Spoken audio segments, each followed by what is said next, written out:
And here we are. The Failstream. Um, and yeah, I call this the Failstream. So that people can you might hear yourself real quick.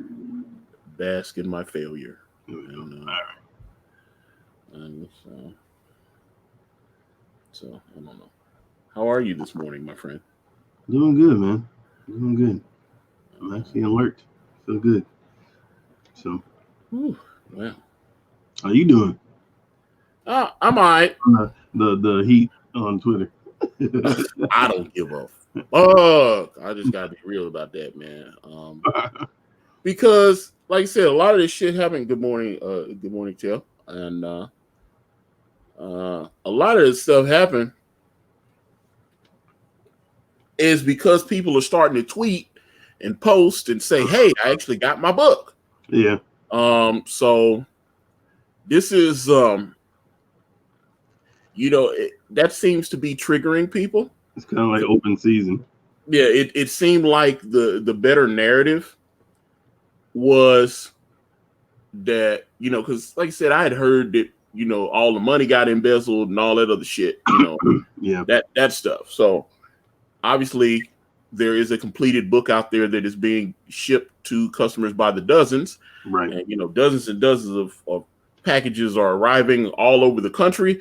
A couple are going international. I know I shipped one to Japan, and I've got some others that are going. I wanted to do a couple of international test streams. Most of the backers are US, but I don't know. So I did it, and it's interesting to see that energy, man. So, yeah. Particularly the one gentleman, he, by his own admission, didn't even buy the book.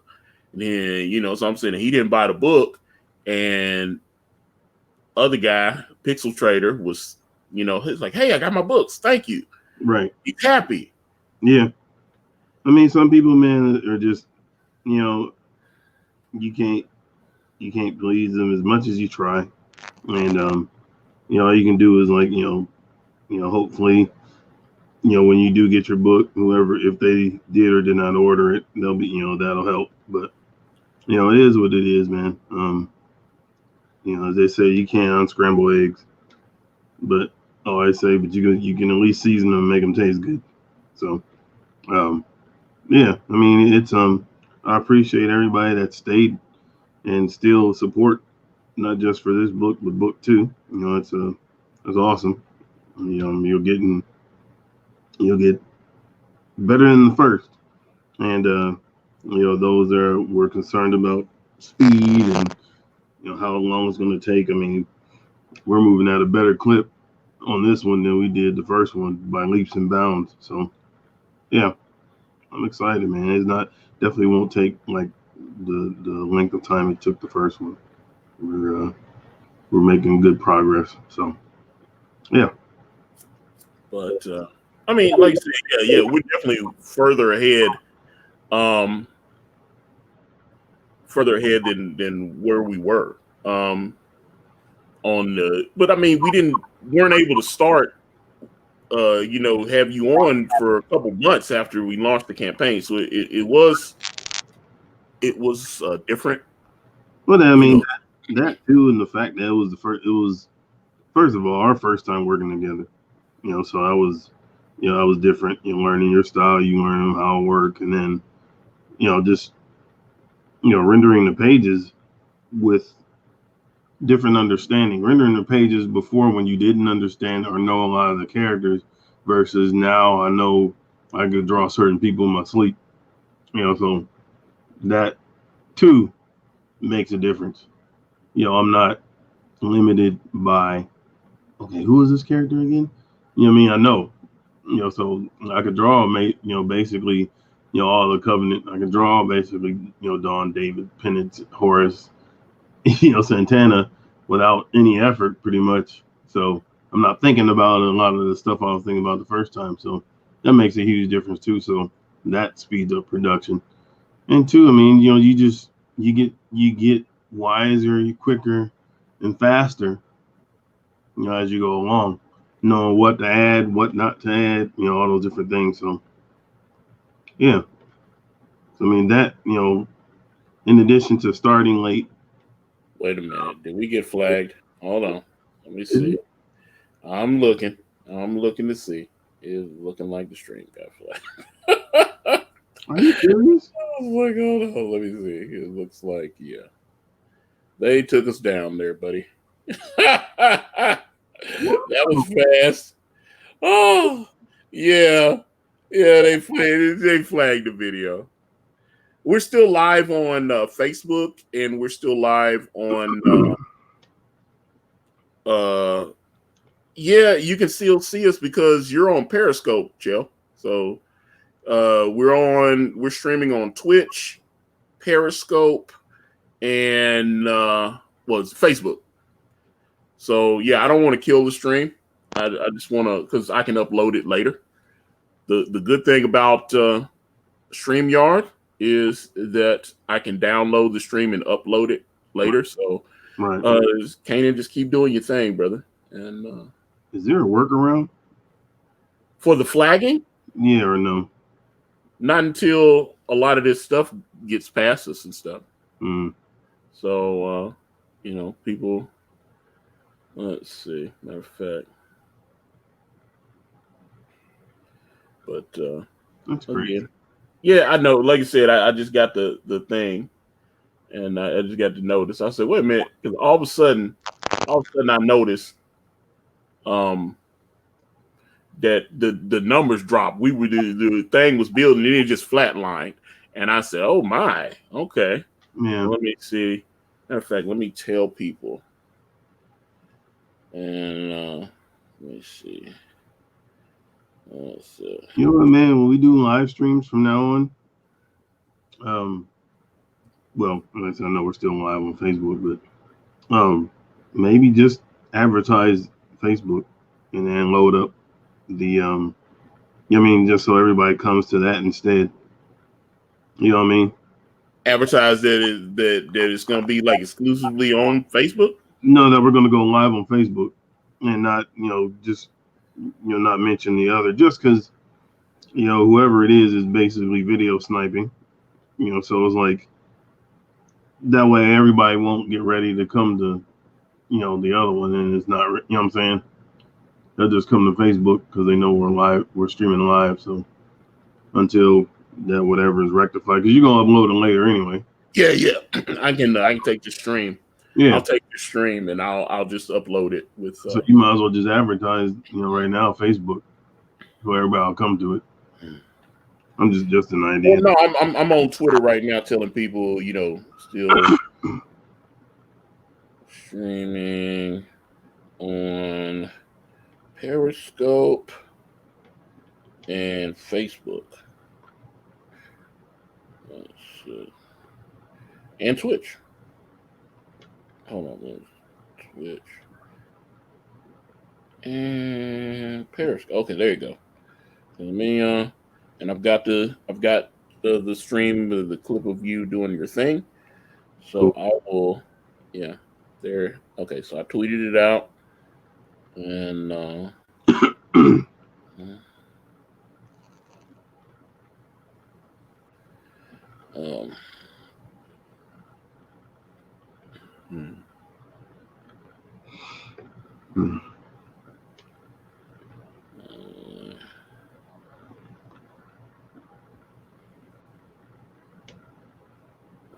It's kind of weird. It was he just suddenly started flagging you like that.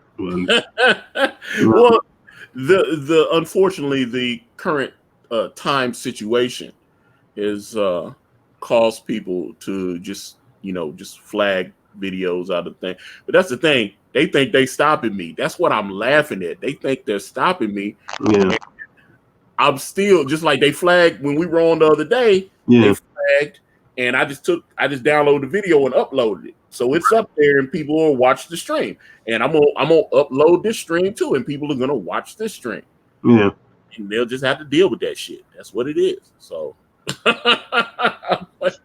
The good thing about having StreamYards is, petty, man. This is petty. This is crazy.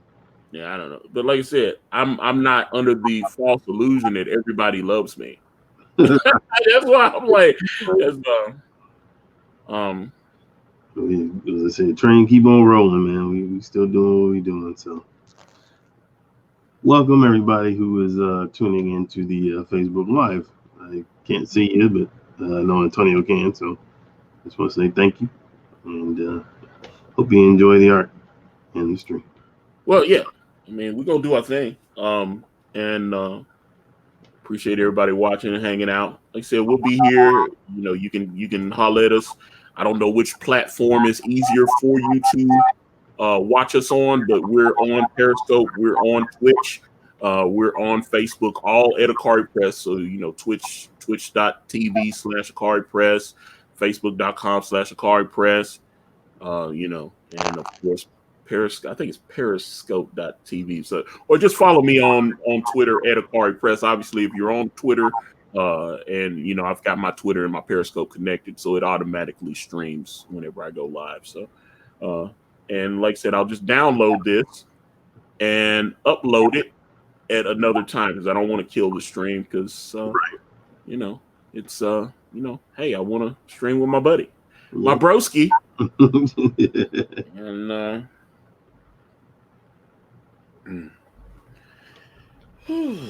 but yeah. But how's everything been going with you and the fam and all that good stuff? Good, man. Just doing the quarantine life like everybody else, I'm sure. And definitely prayers to whoever's out there, man. You know, that's listening, whether it be Facebook, YouTube, all that. You know, definitely stay safe. But yeah, man, just chilling at the house, man. Kids are they do online school because, you know, schools are shut down, and so yeah, so I can keep their grades and stuff up and all that good stuff. But I'm doing good, man. Like I said, just kicking it in the crib, leave when we can. You got me hip to that DoorDash, man. So I've been utilizing that. Oh, dude, I love the DoorDash, Uber Eats. Yeah, so, man, love it, bro. It's been beautiful. Yes. Yeah, it's good, man. Like I said, just staying busy, man, working. You know, getting these pages, and as I decided to just do a page on stream too. So, you know, it'll be a nice little twist for, you know, people to actually see, you know, my process. And you have a process? I have a process, yes. I just don't splash it on the page. It actually like takes effort. Well, I've heard you're not working on the book, so I was kind of curious about that. Well, this is called Rand. It's called Rand. Yes, Rand. Yes. And the character I'm drawing now is Fawn. Yeah. Fawn Maven. Yeah, Fawn Maven. Yep. Yeah. Yep. That is. And Davette is the main character. But like, hello, we can call him David. What is this? Somebody I remember called David. David. David. Yeah, David. Yep. So, I think this is page 17. Is that now? Or is that? This is 16. Is it 16? Okay. Yep. That's like because. Yeah, she's getting into the van after the. She's been abducted. The great. People have kidnapped her and stuff. It's not the big white van. Ah, well. That's what it is, man. It's like. You know, she's getting in after doing or being orchestrator of some less than savory duties within the mall in regards to people's possessions. I see. Yeah. So you should draw the mystery machine. They should be getting into the mystery machine. I gotta put the flower on the side here. Yeah, that would be cool. You know, I had a friend, man. He actually painted his. They called him. His nickname is Shaggy because he's kind of skinny and Yeah, Right.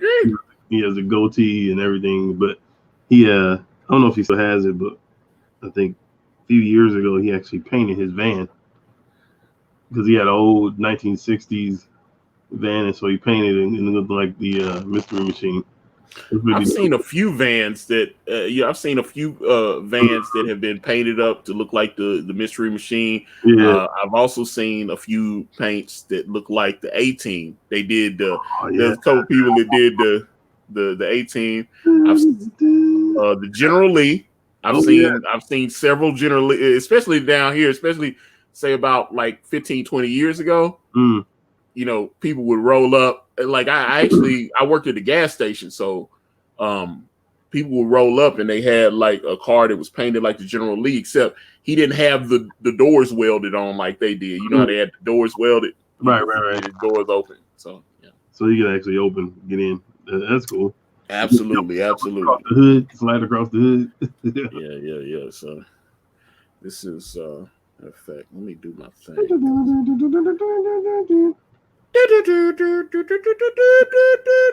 Was it lost sheep, the lost shepherd? Oh yeah, that's what they do is say that. Lost sheep, the lost shepherd. And Uncle Jesse, just a good old boy. Yeah, meaning no harm. Saw him ever so in trouble with the law since the day that he was born.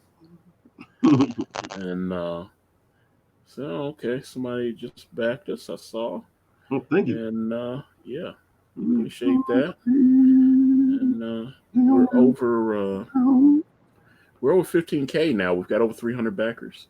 Awesome, sweet. Keep it coming, guys. Thank you. You know that was one of the funny things. It was what was it? People, some of the people that was going at me this morning, they were like, "Your campaign has failed." And I was like, "It's only been up 5 weeks.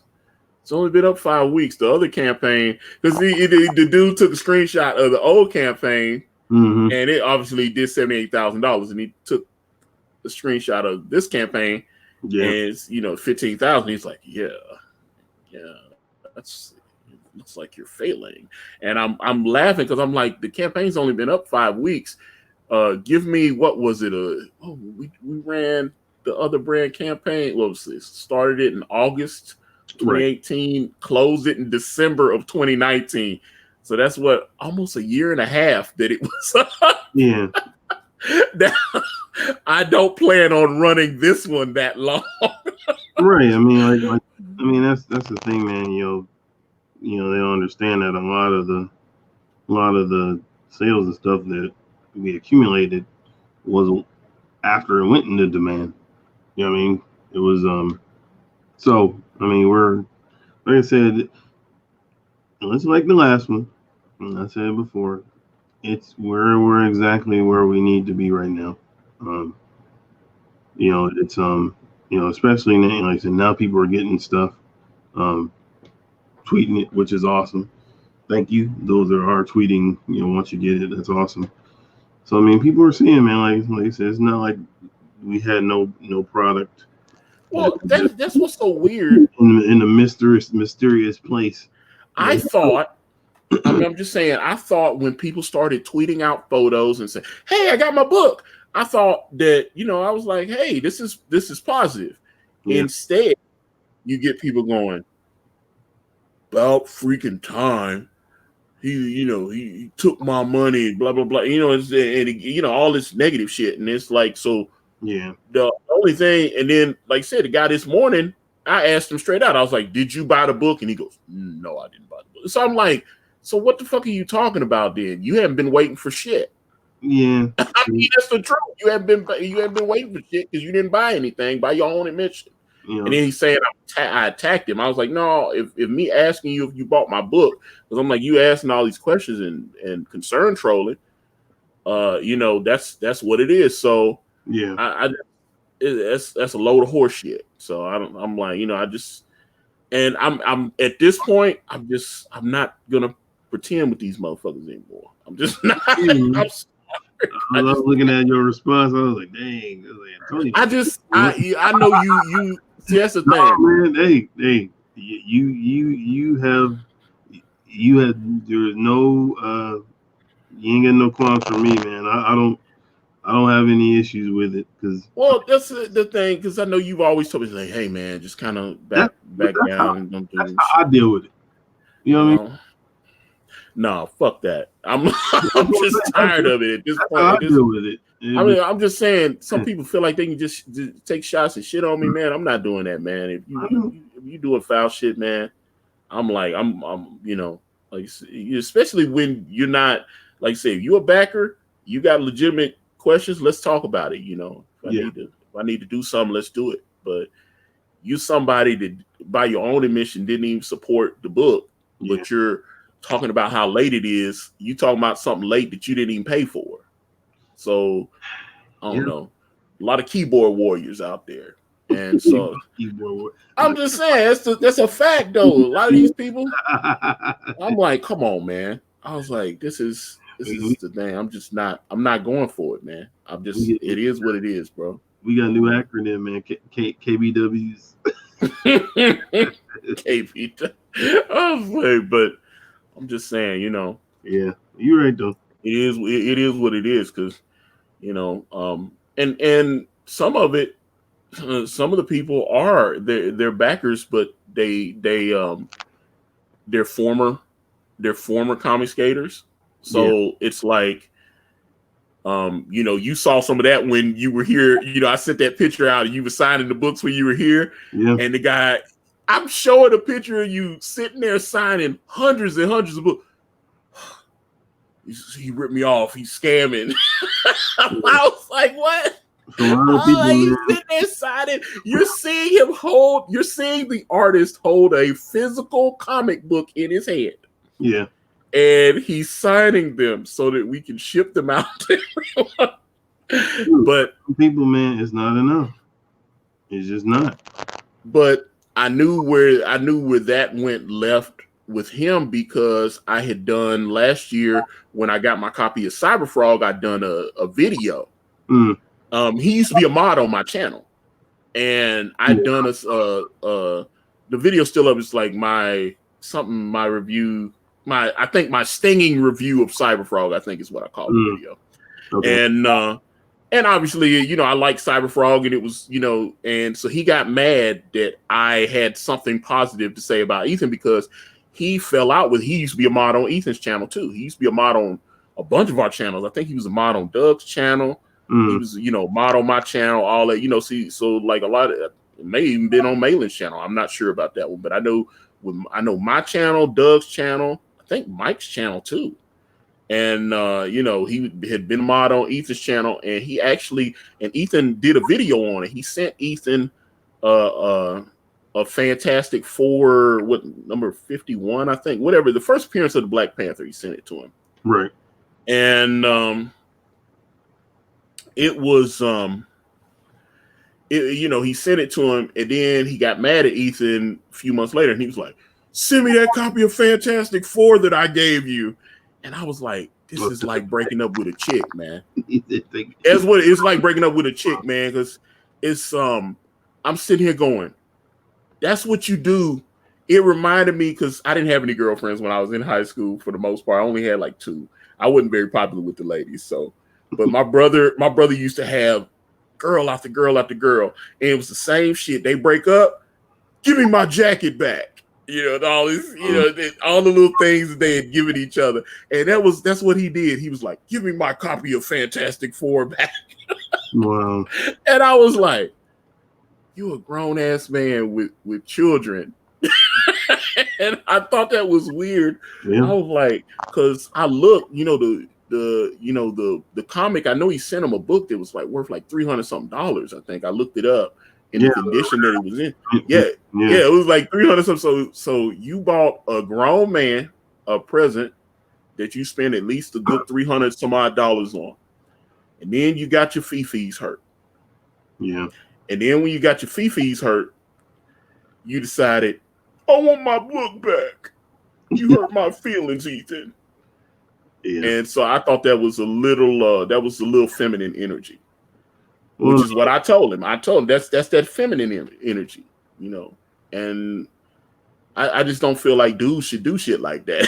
I was like, that was very. I'm just being honest, man. I was like, and he got mad, and then like I said, he saw my video about Cyberfrog, and because he had beef with Ethan, he started leaving all these weird messages on my page and everything. We were friendly before that. He had sent me his phone number and say, "Hey, call me, man. And, love you, brother." He was, being all friendly and everything, and then he spurred out, and all of a sudden, I'm the bad guy. Yeah. So that's what it is, man. I was like, I don't take shit like that serious, man, because I see the energy that he's putting out. I was like, okay. I was like, it was all good. And I told him, because he started leaving all these weird messages about Ethan on my YouTube.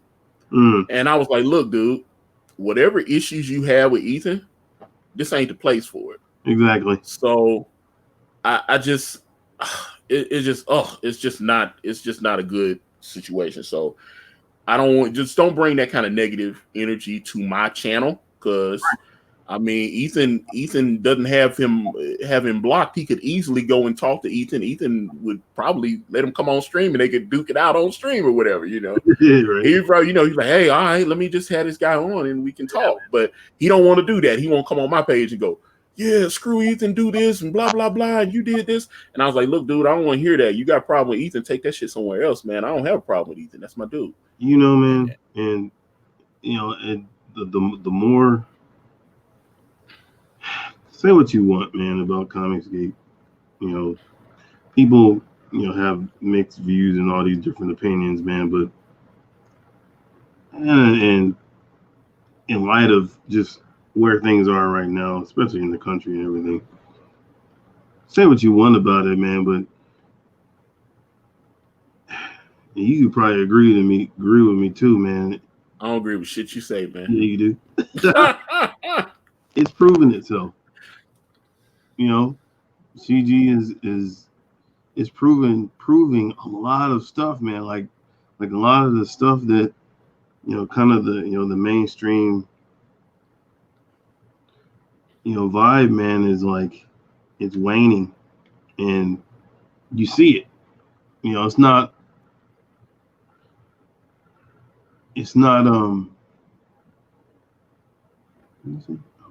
Oh, that's Comic Book Bob, yeah. It's not like we're making this stuff up. Like you see it in on the internet, you see it in the media, man, as far as like where the fan base is in regards to mainstream stuff. So it's like, man, like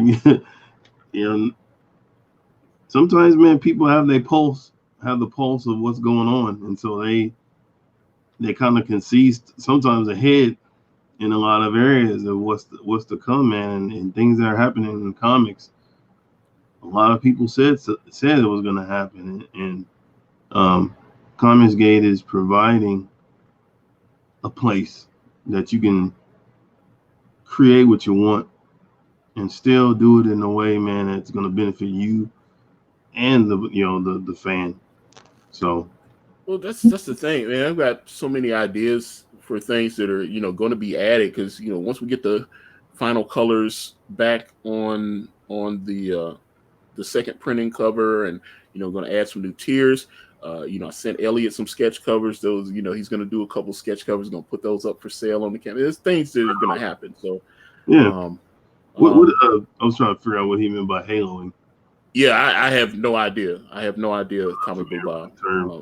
He may have misspelled something or whatever. I just like, yeah, but I don't know what your stance on using haloing in comics inking. What does that mean, Comic Book Bob? Explain yourself. It's better not be we do the wrestling council together. Got you. Yeah, I feel like I should know the term, but yeah, I'm kind of at a loss. I don't know what the said Halo, and I started thinking about Beyonce. Halo. Yeah. Ooh. All that kind of stuff. So, but hey, man, it's a beautiful thing to watch you draw. Thank you, sir. And draw on my channel. It is a pleasure to do so. I enjoy it. Okay, let me see what this. Okay, Haloing is putting a white border around characters against black background. Um, it depends. I think you got to do it sparingly. Like I'm probably going to do that a little bit of that with Dawn here. Just it helps break up the sometimes a lot of the detail. Like I did it here on one of the characters. I don't know if you can see her. Like she's got it around her, but not all the way. Like it's portions of it.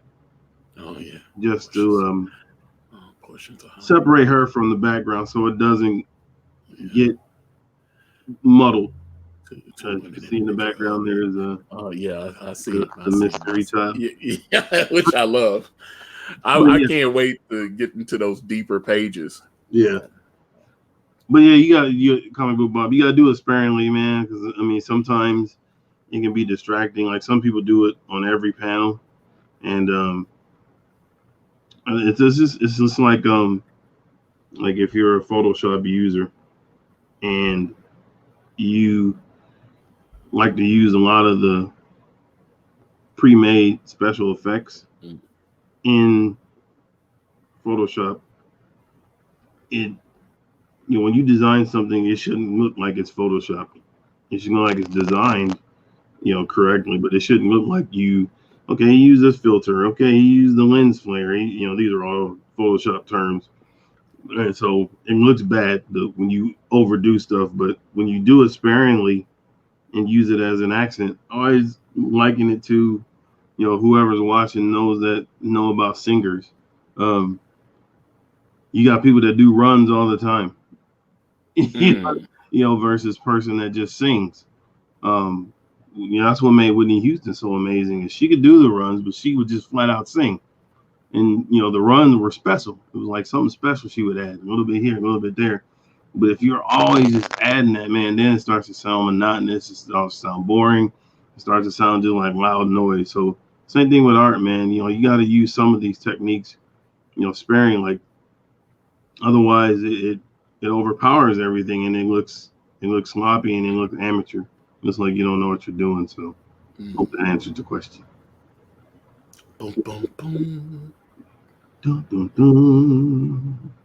Let's see. Okay, so I'm looking. I'm trying to see all because I know I know certain people are supposed to be in this vehicle, so I'm trying to make sure as you're doing this. Well, right now it's just two basic, fellow thieves. One guy that was at the beginning, he was helping the old lady get to her vehicle, who truly wasn't an old lady when you realized it. Right. And of course, Dawn's getting in, and then the driver's here, but you can't see him. He'll be in the next few panels. You can see he's here. Yeah. And his Dawn. Yeah. I'm looking forward to seeing her like she's crazy, and then of course, then they leave, and once again the mystery lad. Yeah. Who is that mystery lad? So. Excelsior, true believers. Excelsior. But man, yeah, I'm digging. I like how these new pages are turning out, man. I just love how they're turning out. It's got a better flow. It's Well, I thought you did an amazing job on book one, and I mean the print turned. I mean, obviously you have a few copies of the book, right? I know I sent you a couple. I appreciate that. No, but I'm saying like go to hell, Caanan. I'm like, sorry, I'm heaven bound, buddy. No, man. No, but no, it's when I thought, like I mentioned earlier, man, flow is just as far as like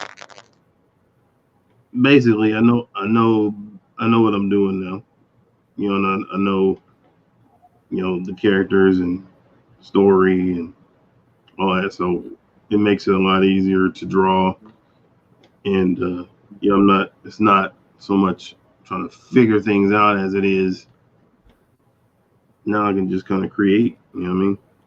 So yeah, I feel you on that. And it should get better, story, art, everything, man. It should get better on the next time out, man. You always want to outdo yourself, you know what I mean? So and I think we are. I think Way of the Gun is Oh, dude, just the stuff that I've written is like next level. Because one of the best things was now that you're not having to like really introduce the characters, just like picking up like hours, because I don't know. I guess when I was kind of figuring how I wanted everything to go, I was looking at it in the vein of like trade paperback. Because I'm thinking, once it's done, put the whole thing together and all that kind of thing. So, what I've been working on the last few days, like outside of packing, is kind of tying up the end. I think I'm gonna kind of leave it with there's gonna be some like some plot threads, cliffhangers, that kind of thing. Gotcha. And kind of let some of that stuff happen, because I'm looking to like the collected edition one day. I'd like to get the books out and then maybe sell like a graphic novel of all the stories together or something. Oh yeah. I mean that's what that's talking about, like this will be considered probably like, because I know you, like I said, you got a lot more story to tell, so this will be like just volume 1. Book. Yeah, it'll take years. It'll take years to do all that. It'll take years. It's not. That's why I was laughing. I saw there was a review on Goodreads and he was talking about that the whole story wasn't wrapped up. I was like, so I was supposed to wrap up the whole story in one issue. Well, I mean, again, like, a lot of the comics, man, that you see, a lot of crowdfunded comics. Sometimes people don't go into it thinking like, okay, this is just book 1. Oh, it's just a one shot. Yeah, you know what I'm saying? It's just like it kind of starts and ends in the same issue. So they kind of exhausted and told all the stories, so there's nothing really to tell. So but Brand isn't that. Brand isn't like that. I want to also mention to you, man, I changed their backpack. And the reason why is because for one, it's show progression that's not just like in the same place. You know what I mean? And then 2, because she is a professional hands-on thief. Well, she needed new stuff. All her stuff was old and busted. As you can see from the first couple pages when she was walking down that highway, her shoes were starting to get a little raggedy and stuff. But not only that, like her book bag is so kind of unique. People will be like, "Oh, okay, that's that girl that keeps stealing stuff." Just follow the smiley face on the back. You know what I mean? So it was like such a unique type of backpack that people would have been able to identify her. So like you said, you got to kind of switch it up. I don't have a problem with that. I actually wasn't even thinking about it until you mentioned it. I was like, I figured, because when she was with Edward Lind, he bought her new clothes, and right there at the end of book 1, Fame's telling her that he's gonna stake her. He's like, hey, I've got you stick around, I'll give you $10,000 and let you go shopping with Rita, on me. And so, because she was like, if I stick around, I'm gonna need some stuff, because she's, I always kind of picture Dawn as someone that kind of packs light. She doesn't really keep a lot of stuff on her. Yeah. And so, she got to be, at a moment's notice, she got to be ready to go. Yeah. So at that point, she's like, oh shit, it's time to dip. Yeah. I can just grab everything I own and put it in a bag and roll out. Exactly. And, like she doesn't have the drumsticks here. She wouldn't leave. She's actually got a place to stay now. So the drumsticks would be at her. You know what I'm saying? Yeah. There's a reason, like those drumsticks. Huh? No, I'm saying it just shows progression of the character. Wait a minute. Hold on. Amanda. Hold up. I see Amanda. Yeah. I love Amanda. Amanda's my buddy. Amanda's in the building, my buddy. I hope her package gets there shortly, because I dropped that. The post office has it, and so Amanda should be getting her copy of Brand. Right on. Hi, Amanda. I'm sending you a cyber hug, Amanda. I am a big fan of yours, and looking forward to. It's like, you're not supposed to talk to Katie. You're only supposed to talk to me. What are you doing? Right, yeah. There you go. And she actually spelled Kanan's name right. I always see your name spelled like it's Conan and with a K. And then people can't spell it. It's like, oh my God, I'd be laughing. I was like, man, they just be. Most of them spell it like the biblical spelling. So, and to CANN, something like that. HNIC. All the F's are silent. Like, yeah. So, hilarious. Either way, I'm a big admirer. I can't wait because you're almost. This is the thing, like I said, obviously, the good folks at Indiegogo, that's the thing, that's why I call this Failstream, because I get all these people telling me that the thing failed. It's only been up for 5 weeks, the campaign. And, right now we're sitting over $15,000.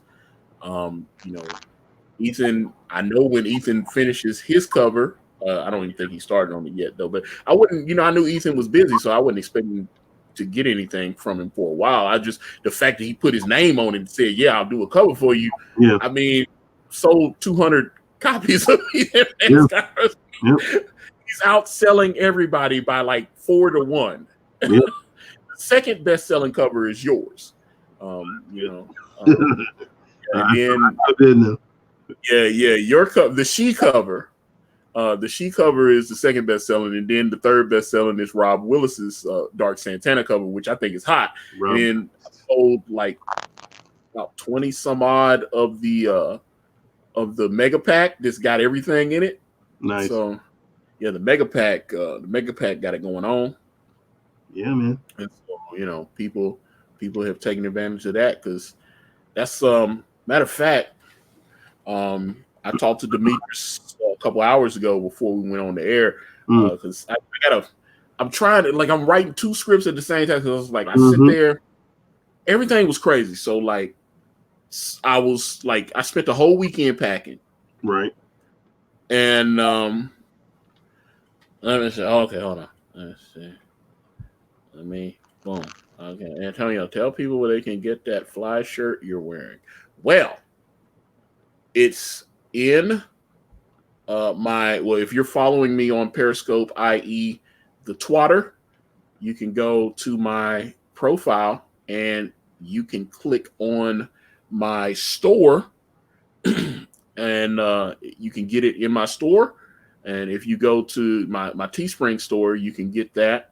And it's on, let's see, if you use the Teespring store, you can put in the code CyberFrog, and it will give you a little coupon. It'll knock off $5 on it. You can also go to Amazon.com, and at least if you're in the US or the UK, it's in both Amazon UK and Amazon.com regular. Tried to get it in Germany, but they said it was a copyright thing, and I was like, Ethan gave me permission to use CyberFrog, so I didn't understand that. It was weird. But yeah, so I'm thinking about resubmitting it. Or because I still get decent sales. People are on Amazon looking for CyberFrog, and the shirt comes up. So, I'll be getting the check, so I'll be like, oh wow, because it's actually all Ethan stuff is on Crypto Fashion, so it's the only CyberFrog shirt that comes up on Amazon. Wow. And so you can type in CyberFrog, and it'll show like some comics, and it'll show my shirt. Nice. So it's like, you can get it. Getting it on Amazon, I've sold dozens of them. People go crazy for that. So, but I'm about to. I just haven't had the time. I've been talking about. I want to do because people want that Rob Willis design that Santana. They want, because I definitely want that on the shirt. Nice. And it's that one's dope, man. So I want to do that one. Because I want to put that one on Amazon and Amazon UK, and I want to put it in my store and stuff. So I want to do that, but I'll mess around and do that later. I just right now I'm just like trying to pack these boxes and set up. I get up. Yep, I got you. I get up, a couple dozen of these packages, and I'll load them up on the dolly and throw them in my trunk and drive them off and put them at the post office. And I'll come back and I'll do some more. That's what I've been doing. So, putting in the work, man. That's what we do. Yeah. So, like I said, I appreciate, they're, the people that have stuck with us, and absolutely, it's appreciated, and we're doing the damn thing. I really love it. So there you go. So it is what it is. Much appreciated, fan base. Definitely couldn't do it without you. Yeah, you can't. That's the thing, man. People forget this about Brand Book One. There were periods like when, Ethan was trying to get Cyberfrog done, and he was like, man, I don't have time. People like, stream, Ethan, stream. He wasn't making, he used to make videos every day, and he was streaming all the time. And he wasn't able to do all that because he was trying to hanker down and get those pages done. He had to, try to get the stuff done. And so I saw other people like, oh, I thought Ethan was going to stream so I could get on and sell my book. And, the people just kept buying our book. They kept promoting it. Man, it was the fans that did that. Yep. That was the people that did that. I don't ever take that for granted, man. Even to this day, man, they've done it with Way of the Gun, man. Like, just retweets and all that stuff. That's awesome. Yeah, that's the power of the people. And by them doing that, like I said, Indiegogo just sent me the first deposit. There'll be another one in the next few weeks. And that's the money that's allowing, that allowed me to send you money. Yeah. Allowed me, send our colorist money and stuff. You know what I'm saying? So we can get, so he could, he's back coloring pages and stuff like that. So matter of fact, maybe I should show the new page that he sent me. I don't think I've even seen it. Oh, you haven't? I thought okay, hold up. I haven't seen it, like, other than what's posted, man. Some of the stuff I haven't seen. Okay. So I thought I sent it to you. My bad, brother. So, but sometimes you don't be caring, man. I'll be like, hey, Caanan, look at my new toy. I care. It's not that. I glance and like, oh, that's awesome. Yeah, that's why I'm just saying your enthusiasm is not on the same. It is. I do. That's what you always like. Even though I don't like respond, text like, oh man, that's dope. Person. Man, I'm like, man, that's awesome, and I'm excited about it. I show my kids and everything, but then I forget to let you know that I actually looked at it. So you think that you be getting a lot of stuff because I didn't know. Like when I sent you that new package, I didn't even know you. Now I checked the tracking number. That's the good thing about tracking number. It lets me go, bam, and it lets me know immediately. Yeah. Oh, okay. This is what happened. Okay. Yeah, it came the day it was supposed to. Yeah, because I had I wish I had a lighter box because that box added weight to it. But I mean, everything showed up undamaged. I guess, right? That was one of the boxes that had the. It had the plastic. The plastic, yeah, the plastic bags that. And so I sent you the blanks and all that stuff. Familiar with those bags? Yeah. And then no, go ahead. You gonna show me the cover? Well, no, I'm letting it. I was letting it load, but it is loaded up now. So I will debut it. Let me see. Hold on. Let me see. Okay, share the screen, and then. But I really loved how this page turned out. If I can get it to work. Icarus is a beast. Oh, Icarus is the man. Love. I had some people that we sent that director's commentary to, and they got it, and they were like, "Yo, man, they really liked the director's commentary," which awesome. So it's probably cool that I'm actually getting a chance to talk and hear Icarus. Explain his pages and stuff, how he colored it and all that. Well, the funniest part to me, because I listened back to it, and the funniest part was when we got to that one page where Penance transformed from the mask into the car, and we tell the story about how he had to recolor that page. You could tell the Sticky Icky was he was not, but he thought it, but I was like, but he had to recognize when he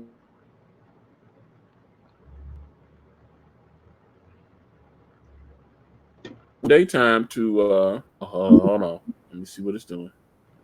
There we go. Okay, here's the new page. Ooh. Hopefully you can see it. Make it a little big. Let me see here. I gotta make my window a little bigger too. Oh, hold on, let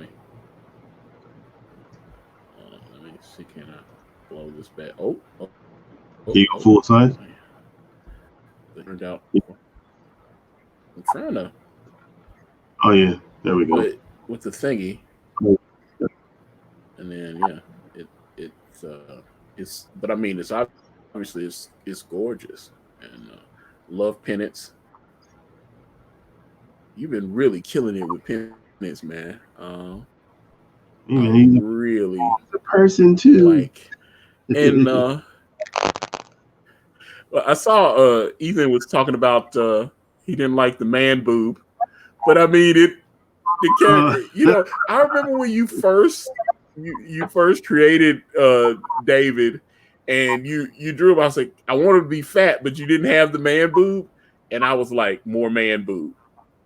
I thought that was no. You drew him. He was big, but he didn't have the. And I was like, more man boob. I remember. He looked almost like the Kingpin almost. It was like he was fat, but he wasn't. And I was like, I think I wanted him to. Amanda crazy. Hold up. What'd she say? The man boob is legit. The man boob is legit. And I agree. But that's what I'm saying. I wanted to. That's the thing. I didn't want David to just be, because the thing about the Kingpin, a lot of times they'll have him. I remember I was reading the issue. I think it was Ghost Rider, like Ghost Rider number 4 or something. What was it? Salteris with Javier Salteris, I think was it's like from like 91 or so.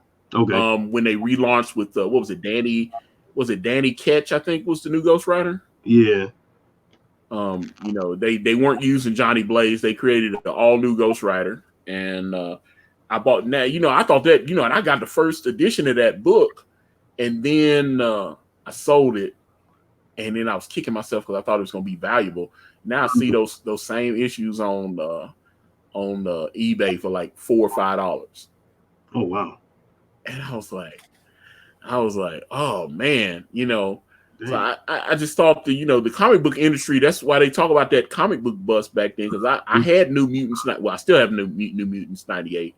I bought New Mutants 98 when it was $1.75 or whatever the hell, $1.50, $1.75. Gotcha. On the cover, and at that point, New Mutants at that point was selling like consistently at least 200,000 or 300,000 a month. Yeah. And then I know the last issue of X-Force 100, it sold like 1 million copies, I think, or close to it. It was a strong seller, and they never had the last issue because Rob was on the stream. I think he was talking on Instagram or something. He did an interview. Okay. I was watching him, and he talked about when they decided, because they changed the name to X-Force because he was talking to the publisher at that time, and he said that they were having a discussion. They felt like the New Mutants name was hurting the book. He's like, they wanted to streamline everything. X Factor, X Force, X-Men. They wanted to have that X in there. And they would like, even though it's an X book, people don't know that it's an X book. And that's the point, though. That's the point, Amanda. It's supposed to be derivative. It was supposed to streamline it to make everything the same. It's like we're saying that New Mutants is an X book, but it doesn't have X in the title. It was the only X book that didn't have X in the title, by the way. Yeah, and I think they were trying to. Weren't they trying to compete with the Teen Titans? Oh, okay. She was trying to be funny. I was like, I thought she was being. Yeah, she's like, yeah, it's a quote from Deadpool 2, and I saw Deadpool 2, but I decided not to purchase it on DVD because I thought it was just okay. Deadpool 1, I own it on DVD. I love Deadpool 1. I just like Deadpool 2 as a friend, and I thought they. Although I am looking forward to seeing Deadpool 3. Yeah, which I heard they're gonna try to start shooting either late this year or maybe sometime next year, depending on how the pandemic, flies or whatever. it's crazy, man. Is they have a vast playground to play with now that Fox is back. That it's with Marvel. You can like put anybody in Deadpool. Well, I was seeing some of the plans that they had for Spider-Man 3. Yeah. Where they were going to try to introduce the fact that Peter Parker and Venom, that he's going to actually merge with the suit maybe in Spider-Man 4. Like they're going to set something up in 3 and then pay it off in 4 where he's actually going to be merged with the Venom symbiote or whatever. Yeah, I think he's I think the third one is based off of the Last Hunt. So you're going to have Kraven show up as well. I think he's on the same bad guy. They were like that guy in Far From Home, the guy that was driving the bus that was actually like a shield op was his name was actually the name of the Chameleon. Oh, really? Yeah, and he actually that guy that was driving the van for the students and everything, he actually, when Nick Fury introduced him as an agent, that's actually I can't remember, but he's Russian, just like the Chameleon's Russian. So, but he was, and that's obviously Kraven's brother. So, that's a lot of people miss that. But I watch channels like Emergency Awesome and stuff, and they were like, he's like, oh, that's an Easter egg because he has just like there were a bunch of Easter eggs in that movie. I heard there were, I just didn't catch them. Oh, dude, like remember when he was fighting the water creature, Hydra Man or whatever? Yeah. And he's swinging and you see the boat go, there's a boat in the harbor. Right. And it has like ASM number whatever, which is the first appearance of Hydra Man in the Spider-Man comics. So it's like Amazing Spider-Man number. So it was a couple, and he fought the lava guy, and there was a sign somewhere that said like AS. It was all like little Easter eggs to look for and stuff like that. So okay. Far From Home, I don't know. Did you like Far From Home or? I did actually like it better than Homecoming. I mean, Homecoming to me had I agree with that for sure. The Homecoming had a lot of the classic Spider-Man tropes, man, which I thought was awesome. I thought they did a good job paying homage to like that scene where Peter Parker got buried, and so he had to use his strength to actually push out of it. Yeah, that was kind of like straight out of the comic book, which I thought was pretty cool. I thought Far From Home definitely that made me like, because honestly, I've never really been like a major Spider-Man fan. Oh, dude, Spider-Man was one of my top 3, baby. I always thought he was like the water boy of Now that's true though. I always would hate when Spider-Man would like he would cross over. He's their biggest selling book, and he was consistently. Yeah. Spider-Man was that was their cash cow. He's their Superman of the universe. Yeah. And at one point, he was like the 3rd or 4th strongest Marvel hero in the entire universe. And then everybody started getting strength. Yeah. And it was like when they used to do the Marvel power rankings, and the only people that were stronger than him were like Thor and the Hulk, and I think it was maybe one more or something. But he was I think the Thing. I think it was like the Thing and the Hulk and Thor were all stronger than Spider-Man, and then it was Spider-Man, and now it's like everybody's stronger than Spider-Man. Well, I mean, like, yeah, I mean, but even then, man, he's never to me, he's never been that dude to be like I tend to gravitate toward the same type of character, man, and whether it be you talking about comics to anime, so. You can kind of see a pattern. DC is Superman, Marvel's Captain America, manga All Might. It's like the same type of the same type of hero, man. I kind of gravitate towards. So to me, like Spider-Man was always kind of like, almost like, and particularly when he's around, because arguably he has probably one of the most elaborate road galleries next to Batman. You know, he's got, you know, his road gallery probably is the best road gallery probably in the Marvel Marvel universe. But I always thought, man, that you know they always played or downplayed what Peter Parker could do, and I think that was probably by design.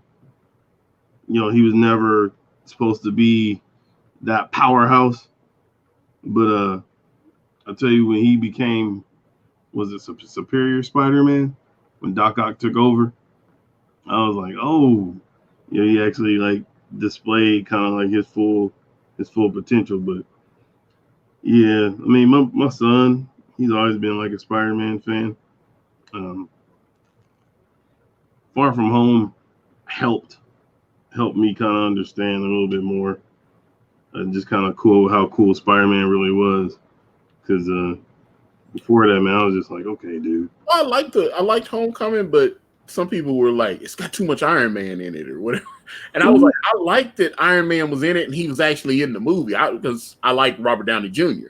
But he can be overpowered. His presence can be overpowering. Well, you gotta be honest. I mean, you gotta be honest, man. Like, probably the only reason why Downey Jr. was in there is because they gave him $40 million. Well, yeah, that too. But I mean, he was the draw because I mean people knew who kind of Tom Holland was, but not really. You know, so I felt like if they could go Spider-Man, then that's gonna sell. They could have put my black ass in there. I mean, nobody knew how well he was going. You know how well he was going to sell it. I mean, you had they wanted the extra draw. Yeah, I mean, because you had the people in their mind, they're still thinking Sam Raimi. You know, a lot of them like Tobey Maguire and Spider-Man. Those movies made money though.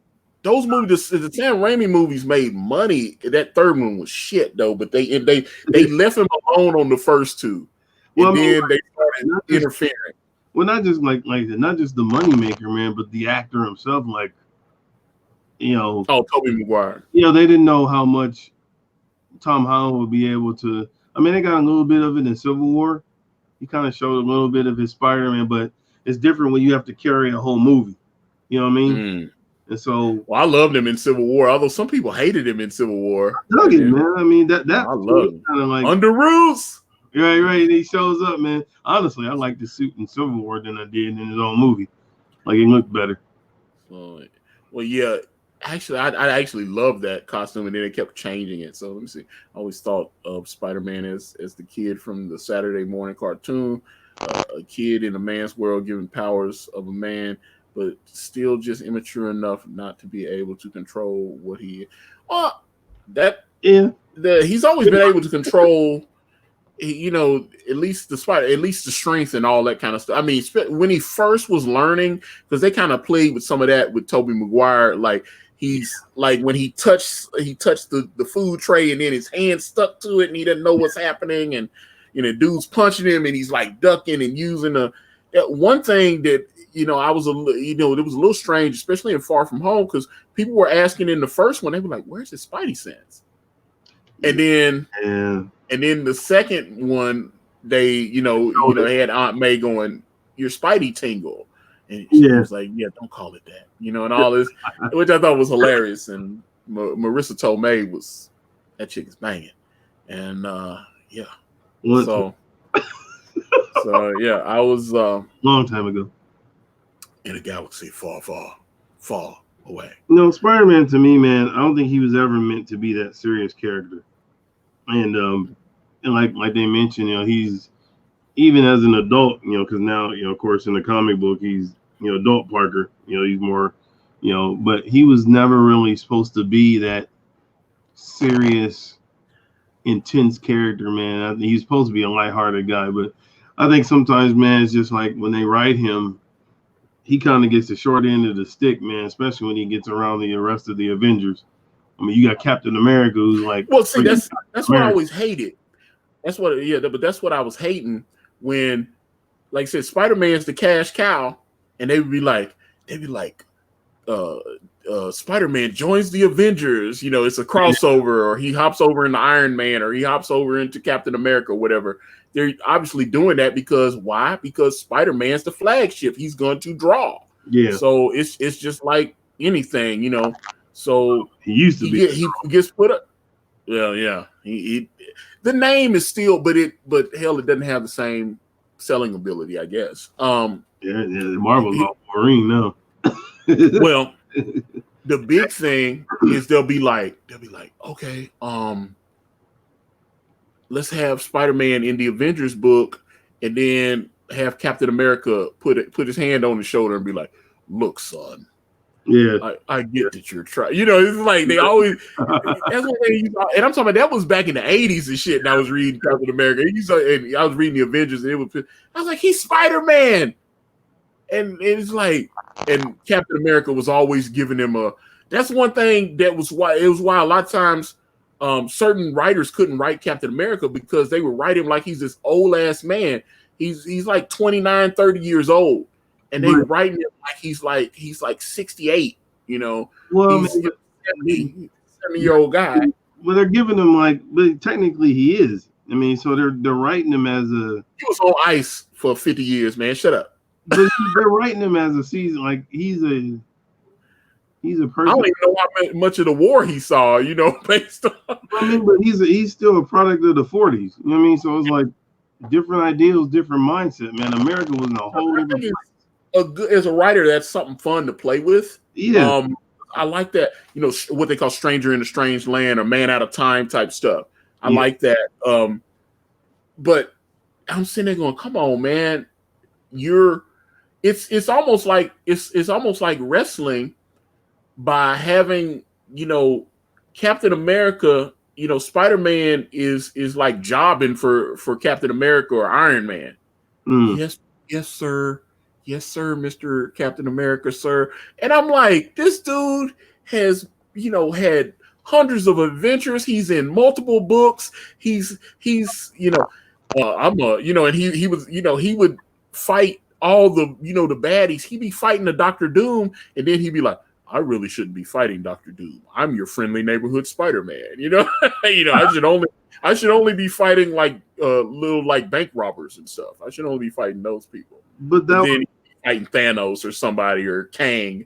That was the design of Peter Parker. He's almost like kind of a good example is like he was almost like Peter Pan, the kid that never grew up. And that's kind of the mindset. Like no matter how old he gets, you saw it in Into the Spider-Verse. It's like he's still that kid that got bit. Many years later, he's 30-some years old, married, whatever, man, but he's still that kind of irresponsible, kind of absent-minded, but a genius when it comes to tech stuff, but almost like still out of touch with what's really important. Like, hey, like he's the type of dude of like, oh man, I forgot to pay the water bill. Crap, he swings down to the water, swings to like literally right when the place is about to close to pay the bill. Kind of like, he's still he's never like truly like matured. So you say that because I like Broke Peter. I love Broke Peter. Matter of fact, I remember I was telling somebody, I think I was streaming with Elliot. It was like a year ago. We were talking about Spider-Man, and I talked about, sometimes Spider-Man would have a little problem paying his bills, right? Yeah, and so he would go to the store wherever he was buying the chemicals that makes his web fluid, and he would have to skimp. He was like, I can't afford the good stuff. He said, I know the good stuff makes the strong formula, but I got to stretch these dollars. Yeah. And so I get the cheap knockoff brand chemical, and then he'd be like fighting like the Rhino or Electro or whatever, and they would be like, this stuff is weak, and they would just be able to rip through it and stuff as opposed to actually holding them like he used to. And I think that was the beauty, man, of Spider-Man 2. And that was the first time I actually, like, it registered to me that Peter Parker, man, was like, he's barely making it. You know what I mean? Wait a minute, which Spider-Man 2? You talking about Spider-Man 2, the one with Dr. Octopus? Yeah, Dr. Okay, because that threw me off because that's my only critique of those movies is he's got the organic shooters, which I hated. Well, yeah. I could not believe that they didn't go with the web shooters. Right. I mean, that's like the cosmetic. But I mean, like the story itself. Like, Yeah, the story. No, Spider-Man 2, Doc Ock, I thought was a masterpiece. He had a crappy apartment, dude. Yeah. One bedroom, roach infested crap place. I was like, man, like Peter Parker. And Aunt May had keep slipping him the money. Yeah, I was like, don't you give this back? Don't you give this back? She's like welling up. But that opened my eyes, like, man, like, a lot of times, in your mind, you think these characters are like Bruce Wayne. They got endless bank. I was like, well, what I told Elliot making pennies was what I told Elliot was I was like, why didn't he rob the bank robbers and stuff? Or rob the drug dealers or whatever? Like, okay, so if you break into a drug spot and you web everybody up, why not take a little taste for yourself? Because that's what I loved. No, see, you laughing, but that's what I loved about the Punisher. Because that didn't make any sense for me. The Punisher kicks that door down and he got that semi-auto. He about to load. He was like, oh shit, there's $300,000 here. He's gonna take that money. He gonna leave him laying. I mean, he might take some of the drugs too, so he can, give it to like dope fiends and get information. He would do all that. That's what I loved about the Punisher. I was like, that's what I would do. I'm robbing. If I'm getting the drug deal, it's like, I'm like, you taking that the shield. I'm getting everything, man. Take your cut. Yeah, and so I'm sitting there going, I'm like, if it's not the bank, obviously the bank money belongs to the bank. But like, if Spider-Man busts in on some drug dealers, if it's a crack house and they got like $80,000 in there, then I'm like, wow, why not? It's drug money. It's funny. me and my wife sometimes talk about that, man. We be like, when they like do these little seizures and stuff, it's like, dude, nobody knows what's in there but everybody in that room. So what goes back to the station is what you say it is. You know what I mean? Well, that's one of my favorite. I don't know if I don't think you've watched The Wire, right? I think we talked about that. Now I think you said you hadn't watched The Wire. No. Okay. Well, in season 1, as they get towards the end, and it's because that's one thing I loved about it. Every season was a full story arc, and it wrapped up. They didn't. They might dangle some plot threads at the end of the final episode that's going to carry into the next season. Right. But for the most part, which is what I'm trying to do.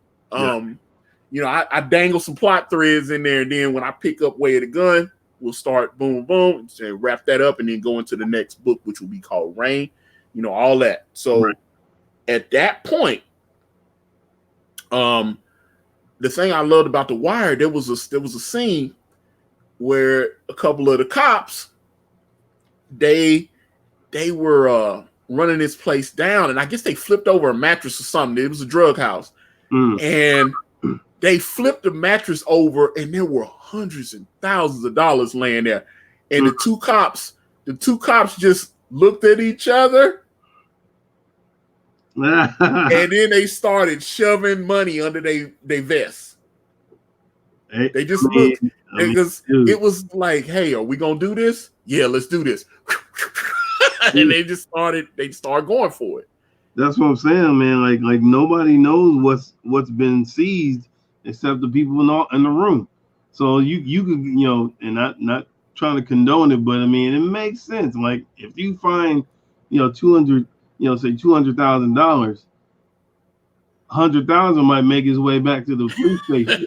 Yeah. But nobody will know, you know what I'm saying? Nobody will know.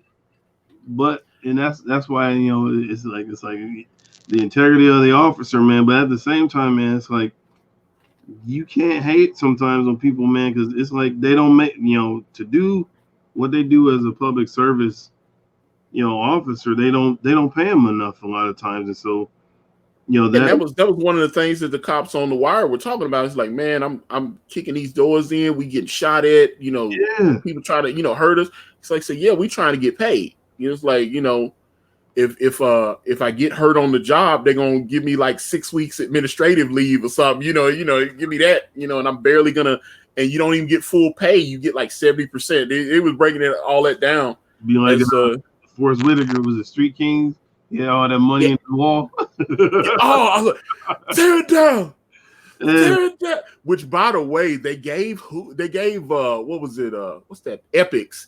They gave out a free trial of it, I think up until the 9th or whatever. And so like if you have Xfinity, you could watch Epics for like up until the 9th. Oh, okay. And I sat there the other day while I was writing, and I just watched all of Godfather of Harlem. Man, that was straight fire, bro. I loved it. It's hot. Now he's portraying who? Bumpy Johnson. Okay, that's right. Okay. Yep. Yeah, so yeah, it's got Bumpy Johnson in it. It's got Malcolm X and what's the congressman, Allen something, I can't remember his name.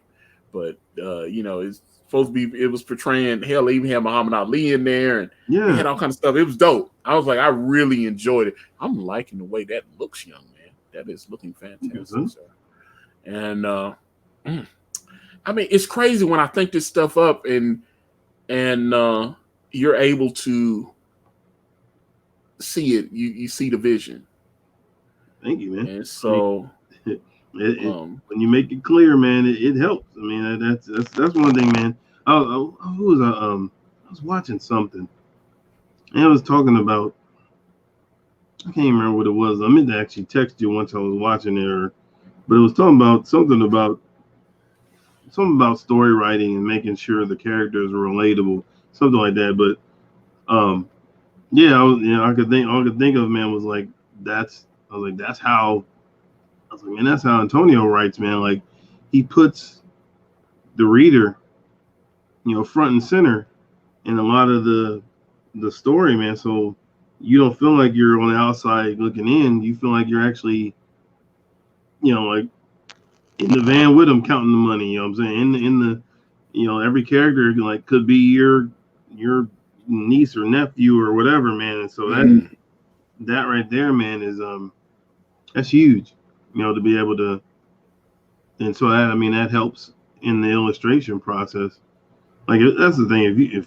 If the artist doesn't, the writer doesn't believe what he's writing, the artist won't believe it when he draws it. You know what I mean? And it comes across. And if it reads forced, then it's going to be illustrated forced as well.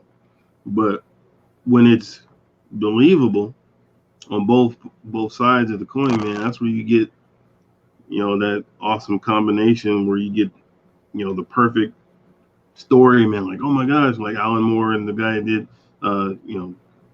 Watchmen. They were the perfect, symmetry, as far as story wise. And so, it's cool when you get those type of combinations, man. So, I definitely think you are one of those people. It helps. So, yeah, man, it's a team effort. That's for sure. Let's see. Lunch is here. See y'all later. Well, bye, Amanda. And like I said, I know your package is so I'm looking forward to you receiving that. And bye, Amanda. You are part of our team. Yeah, she is the bestest editor on the planet. Yes, she is. And, yeah, very bossy, but I like her. She works out. And yeah, but no, man. Like I said, I really like the way you draw the characters, and like I said, sometimes I see it in my head a certain way, and then I get the page from you, and it's different, but it does what I needed it to do. Gotcha. You know what I'm saying? I was like, oh, I didn't see it like that, but wow, okay, yeah. That's even better. It's like that's like I said, man. That's what you want, man. Like I said, even when you see, like you say, you visualize something, and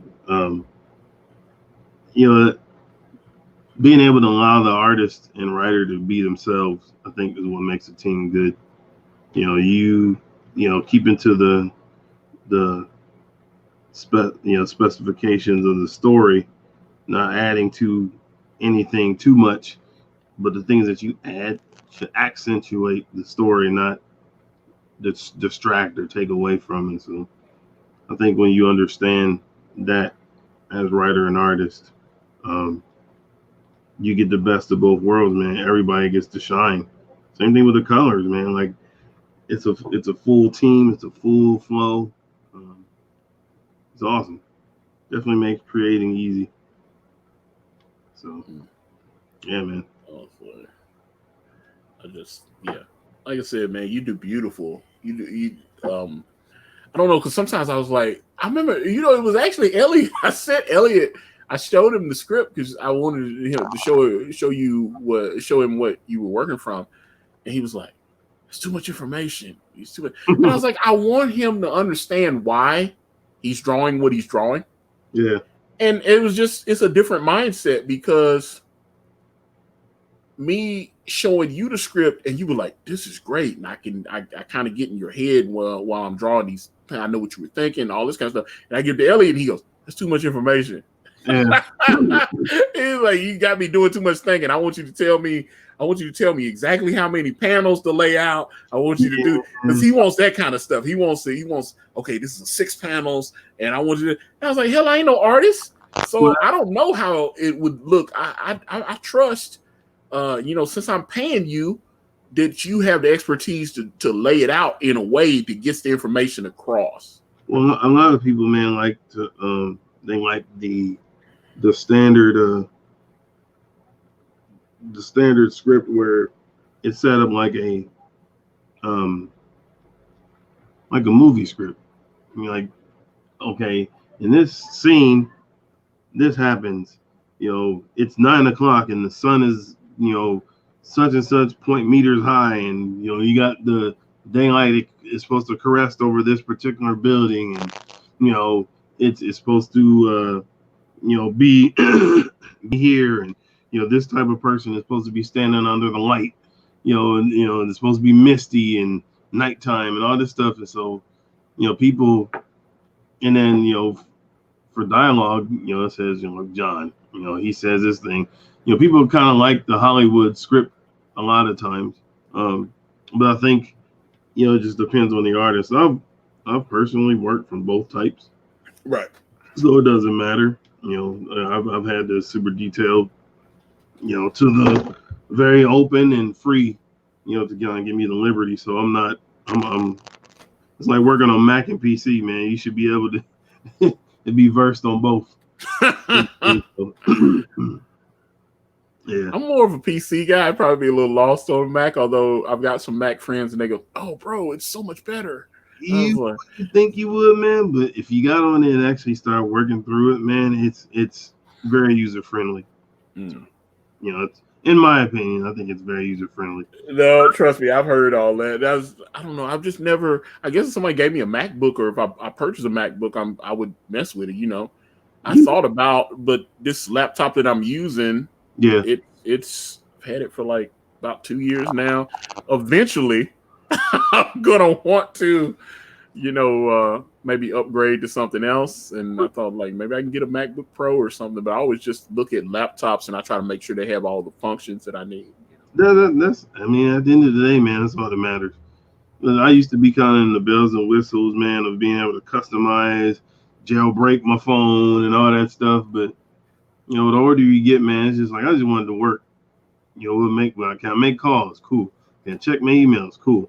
Can I do this or that? Yes. All right. That's all I need. All the other stuff. Yes, you can add this and you can customize your widgets and all that. I'm like, I don't care about all this stuff anymore. It just doesn't work.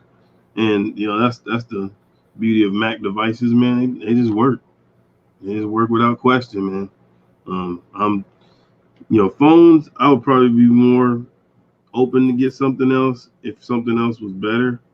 But as far as working devices, dude, I'll always be on the Mac ecosystem. I can't do PC, man. I can't. Well, see, I've been wanting to get a new tablet, so it's like I had an old I have a Samsung, but it's like almost 5-6 years old now. It's time to It's time to, it's starting like if I try to add, if I try to update it or something, it's starting to, where it's not doing what it's supposed to be doing. Yeah, I mean they got the new now. Samsung tablets are pretty awesome. I got the cheaper one. I got it's like I'd rank them up with like iPads and stuff. I mean, I thought they did it when it was brand new. That was a bad Joker, boy. Yeah, I think the Galaxy Tab is probably one of the most notable ones within Samsung. Oh, Galaxy is dope. Yeah, man, I love the. If I hadn't gotten the iPad for art and stuff, I would have had, because I had a Galaxy Tab. Was it 10 point something? To do basically what I'm doing now, but just the iPad Pro, kind of met all the specs. But I still like I said, I love the Samsung. I still like the Galaxy, man. That new Galaxy phone almost made me switch from iPhone. I was like, Galaxy, nice. Like 6 now or Galaxy 7. Galaxy is dope. 10X, I think that's what it is. Well, the thing is, I've been kind of, I know I was kind of, always get when they released the Galaxy 3, they put the Galaxy 2s on sale, and that's when I would get, so then, okay, Galaxy 4 is out. Okay, let me get a Galaxy 3 now. So that's how I was always upgrading like a generation behind or something. Sometimes that's good because sometimes the new generations are buggy. So sometimes they don't actually settle into their upgrade until like a year later. So I mean, there's nothing wrong with buying the previous one before. Especially if it's new. Man. When it's refurbished, sometimes I notice it's like they'll factory reset it and they'll still be kind of like fragmented. It's not quite, they're like, oh, we inspected it. Yeah, so all they did was factory reset it and clean it. Exactly. and just put it in a box. And then they're like, all right, it's brand new now. And I was like, no. Once you've been running those programs in the machine, it doesn't quite work, because I had a phone. I love my phone. It was about 10 years ago when it was like the first generation of the newer Androids. Oh, okay. I'm trying to remember the company that made it, but I can't remember. Pixel? But it was was it the Pixel? No. Oh, no. Because like I said, this is like 8-9 years ago. This has been a minute ago. Oh, okay. And and matter of fact, I didn't even want to throw the phone out when I had upgraded. I kept the phone. I kept the matter of fact, I still have it. It's heavy though. It was the Evo. I think it. I'm trying to think, because I had to find. It was like an Evo something or whatever. I had to look, because I know on my account it'll tell me like the previous models I had and stuff. I had to find it, but when I look, the way they make these smartphones now, they're lighter. Everything. Because I'm telling you, man, I hadn't picked it up in a while, and I was doing some cleaning, and I picked the phone up. I said, damn, I was like, I had memories with that phone. I was like, my exes and all this kind of thing. I don't know why I didn't throw it out, because it's like a paperweight at this point. But when I picked that phone up, I was like, damn, this thing's heavy. It's almost like a brick.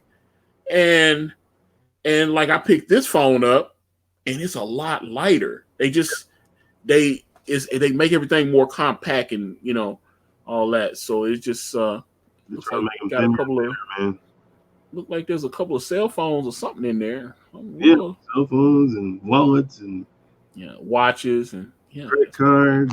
Good, man. Yeah, man. Yeah, because I kind of wanted. And here's the thing, because I had someone ask me. I was talking. People when they started reading the PDF, people would have different questions and stuff, and so like they were asking about the timeline. So it's like David is in one place and Dawn's in another place, and I'd say it will be okay in certain instances to say that David, Dawn might be 2 or 3 days behind, or 2 or 3 days ahead, or a week ahead, or whatever, because they're in different places and their stories are happening around the same time, but they're not happening at the exact same time. Does that make sense? Right.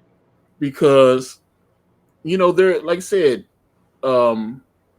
when she was on the highway hitchhiking, they were, and then Edward Lynn picked her up and they're driving to Detroit. I didn't want that because I had somebody, they were like, well, if you don't stop, you can actually make that trip in like 8 hours or 9 hours or 10 hours or whatever. They had figured it out that you could basically make it in a day. And I was like, I know it got that serious. yeah, oh no, people were telling me, they were sending me stuff. It was that's why, it's interesting because, like I said, I didn't expect anybody to give a shit about my little comic book. I didn't care. So it was weird to me that people were like, well, actually, if you're here in Wyoming and you hop on this interstate, you can make it within X. And I was like, that might be the case, right? Like if you'd have to really hoof. They're telling me how long. It's like you could actually make that drive in about 12 hours to Detroit if you don't stop. And I was like, well, they stopped. They stopped. I was like, he's trying to tell me that they just got there overnight. And I was like, no, that's not kind of the way I want. That's why, remember when you drew the page, they were still wearing the same clothes. Yeah. And I had you change it because I wanted you. There's a reason Edward he decided to drive when his wife had hopped on a plane and flew ahead. Right. His wife had already flown to Detroit. She's there. Their daughter's pregnant. She's getting ready to have this baby, and the wife was like, "Yo, she's been out there already over a month at that point, driving her daughter crazy." So at that point, they're like, "Okay." The daughter's getting on my, mom's getting on my nerves, Dad. Take her home. Well, I'll be there in a couple of days. Exactly. Get through this. It's like she's nagging and trying to tell her, it's her first baby. And, she's nervous. She loves her mom, but mom's maybe nagging a little too much. And trying to be the mom. Yeah. And so at that point, Edward is, he's a businessman. And he's always having to do this and do that and do this and do, he's always having to be on the go. Right. So he was like, you know what? I want to see. He's like, I like to travel. I want to see this country that has been around for over 200 years. Right. I'd like to actually see the highway. That's why he's driving instead. He could have easily. He's, as we get into his character, which I don't think he's. Based on everything I've written so far, he's not actually in Way of the Gun, but we will pick that character back up later. He'll, because I want him to meet Dawn and and reunite with her and meet obviously her new husband. But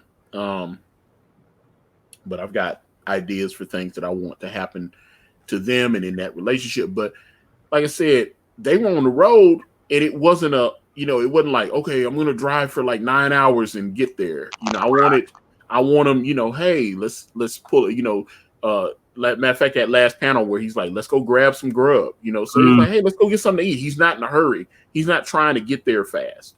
Right. He's figuring the trip will take a couple days and then he'll get there, It's like, hey, I want to, okay, let's go get something to eat. And I hear that the next town over there's like some kind of monument or something. Let me go. You want to go see that? Dawn's like, yeah. I thought about doing like a little side ash can or something one day that would show. Yeah, it would be like road trip, and it would show all the weird shit that they were doing on the way. And just because I'd like to say that they were on the road together for like about 3 days. Yeah, something like that. Although people told me that they can make it overnight or whatever, but that's if he just kept driving and he didn't stop. And which I remember when my sister, we went to see my brother in Kansas, and it was supposed to be like a 16-hour drive. My sister got lead feet, bro. My sister made that drive in like about 13 and a half hours, about 12 to about 30. She was hoofing it, bro. My wife. And she get pissed if I tell her I gotta, it's like, hey, I gotta pee. Can't you hold it? We almost there. I was like, damn, I gotta use the restroom. On my record. So I gotta get off the interstate and find some place that you can go pee. Well, yeah. It's that kind of shit. So I'm like, okay. She like, you messing up my record. And then my mom and my auntie was in the back, and they both old women. My mom was like 68, 69 at that time. I mean, when she passed, she was 78. So Okay. yeah, so this is, I mean, but she was like 60. She's like 68 or 60, 60, like late 60s. My aunt was like 64, 65. Wow. So I got two old ass women in the back, and they like, I could use the restroom too. And she's like, okay, that's fine. She gonna let me pee on myself, but then mama and my auntie, she's like, all right, mama. Yeah. You better stop. Well, at that time, I didn't know at that time my mom had started taking these like fluid pills and stuff. And I didn't know she was wearing like Depends. I went in her room, and I had grabbed something. I was looking for something, and she had they were covered up, and there was a box of Depends. I was like, my mom's wearing Depends. My mom, no. It blew me away. I couldn't believe it. I was like, my mom's wearing Depends. So that's interesting. But I knew she had told me that the doctor had put her on these like these fluid pills and stuff. And and she had leukemia, and they had given her some treatments for that and all this kind of thing. And some of that medicine, it sounded like she had kind of lost some bladder function or something. So I didn't know. And I remember I talked to my brother. He had, I said, Mom's wearing diapers now. He was like, really? I was like, yeah, she's got the adult diapers thing, the Depends. It's like, Mom's wearing Depends. I was like, yeah, I didn't even know. The awkward conversations. Yeah, it was weird because I don't know. We still remember our mom from like when we were kids and stuff. Yeah. And she can't get old. And I remember I moved out of like when I moved out of the house, and I hadn't been home in a little while. I talked to my mom on the phone and stuff, but I hadn't. She said you ain't came over in like a couple months or whatever. It'd been like 4 or 5 months. I got out the house and I was just living my life. I was dating girls and doing my thing. What I'm saying? I'm doing my thing. Right. But I call her and say, hey, everything okay? Every now and again, she'd have a problem with a VCR or something. She'd be like, hey, baby, can you come by and the VCR ain't working? And I'd drive over there, and it'd be some simple shit that she should know how to fix, but it's, she didn't know how to fix it. She's like, I don't know what's going on. I called the cable man, and he can't, that kind of shit. So I get over there and, see what's going on. But I'd be like, Mom, the wire, you got the wires crossed in the back. And right. I told her, I was like, look, if there's something wrong with it, I said, you just don't touch it. Because I was like, she tried to, something probably in the back, and she tried to fix it, and then she plugged the wires in the wrong place and reroute it and just screw it up, you know. And I'd be like, damn, I drove all the way over here for this shit. It was irritating. Then she feed me or something. She'd have some food. I made some fried chicken. You want? I was like, I sure do. Because I was eating like Hot Pockets and frozen. I was eating ramen noodles and Hot Pockets and shit. And I get over, my mom would have this whole spread. She got the potato salad and the fried chicken. She has some pork chops, and she has some like lemonade or some, some nice orange Fanta or something. I was like, oh yeah. I was like, man, that's better than these damn ramen noodles I've been eating. And so, so as much as I complained, I was like, damn, she just plugged the wire in wrong, and that's why I had to come out here. But, it was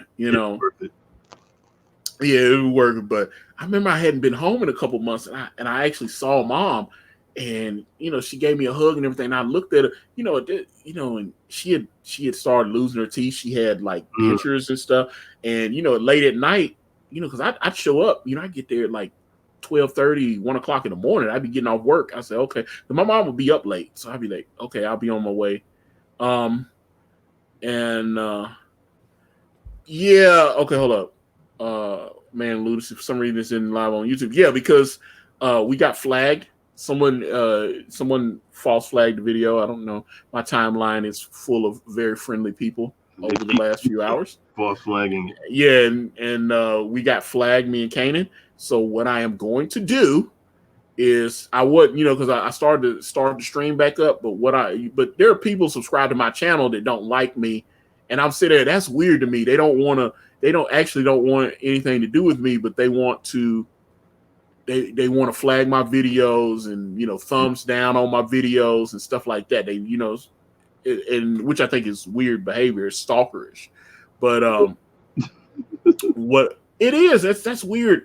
It's like if somebody I blocked them just to flag you. Yeah, but that's what I'm saying. And it's like there's a couple people like I was interacting with, they got muted or blocked this morning. You think I'm thinking about them anymore? I was like, all right, let me hit the mute button on your ass, and I just kept it moving because I told the dude, I'm finna mute you and go on about my day. Because I'm like, what? Because he was it's all straw man arguments, such and such. It was just all bullshit. He was just doing stuff to waste my time. So I was like, at that point, the trolls are just trying to waste your time. So you have to kind of walk away from them. So, like I said, but they flagged in the last few weeks, like me and Caanan streamed the other week, and they flagged those videos. And I just had to, the good thing about StreamYard Pro is it saves the stream. So I can download this stream and I'll be able to upload it to YouTube later. So when we get done with this and the video gets set up, I'm going to just download it and re-upload it. So anybody who wants to watch it on YouTube will be able to. But the video got flagged by someone because I got the notice from YouTube saying that someone flagged my video, and it's unfortunate because you don't get to dispute whoever the person is. Right. They just like, it flagged. So that's why the video's not on YouTube at this time, but it is on.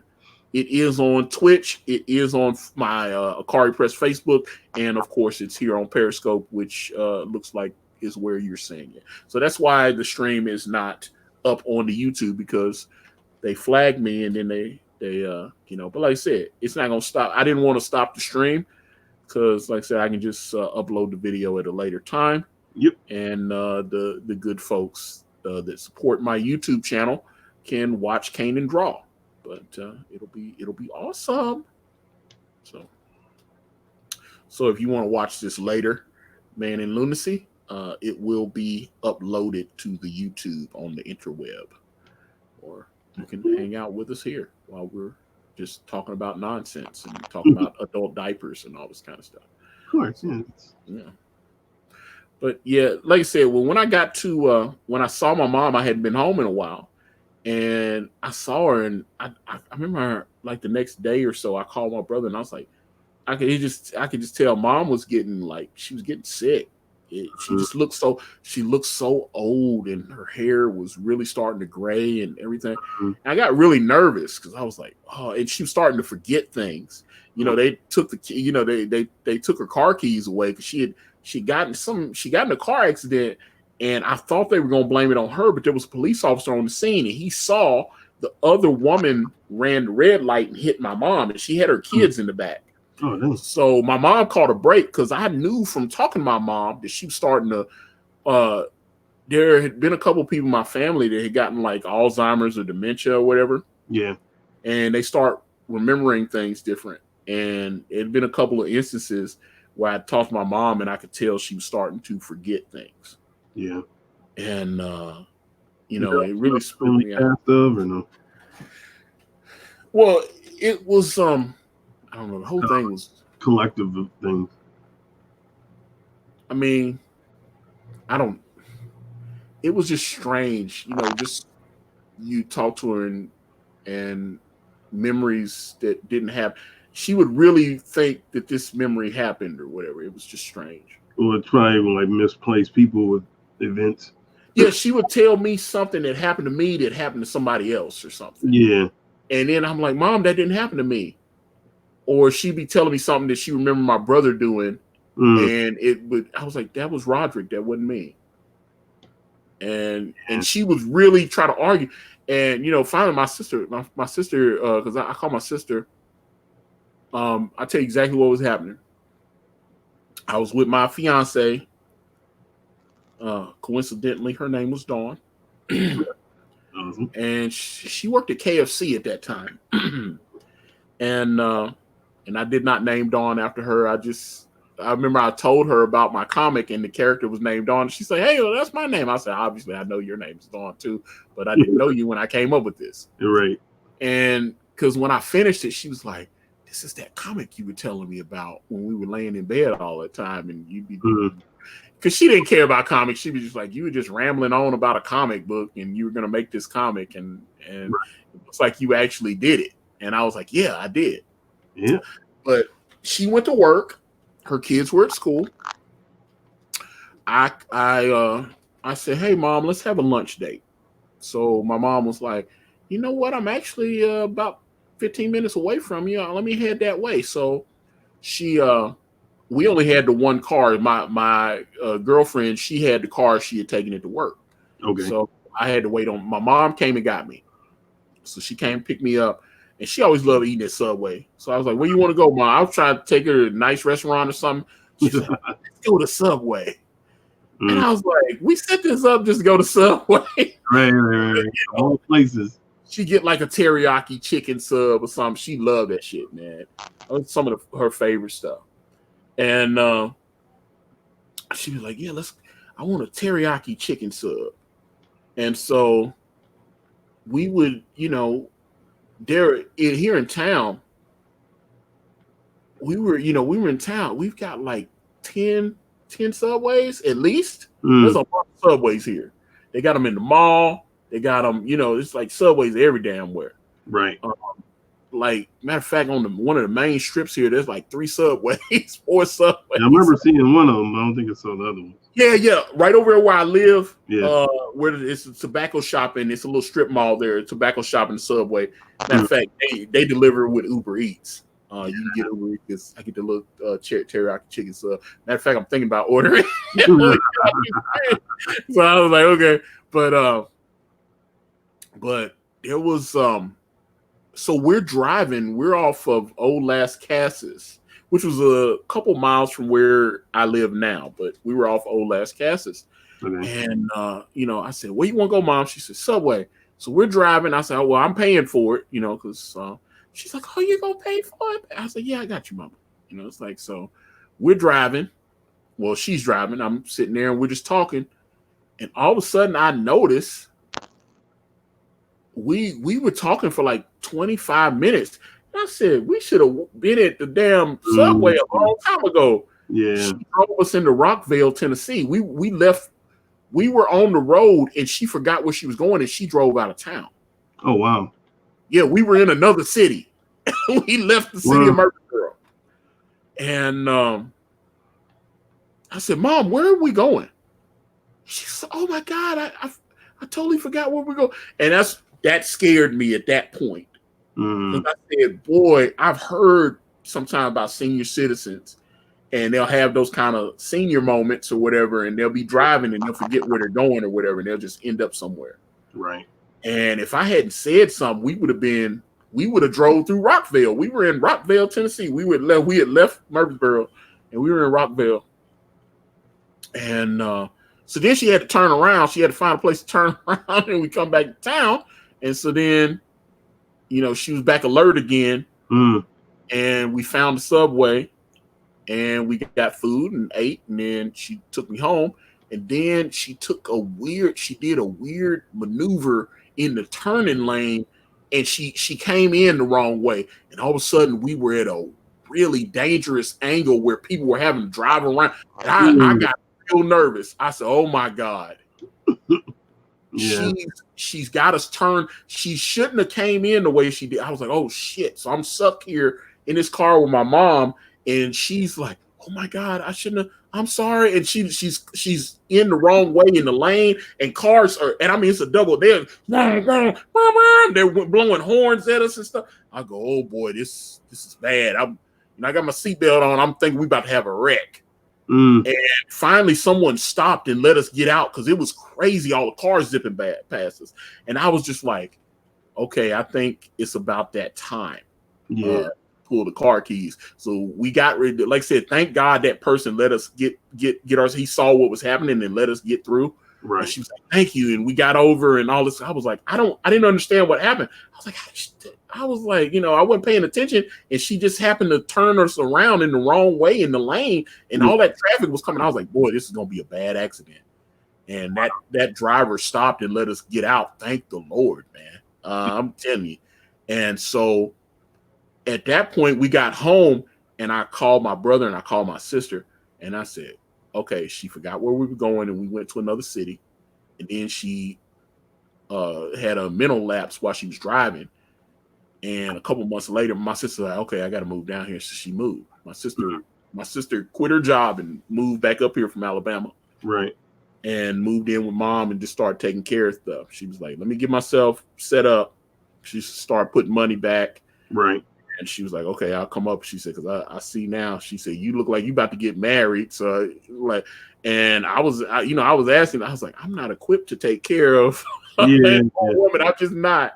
I was like, 'cause we got the 2 kids and all this stuff here. And, it was just crazy. So, I'm talking to Dawn, and because she was being honest with me that she was like, we already got the kids. I don't really want to take care of your mom too. And I was like, my mom. Yeah. I mean, it was like I said, the whole thing just got really weird. And like I said, when I called my sister was like, okay, let me take a couple months and get some money put together, and I'll start. It sounds like it's about that time. And she came up for a visit, and she talked to mom, and mom started doing the same shit she had done with me, started forgetting stuff and saying stuff that didn't happen and arguing. And my mom would tell people she used to work for the CIA and stuff like that. It started getting weird. Yeah. And I remember I was at Mapco, the gas station I was working at, and I was on my shift, and she came in there and she was like, I used to work for the government. People were laughing at her and stuff. And I got mad at this dude. This dude was like, man, that old lady was crazy. I said, hey, man, that's my mom. He was like, oh, man, I'm sorry, man. He's like, I just wasn't expecting. I said, yeah, she's dealing with some stuff. I was like, but that's my mother, man. He was saying all that shit about my mom. I was like, hey, man, what are you talking? Even though he was telling the truth. But he was telling the truth, but he was kind of like, man, that chick was crazy. Who was that? She was just, but my mom, she would just walk up to random people and just start talking to them. I didn't know what the hell was going on. I was like, oh my God. Yeah. It was so bad. The onset of the, it was pretty clear because it happened to one of my aunts, and it happened to my grandfather as well, where he just started, like he thought my cousin was his oldest son. He couldn't remember none of that. It was like stuff started happening. And I remember towards the end, they were telling me about, he was laying in the bed and he's trying to fight his children because he thought they were trying to let me go, freaking out. And some of that stuff they were telling me was bad, man. And so I know that runs in my family. So it was really scaring me. And then, like I said, my mom started showing symptoms, and she couldn't remember stuff. And so, like I said, a couple months went by. My sister had put herself together. She is situated, and she grabbed all the shit, packed up, and moved up here. And then my mom started throwing a fit because my sister was like, hand me the car keys. You're not driving anymore. And she took car keys away from her. My mom filed for a little paperwork so she can get her retirement checks and stuff, and did all that, and that was just the way it was. So my mom was with my sister. My mom and my auntie were being taken care of by my sister. And then my sister, when my mom died, something happened to my sister, and she started freaking out. I'm telling you, it was like she started having memory lapses like my mom did. It was scary to me. So I'm sitting there going, I think my sister is going through some trauma. Yeah, I don't know. She's able to function, but she was here a couple months ago. She stayed with me for like a week because she went back to Alabama, and she had pissed some of my cousins and stuff off down there. They called me up, hey man, your sister might be heading back up there. And I was like, then all of a sudden she just shows up at my door, and I hadn't seen her at that time for like almost 2 years. Oh wow. We got a weird relationship. It was like, so she showed up at my door, and it was just strange, man. I was like, okay, well, if she had walked, her car broke down on the way coming in. She got in off the interstate and managed to get her car to Old Fort Parkway, Mm, which was about 4 miles from my house. okay. And she had to get on the damn bridge and stuff, and she walked her ass all the way down from Old Fort Parkway to my apartment where you were at. Wow. So she walks. She shows up just all sweaty, and she obviously didn't smell that good because she'd been sweating her ass off and stuff. She just showed up, and so even though we had some differences, I couldn't just turn her away. Right. So I let her come in, get cleaned up and stuff. She's telling me all her bags and stuff are in there, and she's got to go back. I hit my man Reggie up. He works on cars and stuff, and I was like, "Yo," he was at work. He was like, "Yeah, look, I get off in about 90 minutes. I'll head that way." And he came through, and he took her up there to the store. She managed to get her car in the parking lot at the Walmart, and police filed a report and all this kind of stuff, and he went and checked the car out. He's like, I think he said you got some damage on the car, but he said I think if I switch your battery out, it'll be able to work. And so she went in and bought a new battery. She didn't have very much money because I had, I thought I was gonna have to whip the plastic out for her. And she looked and she had just enough to get, they had some like $50 batteries at Wally World. So she went in, and yeah, they had a battery for like $52 or some shit. She bought it. Hey, man. And then because she was like, no, she's telling me batteries cost like $200 something. I said I bought a battery a couple months ago and it was only like about $60. It was like 57. Yeah, it was good, but I just got like a 4-cylinder or whatever. So right. And so, I'm driving a little Sentra. They be seeing my big ass in this car. They be like, "What big ass driving this?" I mean, you drove my car, Yeah. So, my sister, she had like a little minivan she was driving, and she went in there. They found a battery that was affordable, and my man Reggie, he popped the hood and switched that bitch out, and the car, it wasn't perfect, but it cranked up. Right. So, okay, good. She said, okay, so it runs. So he texted me. He's like, hey, Tone, I got her. He said, she's running now. He said, she heading back your way, man. Right. I was like, hey, brother, thank you. And, I slipped him some cash for helping her because I know he had to take out his time and stuff. Right. And she drove back home. And so now she got her little minivan with all her stuff in it. Right. And she's like, I'm trying to find me a little apartment. She's like, can I just stay here for a couple days? And I'll cut your hair. I was like, all right, cool.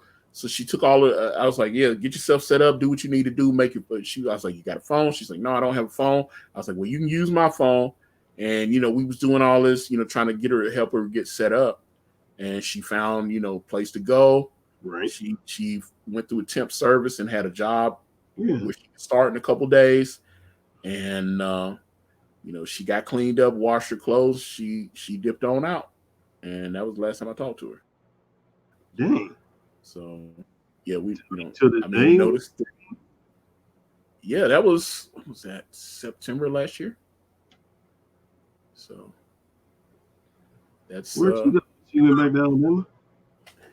Well, I thought, I talked to my Uncle Major, and I know she had some financial issues, and they called up there or whatever, and hey, can you send me some money? And he did that for her, but he's an old man. He's like 85, 86 years old now. So he got time to, he got like 3 kids and grandbabies and stuff. He got time for that. Adult kids. Yeah. Grown girl. All my cousins are older than me. Like because I was a late baby. My mom was like 39 when she got pregnant with me. Oh wow. And she was. They was all my cousins was, they was like 12, 13 when I was born and stuff. They call me my middle name Dushan. They call me Shani Baby. Hey, Shani Baby. That kind of thing. So I was always, they were my cousins, but like I said, they were all like 13, 14 years old. Wow. So it was, I didn't have any except for my cousin David, who was only, my cousin David's like 2 years older than me. And then my brother's like 2.5 years older. Okay. So we were real close. My cousin David he was like my older brother too, just like my brother. Well, yeah, everybody, yeah. So it was, we were close, man, and it was, we were close, and then we moved. My mom, my mom and dad split up, and mom had to move up she went up to Tennessee without us. She moved up to Tennessee because she tried to get her job back at the hospital. She had worked there for like 19 years, and she had to take a leave of absence. She was trying to get her RN, and she came back, and she tried to get the job after mom, because she had stopped working because my dad was making good money back then. Okay. He got out the army after like 22, 23 years or something, Oh, wow. Yeah, and he got out the army, and he was drawing a check, and he started working for the Redstone Arsenal and stuff. And they test like this shuttle rockets or whatever there, and all this kind of. He was doing like civilian contracting, so he was making good money. Right. It was the 70s. He was making like over $40,000 a year. Oh, wow. Yeah, he was making good money. Back then? Shoot. Yeah. And he was making good money back then. So we owned our house, had a couple cars, nice. My brother was in private school. I was getting ready to go to private school. Everybody on the street that we lived at. We lived on Carmel Drive in Huntsville. And straight, right, like right in the heart of like the middle class kind of. Yeah. And so we lived on Carmel, and everybody there was like dentists, lawyers, doctors, that kind of stuff. It was that everybody had, a couple people owned businesses and stuff. It was very middle class, but everybody owned their own houses and stuff. It was nice, man. I was like Black Wall Street. Well, it was weird. Because then when my mom and dad split up, our financial situation changed. So we came to Tennessee, and then my mom didn't have access to that money without my dad's income anymore. Right. And so all of a sudden, when we come to Murfreesboro, we are like on government assistance. So I went from a situation where I was about to go to private school to being on public assistance. Yeah. That was foreign to me. I'd never. My cousin David was on public assistance. They lived. That's why he used to stay with us all the time, because his mom was kind of dealing with some stuff, and they were on like food stamps and welfare and all that kind of thing. Yeah. And they were broke, but we had everything. Like I said, we had 2 cars. The house was paid for. Multiple rooms in the house, and all the neighbors had money too, and they had like a private bar. My dad had a nice little stock bar. We had, just everything was nice, TVs in all the rooms. When I think about how that, I was like, man, because I had a culture shock, like when my brother was learning my brother was learning French in private school, and I was, like I said, the very next year I was supposed to go. Well, I was supposed to go, and then my mom and dad split up. And then, and so, like I said, we come to Tennessee, and we were struggling. We lived first year in Tennessee. We moved to Smyrna, and I was going to a school called John Coleman, and I was like 6 years old in kindergarten, and they broke into our house. I'd never experienced anything like that. It was crazy to me. I come home, and they done broke into our house. I was like 6 years old. Yeah. I didn't understand. I was like, they broke into our house. What happened? Yeah, I was like, the neighborhood we lived in Alabama, I could have left the door open and nothing would have happened. I'm telling you, the neighborhood was beautiful. It was just, It wasn't, it was it was an integrated neighborhood. We had neighbors already, everybody was very affluent. They had money and stuff. It was a nice neighborhood. And then all of a sudden I'm like in a ghetto-fied situation where we're all preying on each other. Wow. Where it's, when I was in Alabama, and we was living on Carmel, it's like my neighbor was my neighbor, and we cared for each other and all this stuff. Then all of a sudden I moved to Smyrna, and it was crabs in a barrel, brother. They was all, what they got? Let me see. Can I break in their house? I'm telling you, they broke in our house. We didn't have hardly anything. They took the damn food out the freezer, bro. Wow. They took the food, and I'm like said, I was 6 years old. I come home into this shit, and I was like, damn, they just jacked us. It was crazy. I just, me and my brother, and we call our mom, and she was struggling to pay the bills anyway. Yeah. And now they've taken all our stuff, and we don't have any food, and she's having to like talk to her friends and borrow money so she can replace the groceries to feed her children and stuff. Yep. And I was like, man, I wasn't used to that. I'm telling you, we had plenty of money in Alabama, man. It was crazy. We had plenty of money in Alabama. And we come to Tennessee. So I hated Tennessee for the longest time, man. I was like, man, this sucks. This sucks being here, man. It's like we're on welfare and stuff. My mom applied for like food stamps. I didn't know what the hell of food. I was like, we never. My aunt, my cousin David's mom, she was on food stamps. I was like, we don't be on food stamps. Now we on food stamps. Right. I was like, the whole dynamics shifted. I was like, we ain't never gonna be on food stamps. All of a sudden, I'm on food stamps. We drowning in food stamps. And what little food we did have, these damn dope heads broke in our house and stole it. Wow. That was like 1980, man. I remember in 1980. Height of the they took, they took, my mom had jewelry and stuff. She had little rings and stuff. They took anything nice she had, they took it all. That's crazy. And the whole thing was jacked up. Let me see what's going on. Let's see.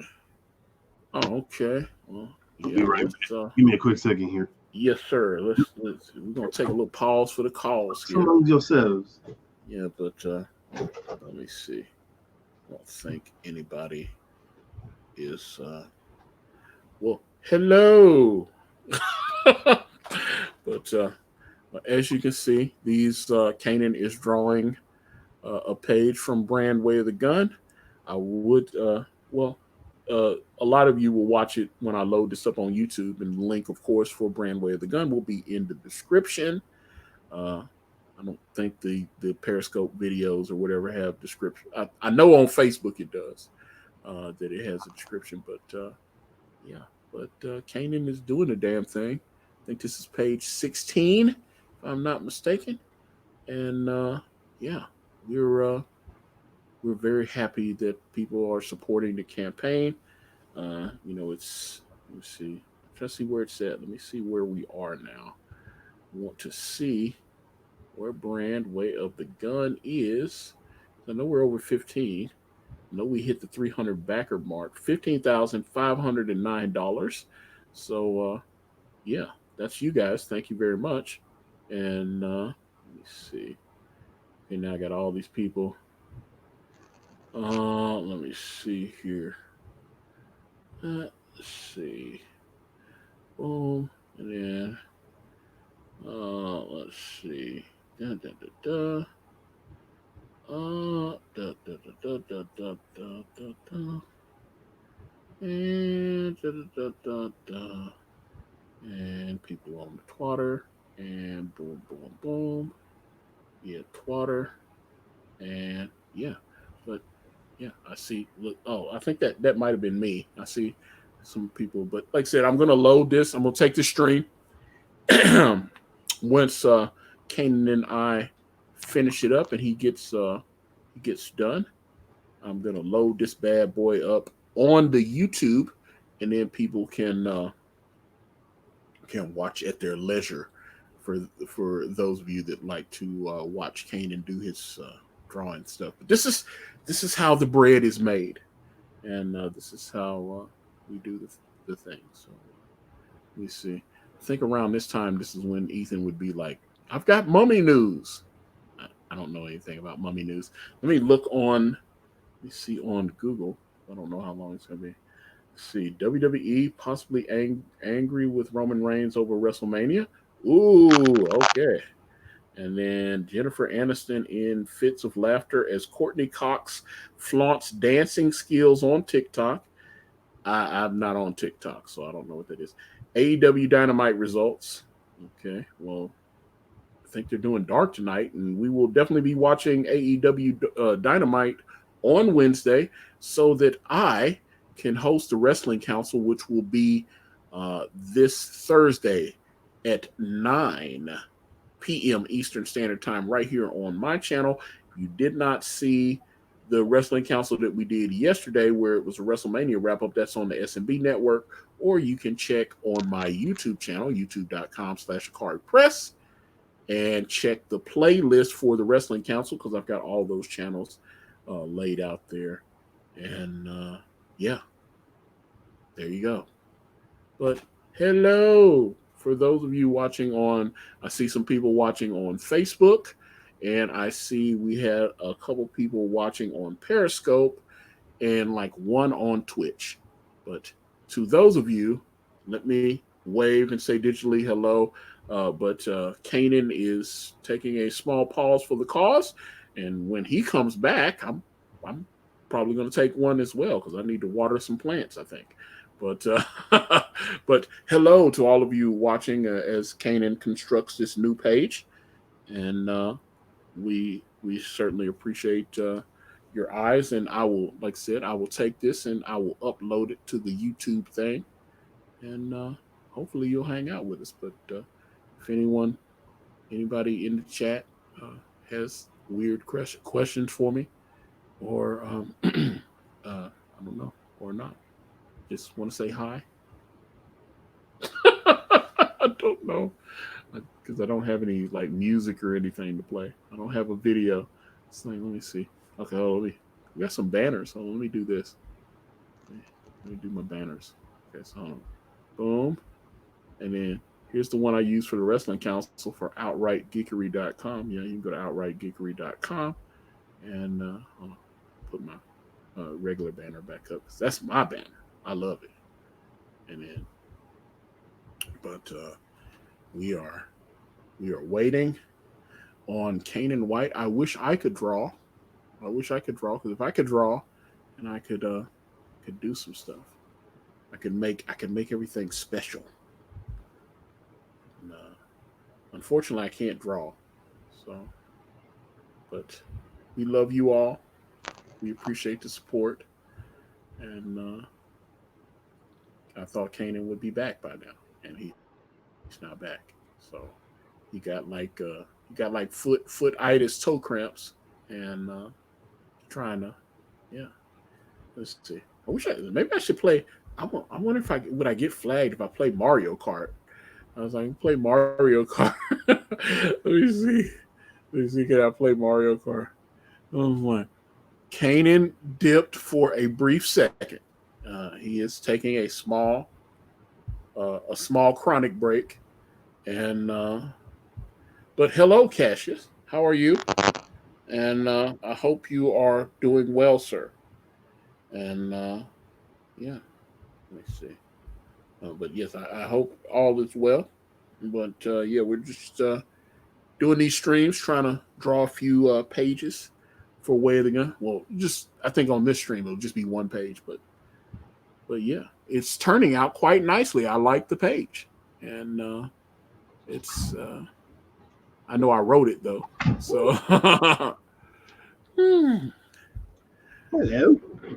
Yes, I did. I did go live on YouTube, and someone, a fan, flagged my video. I have, as you, I saw you on my Twitter. You saw I had a couple of people that were not showing me the love, and I suspect one of them. Yeah, I suspect one of them. Oh shit! Elliot sung that song too. But yeah, I suspect, one of my haters decided to flag the stream, because we only had it. We had about 4 or 5 minutes, and they shut it down. Yeah, it was down pretty quick, but they shut us down. But the good thing, what they not counting on, is that the StreamYard will allow me to save this stream, and I'll be able to upload it in its entirety. So, yeah, haters. Including me eating. Yeah. You're a hater too, for sure. But, okay. So, since you are back now, I am going to, we're going to tag team out, and I'm going to, are you eating? Look like you eating some stuff. This man left. So he went to go get some Scooby snacks. What, Reggie? Reggie? Okay, hold on. So let me go water some plants right quick, and then I will come back and chastise you for leaving me to get Scooby snacks. But I will be back. Okay, hold on. Woo, man, that chair. And then I'll be back. I can't see your chat, but hope everybody's having a good day. And staying clear and healthy and all that good stuff. It's strange times we're living in today. I don't think I've ever experienced anything like this in my lifetime, especially with my kids and shutting down school and all that stuff. It's crazy, but nonetheless, we rise. All right, I'm gonna sit my food down for the moment and continue drawing.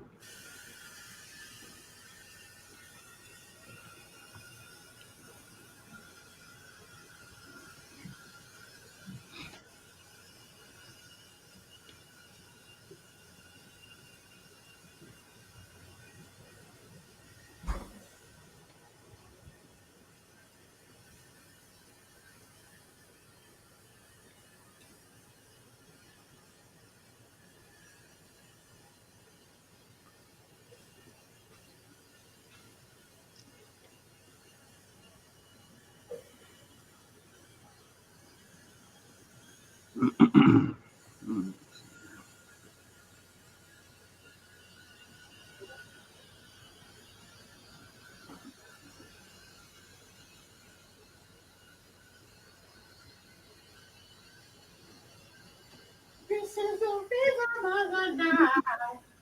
The rhythm of the night.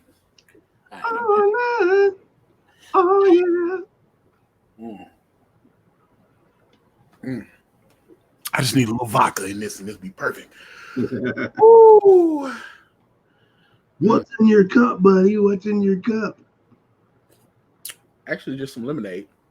Awesome. But I need some vodka in it. Vodka and a little shaved ice. Vodka. I love lemonade. It's like one of my favorite drinks for whatever reason. Keep a lot of lemonade. You know, I think my favorite is Hennessy.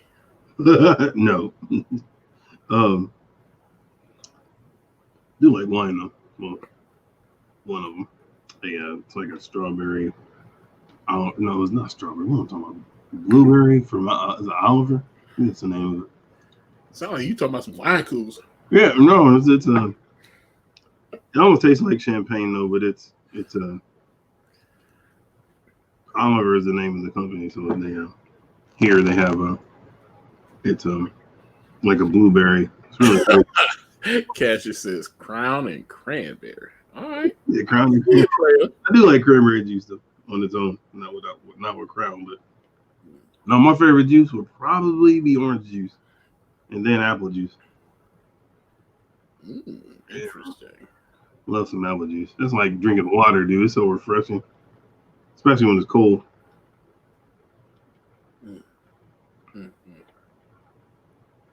Lemonade, and sometimes I gotta be in the mood for it. It's good when it's hot though. When it's hot outside, lemonade. This is true. So how many? Well, let me see. So you got 3 at the top and then 2 in the middle. How many panels do you got on this page? 3, 4, 5, 6, 7. 7. Oh, okay. Mm-hmm. I'm moving to the page or the panel with the driver. You can see him for the first time. Well, the second time technically, because he was on another page, but you can't see him. on the. I have them off panel. Well, it's on my screen. You can actually see him, but you can't see him here. Sitting in the driver's seat. But yeah, let me see. Add this to the background here.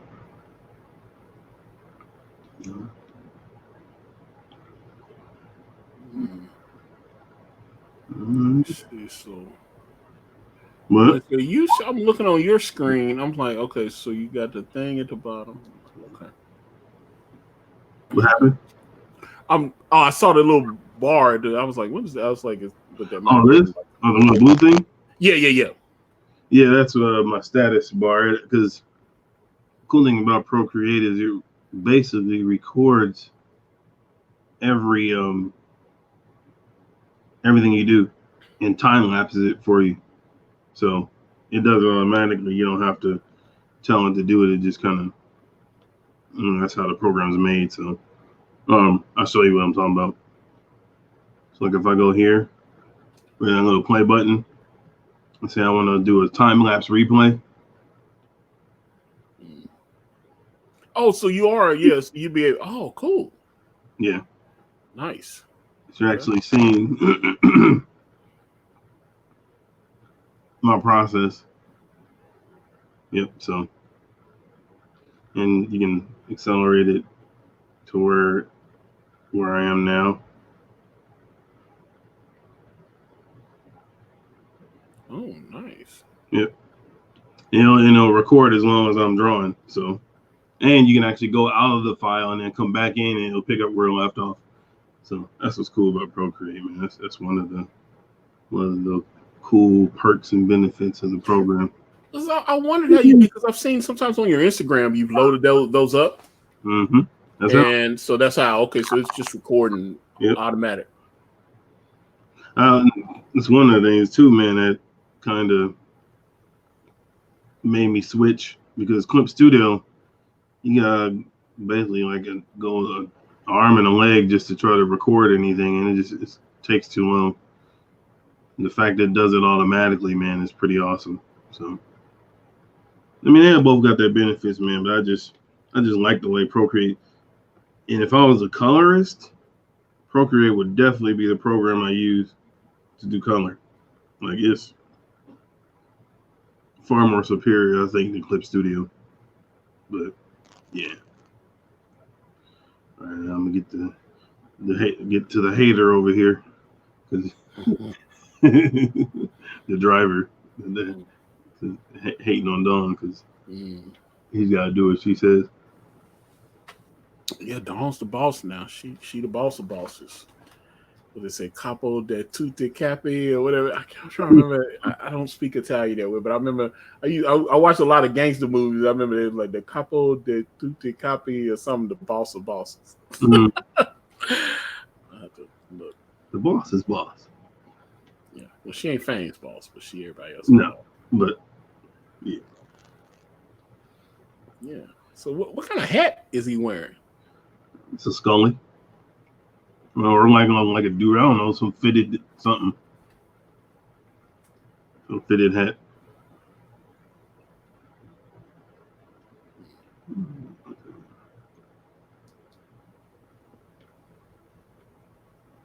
Let's see. It's like, is he wearing Timberlands? Is he wearing Timberlands? Timberland, yeah, you gotta wear Timberlands. I guess, he can't see his feet, but yeah, I mean, he could. We should make him like a handicapped driver and have him driving with his feet. What? And everybody will be like, why is he driving with his feet? Here we go. Okay. It's like, well, I needed to challenge Caanan visually, so I wanted to do that. So,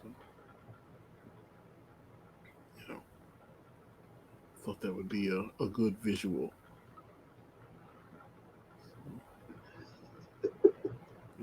Oh no! Wait a minute! Are you? Oh wait a minute! Are you? That would be hilarious. Oh God! So, hands for feet. You're like, what happened? I was like, damn, Fame got the man driving with his feet. That's the type of authority he commands.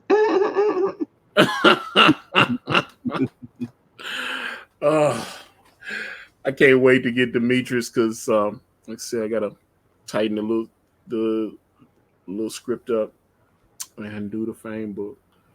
We'll see what's up with it. And how's he coming on it? well, he hadn't. I haven't. I just okay. kind of basically told him what I wanted to do, but Gotcha. It's not quite there. But within the next day or so, okay, I will shoot that over to him and let him. I will let him have it. So he can start kind of figuring out what he wants to do and all that. Sweet. So I'm very much looking forward to because I was surprised, when I look at my backer information, and a lot of people were selecting the Fame book at checkout. So, they want to live forever. Well, you should make him. That guy looks like he's in shape. I want everybody fat. I want everybody to be fat like me. So, everybody can be fat, Antonio. You gotta include everybody. Yeah, it's like healthy, fit people too. Instead of that eyebrow, draw like an eye patch on him or something. Make him look like a pirate. Arr! I'm giving old school eyebrows. You remember that? Oh, with the like Big Daddy Kane and stuff. Yeah, nice. I was like, cause Big Daddy Kane had like three cuts in his eyebrow. The 90s was a very interesting time. Yeah, my brother used to do that, and I don't know. That was never the look for me. So I didn't do that. My brother he did the tail, but I didn't. I just had the box, the high top. I did the top. I did the tail. I did the tail too. The barber, they cut the little in the back and then let it like braid it up. Yep. Yeah. We did that. Yeah, I never did the tail, but I definitely did I had the shag when I was younger. And my mom hated it. So what I didn't know is when she we started getting the haircut like in the neighborhood and stuff. It wasn't that was like you go to the barber and it was like he'd be like $8. He'd be like $8. Yeah. What? And there would be some dude in the neighborhood with clippers. That was like, yo, I'll cut you up for $5. Yeah. And my mom would be like, yeah. And there was this girl. There was a girl, they called her name was Tricky. I remember this. And I remember her because she was, it was pretty clear. She was kind of butch. It was pretty clear that she was going to grow up and be dating women. It was pretty clear. But she dressed like a dude. She kind of carried herself like a dude and everything. And, but she cut the hell out of some hair. And she cut us up. And she cut me and she cut the fades up and everything. She put like a little part in the middle of my head right there. I was like Horace Grant, Horace Grant. Yep. Yeah, I had the little down the middle and stuff. Yes. She cut my shit tight. And she put the little tail in the back. And we didn't, she asked me, I was like, hey, you cut the little tail? And she cut it. And we set it up, set the braid up. So when I got home, my mom got hot. She's like, hell you doing with that little rat tail? She didn't like it. And so this time, because before she just let me she gave me the money and just let me go to the barber by myself. She took me to the barber. She actually took me to the barber shop. And I sat down in the chair. She told the barber, she said, cut that shit off. He told her straight up, you cut that shit off. She didn't want it.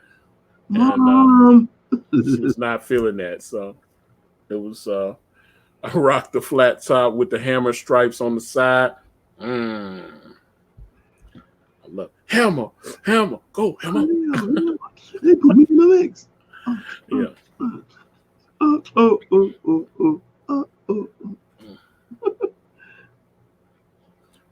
But hammer. What is it? I remember the whole like, turn this mother out. It's a hammer, go hammer. This mother. That's funny, dude. He got knocked on big time for sampling stuff, and that's all people do now. Yeah, that's all they do. Yeah. You sampled someone else's music. Right. You're not authentic. You're not a real MC. And then everybody else sampled. Now they even sample each other. Yeah. I mean, it's weird. I'm like, whoa. I will say that remix. When they play somebody's song that samples somebody else's song. Yeah, dude. It's like, and it's a sample of a sample. Yeah, that's what I'm saying. Like, okay. How's that work? Well, you remember what was it the other week when you and I were talking when we got off the stream, and I was playing you that one. What was the guy that he sampled like the Mario Brothers? Yeah. The coin. He sampled a coin. Yeah. What was the guy? I can't remember. I like to cha cha. You know all that. You were like, is that Super Mario Brothers? Because you could hear he go ding. You could clearly hear that it was the Mario Brothers coin sound. It's a ding. Now, man, that's commonplace, man. Don't nobody say nothing now. It's just like, oh yeah. Well, I told you there was somebody else I remember, and they sampled Legend of Zelda.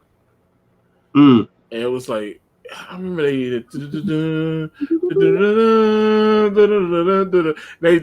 took like a little quick second of it or something and just looped it. I can't remember who that was, but like I said, the other dude, he took the coin drop from the little coin sound from Super Mario Brothers. I was like, I mean, you know, that's the sound of my childhood right there. It was like da-da-da-da-da-da. Sample so much stuff from Mario, man. I've heard people do the underground music. Yeah, I've heard yeah, there's a couple tracks that I heard where people sample that because it's like, but like I said, the coin and the do. I don't think anybody's ever sampled the Invincibility Star. You might be wrong about that because I was like because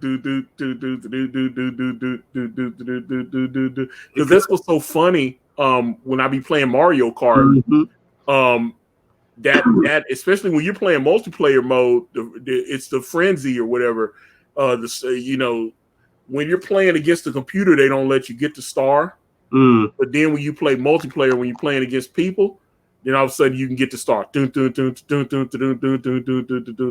remember the star kicked in on me, and I thought I had an advantage. And then I looked, and two other players in front of me, they had got the star too. And I said, "Well, damn, you're supposed to feel special." I did the little rocket where you turn into the bullet, and it was two other people that got the bullets too. And I go, "Well," I was like, "Damn, I'm supposed to be special." Well, I remember you said, man, they're cutthroat, man, when you play. Yeah, when you play multiplayer on Mario Kart, it's crazy, and it's definitely crazy. In fact, I'm getting Mario Kart crazy. I was like, I need to Mario Kart. I was like, yo, man, Mario Kart is crazy. That's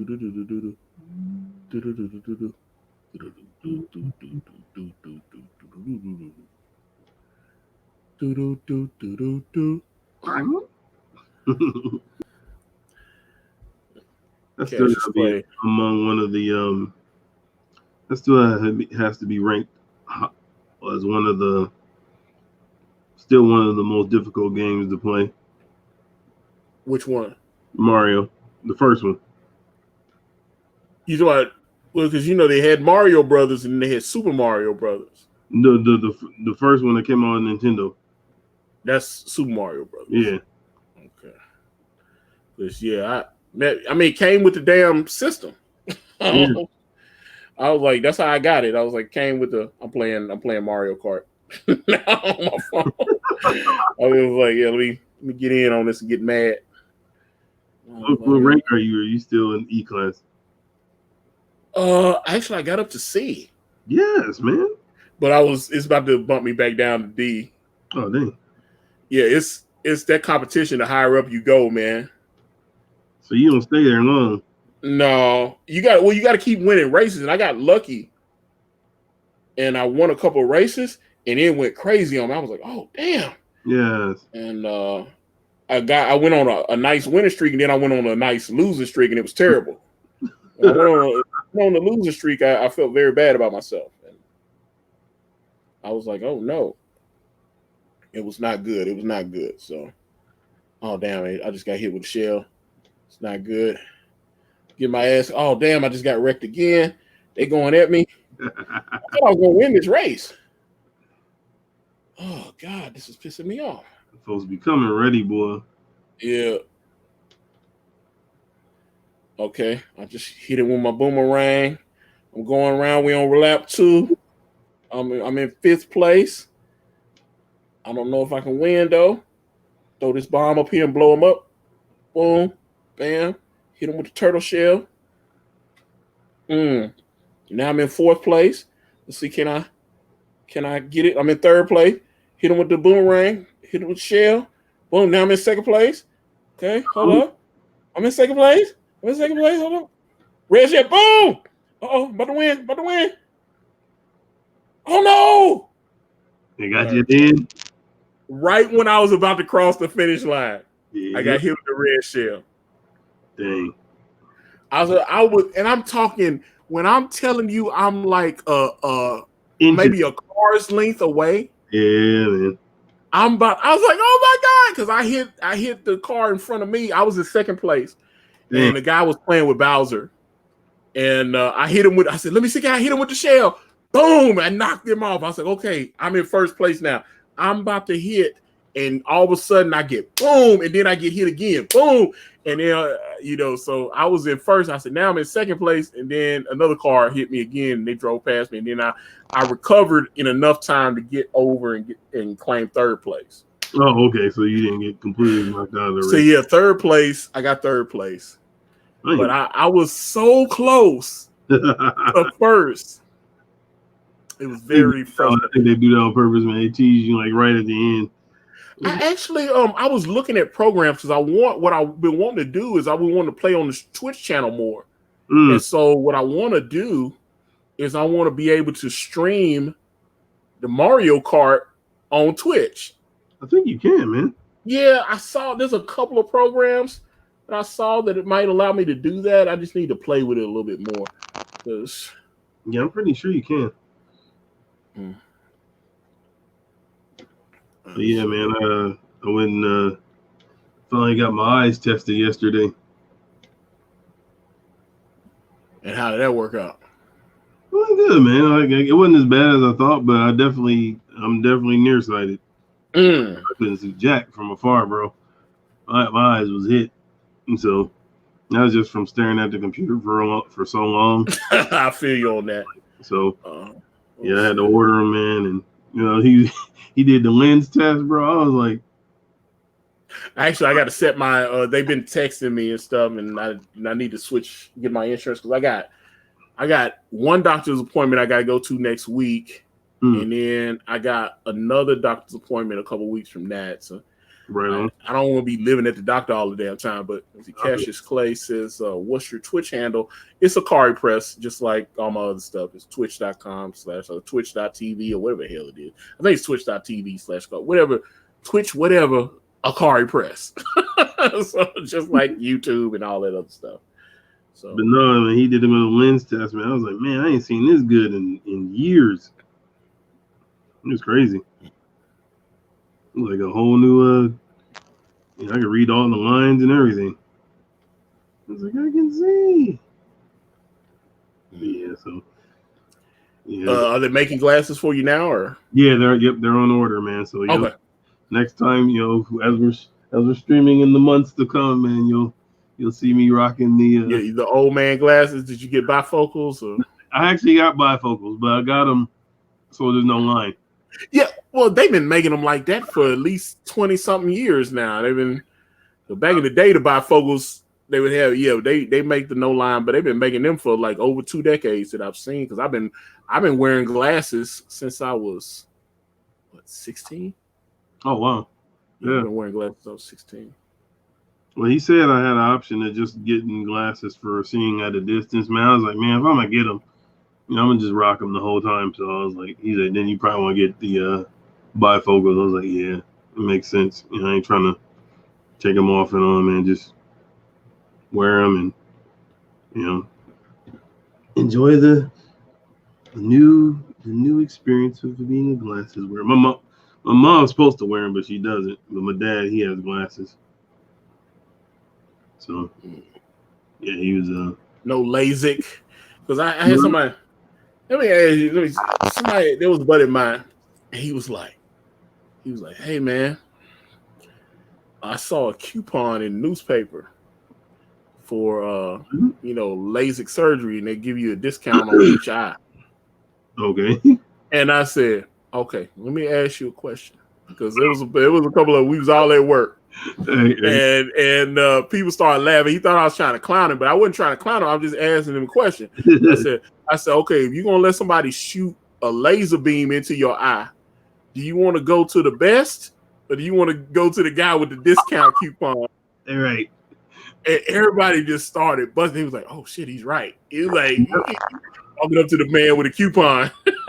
So, I want the half price treatment. Okay. Like, yeah, I was like, "Cause you get what you pay for." Because I had a couple of friends that had gotten that done, and they were charging like $1,500 an eye, and he talking about this dude will do it for like $400 an eye. Ooh. It was some serious. It's a serious procedure. You talking about somebody going in with a laser beam in your eye and all this. Well, it's outpatient though, and it's like now, it's definitely outpatient now. They get but I'm saying I want the best of the best though. I don't necessarily want to do with the discount coupon. Right. It's like, yeah, cut this coupon out and bring it to me. And, you want the dude that's been a doctor for a long time, or the dude that's just like, we'll figure it out as we go. No, I'm good. Yeah, I was like, yeah, you got a special. You got a special on these eyes, man. You better get the full procedure done correctly. Have you? Let me see. Okay, hold on. Cassius, are you still waiting on any product for the cold winter night? No, I've got everything now. I haven't shipped any of the shirts out yet because the biggest bulk of my order are the people with I've got like 1,700 people that just ordered the comic. Those tend to go a little faster. And then we got people that added like the Santana Baby cover, or they added the Manasseh cover. So there's so many. Like I said, there's almost 2,000 of those people. And so I've been trying to, when I'm packing, I'm trying to get all those up and try to get as many of those. Because the whole point was I wanted to get as many packages done so I could get them out to people as quick as possible. I haven't shipped, like I said, I've only done a couple of international orders because I just wanted to see what the shipping was going to run, to see what they can. Man, there was one I shipped to Canada, and it was like almost $20. And I was like, oh. And I got one to France and one to Germany, and I shipped to Japan. Oh, wow. Just to kind of get a sample, to see what I'm working with. Because I'm using, like, doing media mail. That's why I'm kind of glad that most of the orders are in the U.S. Because I'm doing the media mail, and it's, I can ship like a regular comic for like $2 and some change or whatever. So Antonio. Yes, sir. Earlier you said those people. What do you mean those people? Those people? Those people. What did you mean those people? I don't remember the context. Those people what? You said you were shipping to those people. Oh. What are you trying to say, Antonio? Those people. Lord. What, the internationals, or I don't know. Are you saying, did you use the him or her? They, them. Yeah. The non-pronoun. I always get suspicious when I go to someone's profile and I look at he, her. They have all the pronouns. Yeah. In the, they had the pronouns in the, they doing that when they on the pronoun side of the game. I go, okay. Yeah. Yeah. I was like, you already lose when you start trying to deal with the too much. Yeah, so I'm like, I wonder if they're gonna be like, Caanan, no one grips a steering wheel the way you did that person. Somebody something. I'm like, that's not right. Let's see.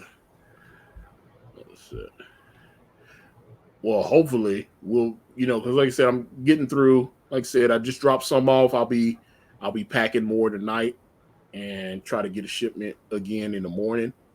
So trying to make sure I drop off a couple times a week and get through these. I'm waiting on this next. I can't wait for this next batch to start arriving. That's always a good thing. But definitely, definitely. Cash, just let me know what's up. If you need to change your address or any of that stuff, just holler at me and I'll get it fixed before I have to ship. So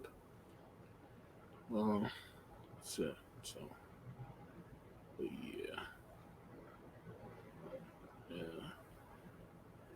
Zach, I was kind of figuring out I need to do some tests on that because Zach was telling me to get like some little envelopes and just ship the shirts separately.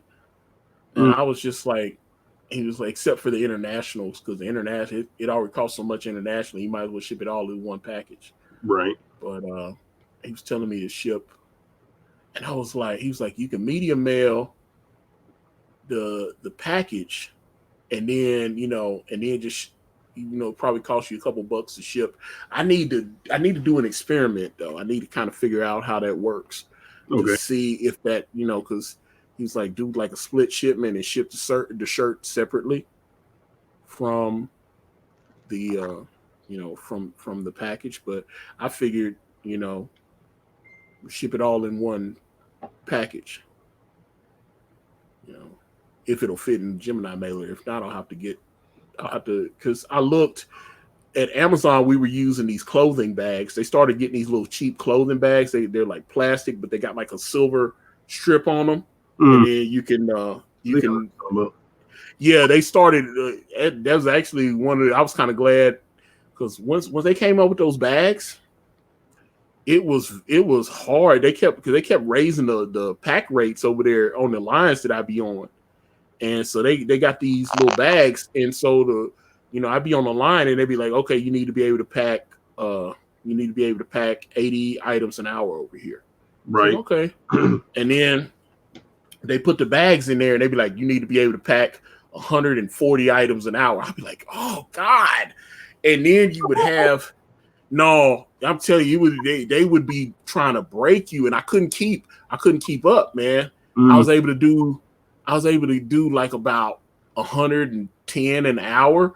And it's like my ex, she would be over there packing. She'd be packing like 170 units an hour. She would be flying over there, dude. She'd be like, she'd be over there packing all that stuff. I'd be like, damn, how the hell is you packing that fast?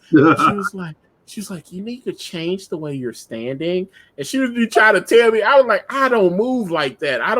Her hand was just, I don't know. She was just packing so fast. Line type stuff. Yeah. Well, and here's the thing. You have to pack it and then you have to toss it on the line to keep moving. Yeah. It's like boom, boom, pack, boom, boom, boom, And so it's my buddy Cody. He was over there packing. He was packing over 200 units an hour. He was killing it over there. And I was like, he'd get over there and he'd be like, and so they would have him. Because they're supposed to rotate you to different lines. We had like 4 or 5 different paths. And so they're supposed to, okay, well, you were over here today, so you're supposed to go somewhere else. He was so good over there. They was like, just keep his ass over there on that thing.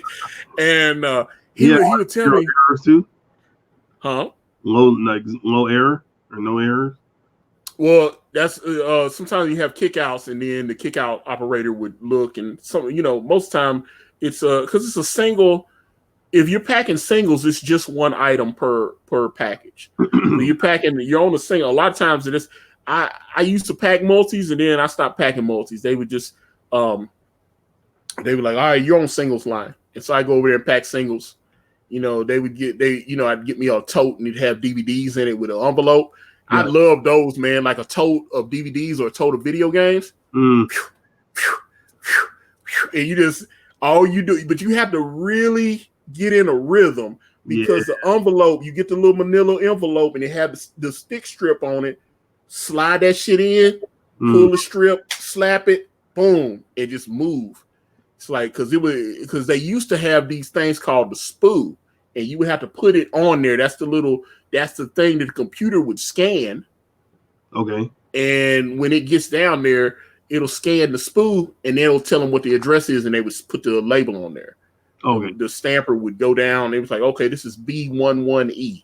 And it'll bloop, okay, that's going to Mike Jones at 2519 Carmel Avenue in Kentucky. You know, that, and so it would know exactly who it was.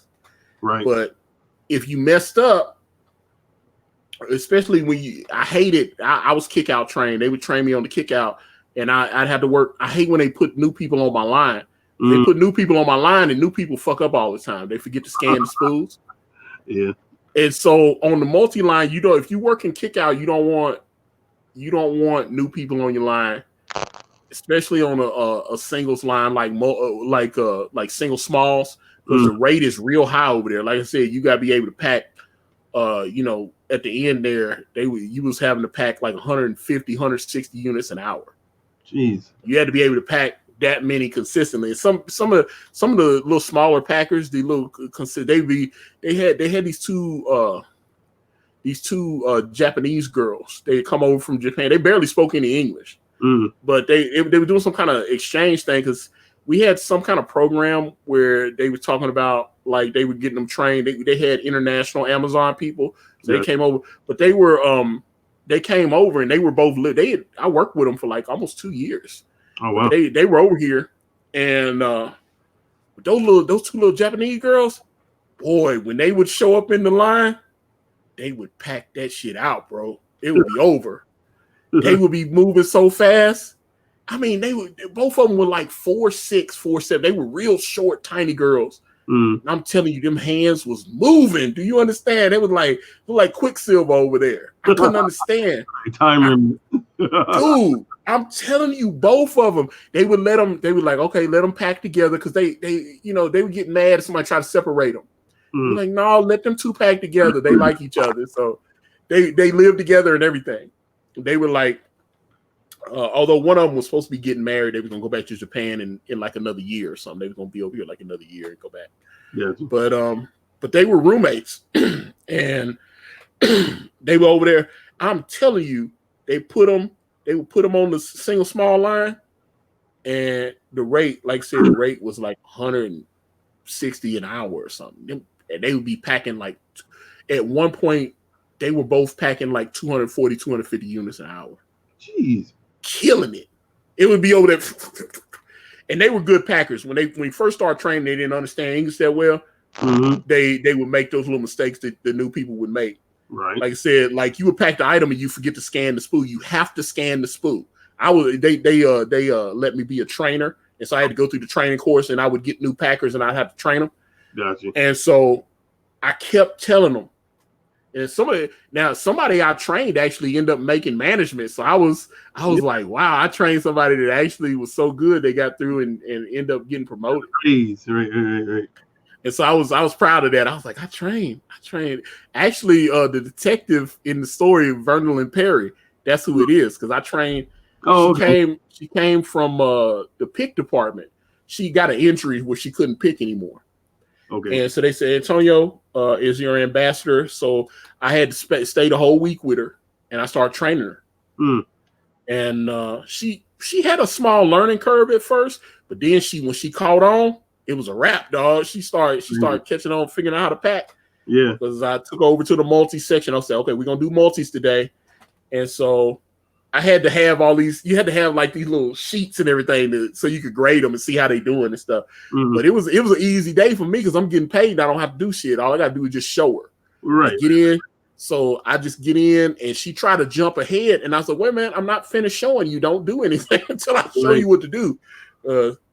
When you're doing multis, you got to make boxes.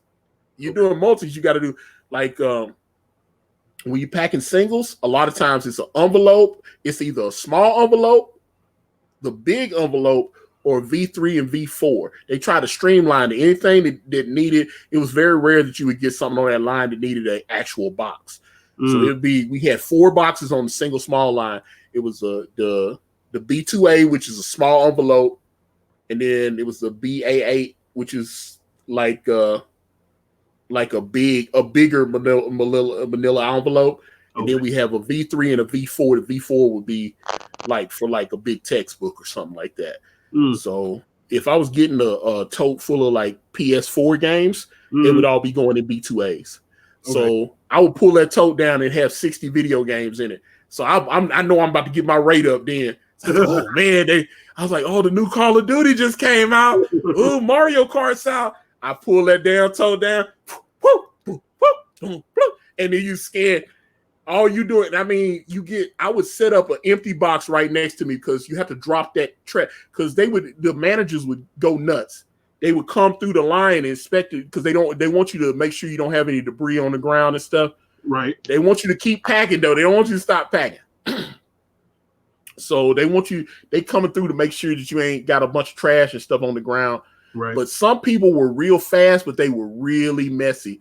Like my buddy Greg, he was super fast with his rate, but you would go over to his pack station, it looked like a tornado blew over there. He would have all kind of trash on the ground, and they would be mad. They'd be like, "Yo, man, you got to clean." And sometimes they would switch into another station, he didn't clean that shit up, and then the next person would come over there, and be like, "Come on, man, the whole station is messed up," and they start getting on to him, and so you got packing and keeping your man. That's crazy. Yeah, you gotta keep your area clean. You can't just. You know what I mean? I did that shit for 7 years, man. And I was like, man, but assembly line one time, man, I wasn't fast enough, man, and then I had so many errors, dude. It was like, all right, move.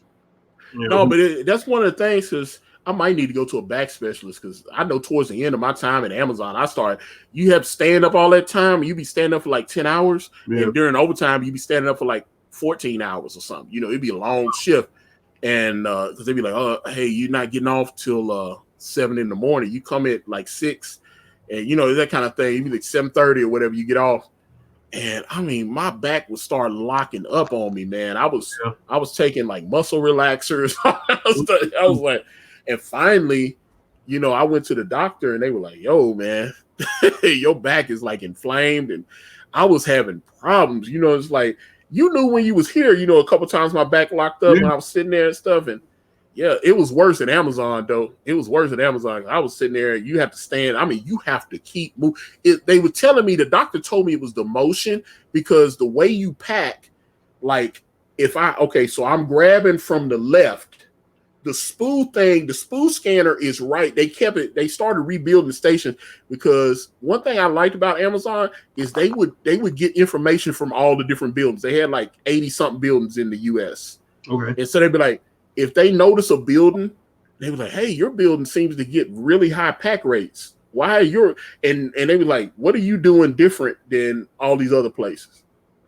And so they were like, well, we had a associate. He made an adjustment. He reconfigured his pack because they tell you don't change your pack station. Okay. They're like, hey, we've got these pack stations. We've tested these pack stations. We know what is the most effective to get you this rate. And then they let like 20, 50 people pack, and then they kind of figure out what the average rate is over there. And they go, okay, so we look like we're averaging about 125 an hour over here. So that's what you have to pack.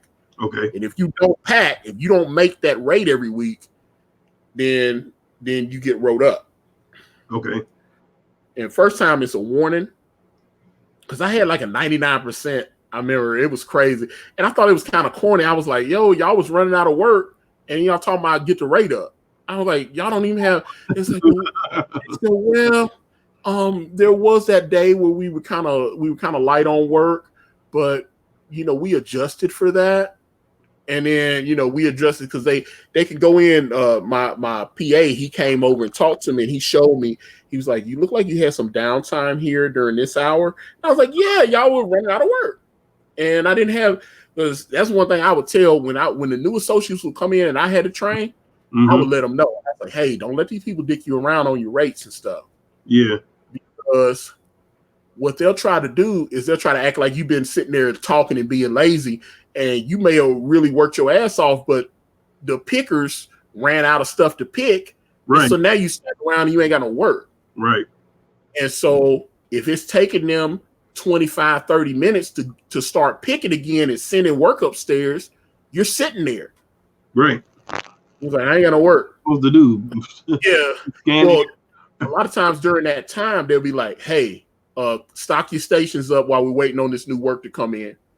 And so they'll do that because we would have what they call CPTs, and we had to get that stuff downstairs and back on the truck within, it's like, okay, we got the 9 o'clock CBT. So we had to have everything. You had to have everything done a half hour before the pull time.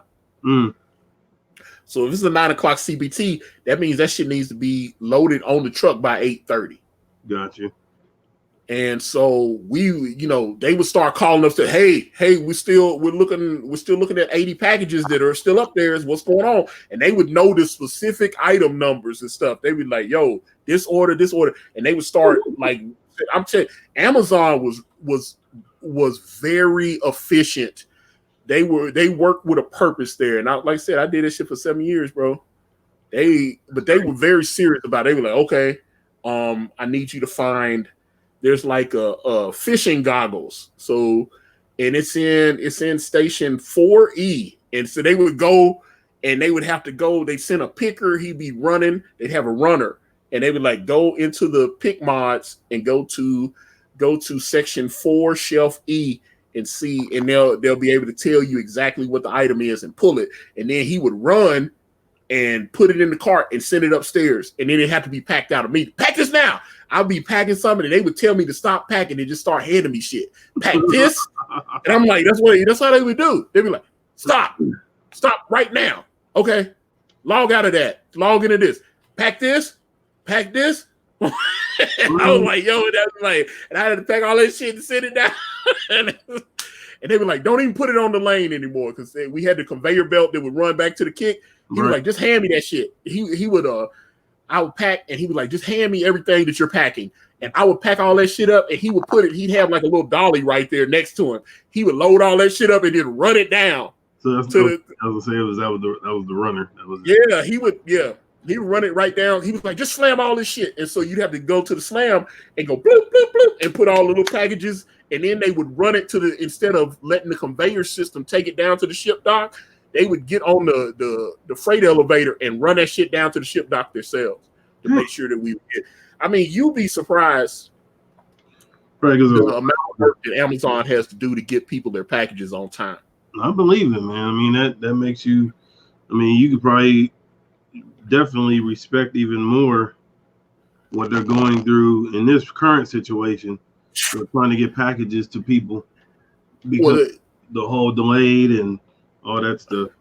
They fired a dude a couple weeks ago. I actually tweeted the article out. They fired this dude, a black dude up in one of the Amazons up in New York. Mm-hmm. He had a problem with the way he felt like Amazon wasn't making sure the employees were safe. But they've had people with coronavirus test positive in like 8 or 9 different Amazon facilities. And this dude up in New York was like, yo, you guys are just having us work and you're not doing enough to make sure we're safe. Right.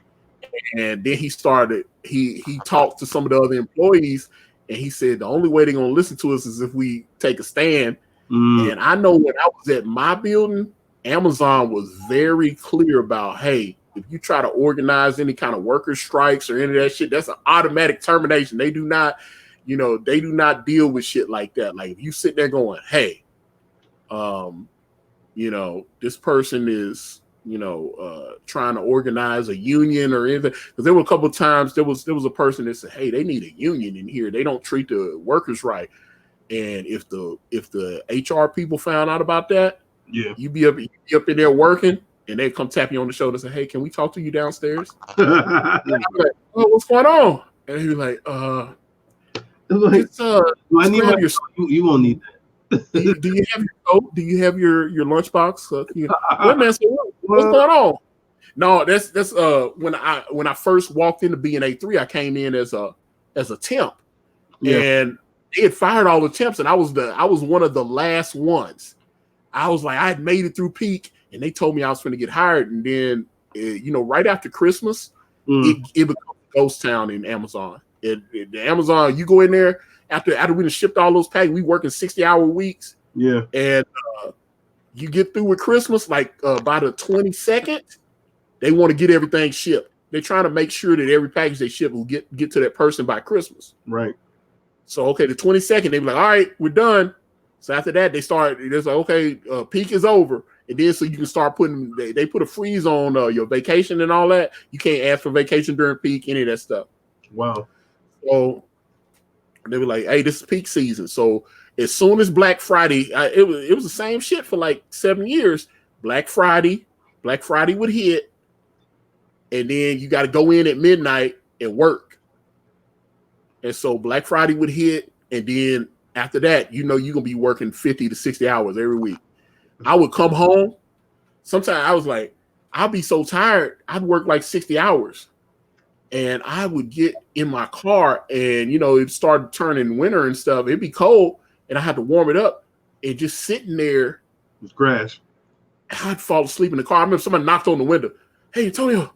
I'm like, it was like 8:30 in the morning. I'd been letting the car, it's like I got off at like 7. I know I was asleep for like almost 2 hours.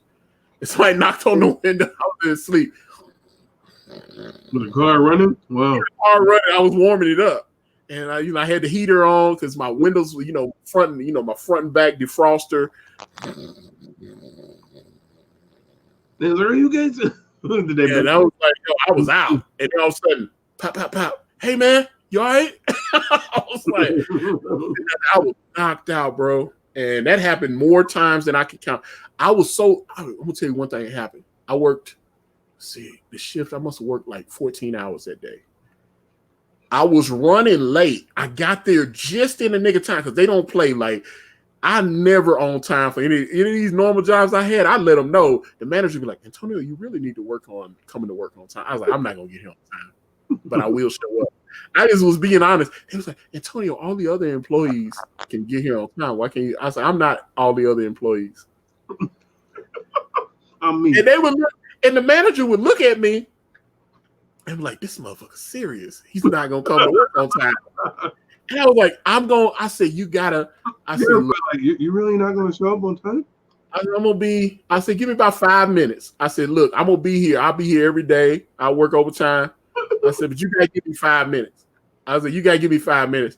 And after a while, I noticed the managers would leave and a new manager would come and they would have an Antonio talk with the new manager. They're like, look, Antonio gonna show up all the time. He's not gonna lay out on you. He gonna be late about 5 minutes every day. You just gotta live with it. They were like, and then one manager, he came in and he tried to tell him, he was like, now these are my other jobs before I got to Amazon, because Amazon don't play that 5 minute shit. It's like, no, it's like when I was working fast food jobs and when I was working at like check cash and places and stuff, they were like, look, you tell Antonio to come at 2, he gonna be there about 2:05, but he gonna come. He's like 2:05, he gonna be there. Amazon was like, not today. You cannot be 1 minute late at Amazon, bro. That's crazy. I'm telling you, when they had that point system, you did not. You point out and they'll walk you out the door. And I was like, they had my insurance and my stocks and stuff. I wasn't fucking that up. I was like, I had my unpaid time, my personal time. And there was a couple of times I was like, damn. There was like somebody had a wreck and I was trying to drive to work. And so it stalled. It laid the whole thing back for like 5 minutes.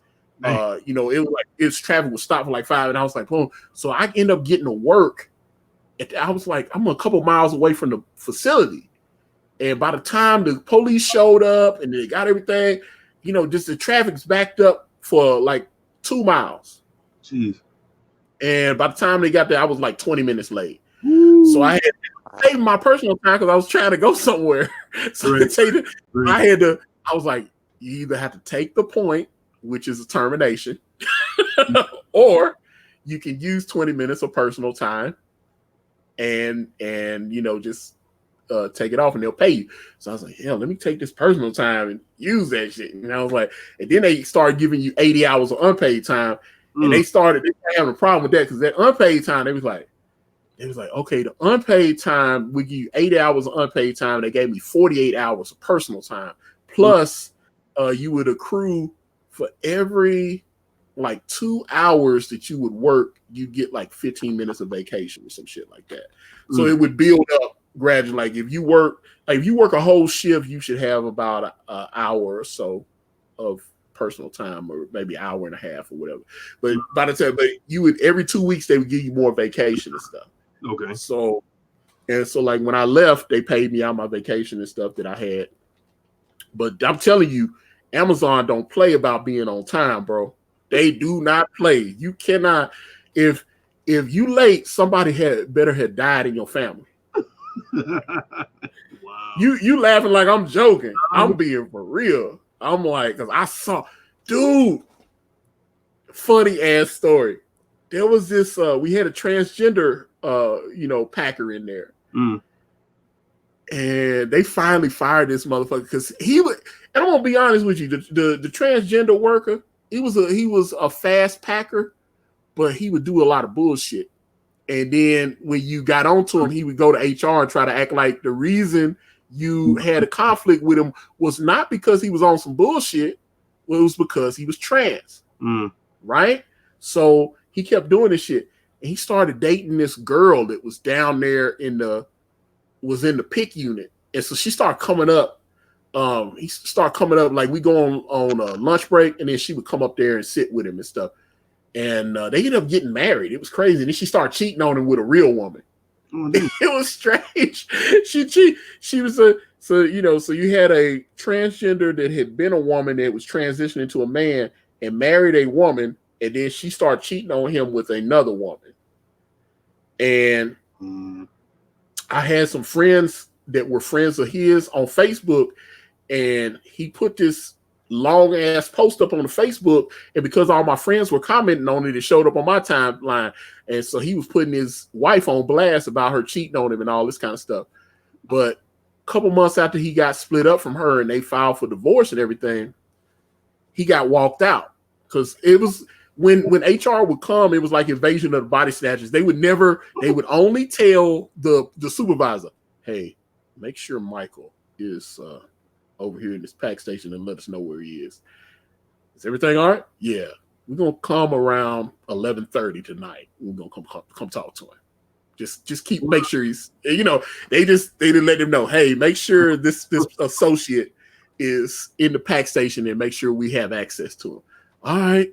And so they put you in the station, and all of a sudden the HR people would come with their vests, and they were like, hi, Michael, how are you? Happy.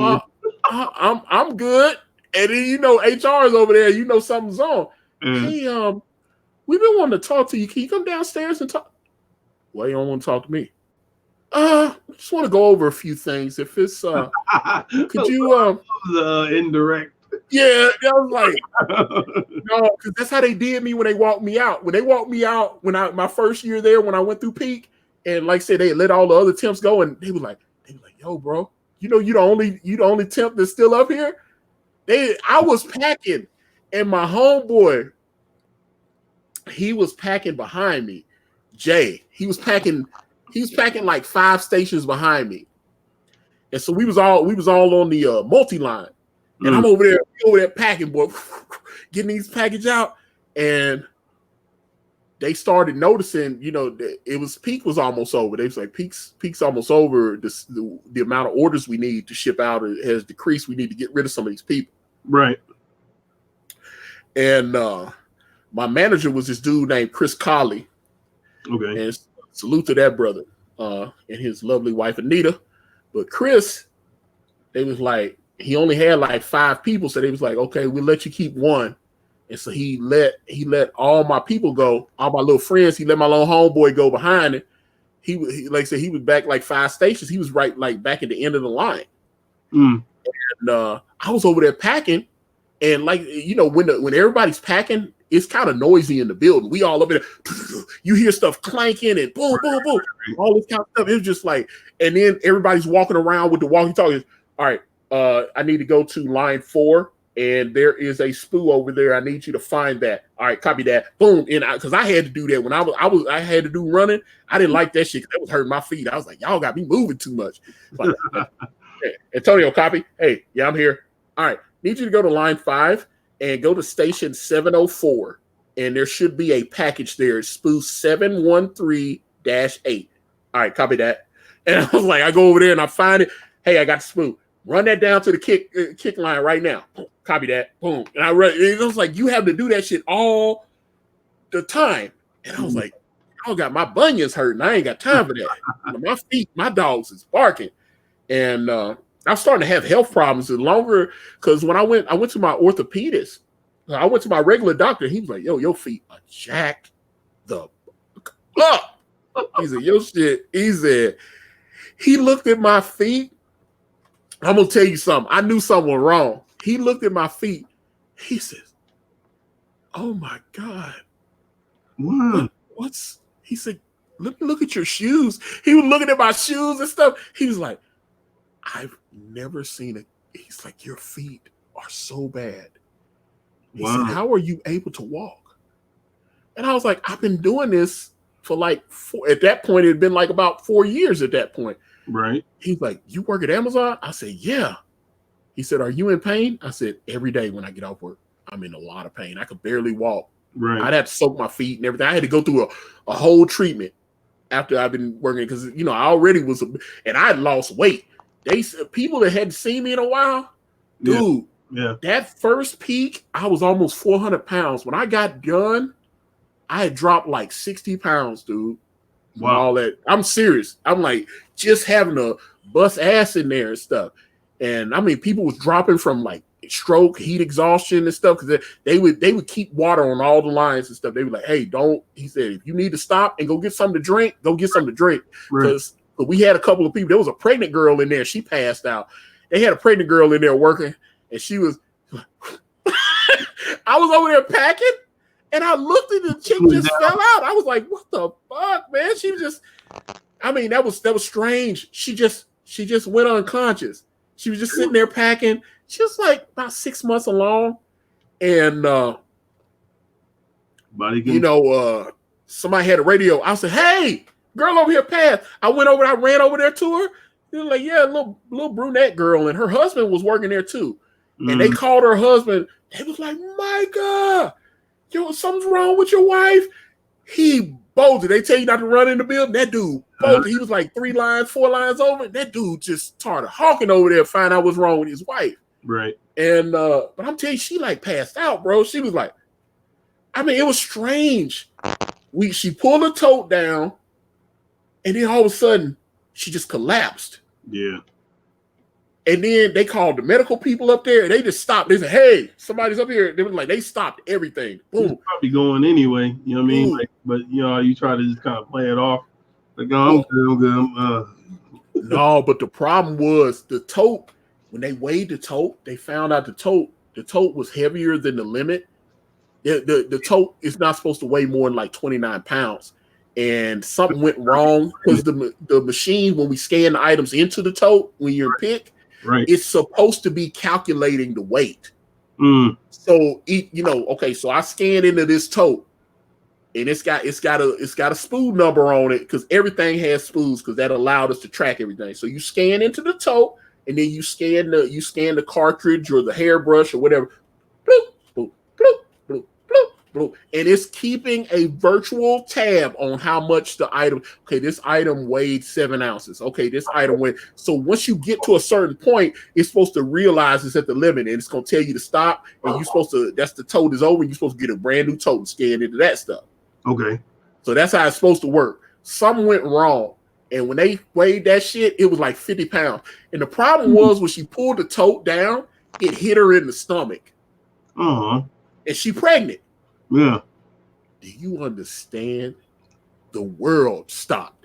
Do you understand? My manager, Tracy, told me, he said, they thought they hurt that baby. They were freaking out. Yeah. They got that girl to the hospital. Yeah. I'm telling you, do you understand? Amazon freaked out. They thought there was about to be a lawsuit. Yep. You know what they did? They paid that girl to stay her ass home. They said, don't come in no more, bitch. We're just going to pay you. You think I'm bullshit? They just told her not to come in. They said, I talked to her husband. They said, look, they just told her not to come in no more. And they were just going to pay her. We would think it'd be beneficial for you if you stayed home. That's what they did. They just told her, they said, look, don't come in no more. We'll pay you. They were like, we'll just pay you your salary just to stay home. Because I'm telling you, when I was right, she was like, I was on line 7 at the end. I'm at what they call the anchor position. So and a lot of people don't want to pack anchor because the totes come to the front of the line, and by the time you get to the back, you get all the worst totes with all the heaviest shit in it. Okay. And so everybody's done cherry pick. They're like, oh, let me grab all the good shit, and then Antonio be in the back. He don't get all the heavy shit they have to pack, right? So at that point, I was strong enough. I was a strong enough packer that I could handle anchor, because a lot of times you didn't want to put somebody who was slow in the back, because they're gonna get fucked because of all the heavy ass shit that's coming down. But they had the next line over, which was line 8, and she was over there. She was like, oh, these totes start. We were getting backed up, so they had to open up another line. So she was like, oh, let me go over there, and she waddled her pregnant ass over there, and thinking it was gonna be started packing, and she started packing the shit off the line, and she pulled that one down, and it slipped, boom, hit her in the stomach, and then she fell down and stuff. And we were like, yo, get security, get help. I was like, I ran over there. I was like, oh shit. It wasn't on her, was it? Huh? It wasn't on her, was it? It just hit her in the stomach, because I had to fill out a report. Okay. Because we had these ramps that slid down, so you had to slide. Like you pull, they had these rail lines that would come down. They would come down, and then you had to pull the tote down off the ramp, and then you had to scan into it and start packing. And then when you got done, you stacked the empty tote and grabbed another. You just kept going till you didn't have no work no more. Okay. And hopefully by the end of the 10 hours, you done packed like about 4,000 or 5,000 things. Just keep packing shit. But yeah, she pulled that tote, and it hit her in the stomach, and then she fell back and she fell down. And I'm like, yo, get some help. Whoa, and I'm running over there, make sure she good. Man, they were like, yo, and they start calling over I'm telling you, man, everything. They were like, everybody, stop packing. Boom, they get the security people, they get the medical, they have medical people in the building. Yo, get somebody up here now. Boom, it's like, yo, we got the young lady's pregnant. Call her, boom. They brought a wheelchair up there. They was like, yo, where's her husband? Boom, they call him. He starts bolting over there. Boom. I was like, yo, did you see everything? I was like, yo, and I had to fill out the damn shit. I was like, whoa, I didn't know what was going on. And then we went to break. They said, everybody stop packing. And they held a manager's meeting. They said, hey, take her home. Take her to the hospital right now. And so he used the wheelchair, and he got her down to the car and everything. They said, okay, you can go home for the rest of the day. We'll take care of everything. And so they cashed him out or whatever. They put a little notation and let him leave for the rest of the day so he could take his wife to the hospital. Gotcha. He took her to the hospital. He didn't come back for a couple of days. And I was like, when he finally came back, I asked him, I was like, hey, how's your wife? He was like, dude, he said, that was scary, man. Because he said she's already she had a troubled pregnancy. It's like where they was starting to get to the point where she was probably going to need bed rest anyway. Okay. And then that accident happened. Right. And my man Tracy, he told me, he said, man, you just don't understand.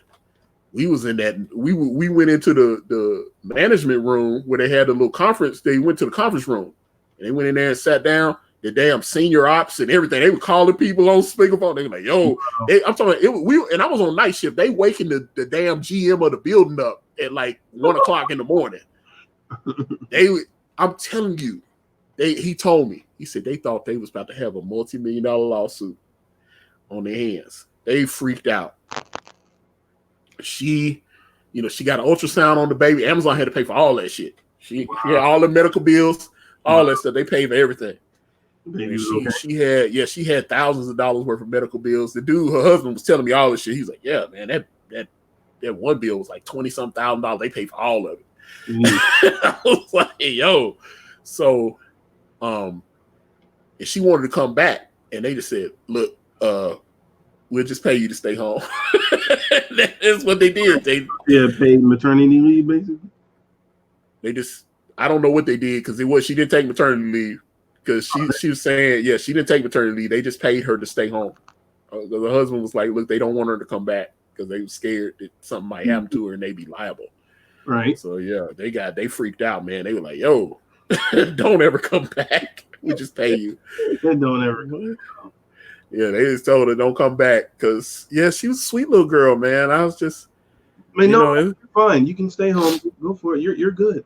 And then we had another pregnant girl down there in Pick, and because of what happened to her, they sent her home too. They said, "Look, she said, no, my doctor's, I'm fine." She was in there picking, and when I started in the building, they told me I might have to go to Pick, and like I told you, my feet was jacked up. I knew I wasn't gonna be able to handle Pick, right. And hell, they sent my sister down there to Pick, and she was struggling, boy. My sister was struggling down there in Pick.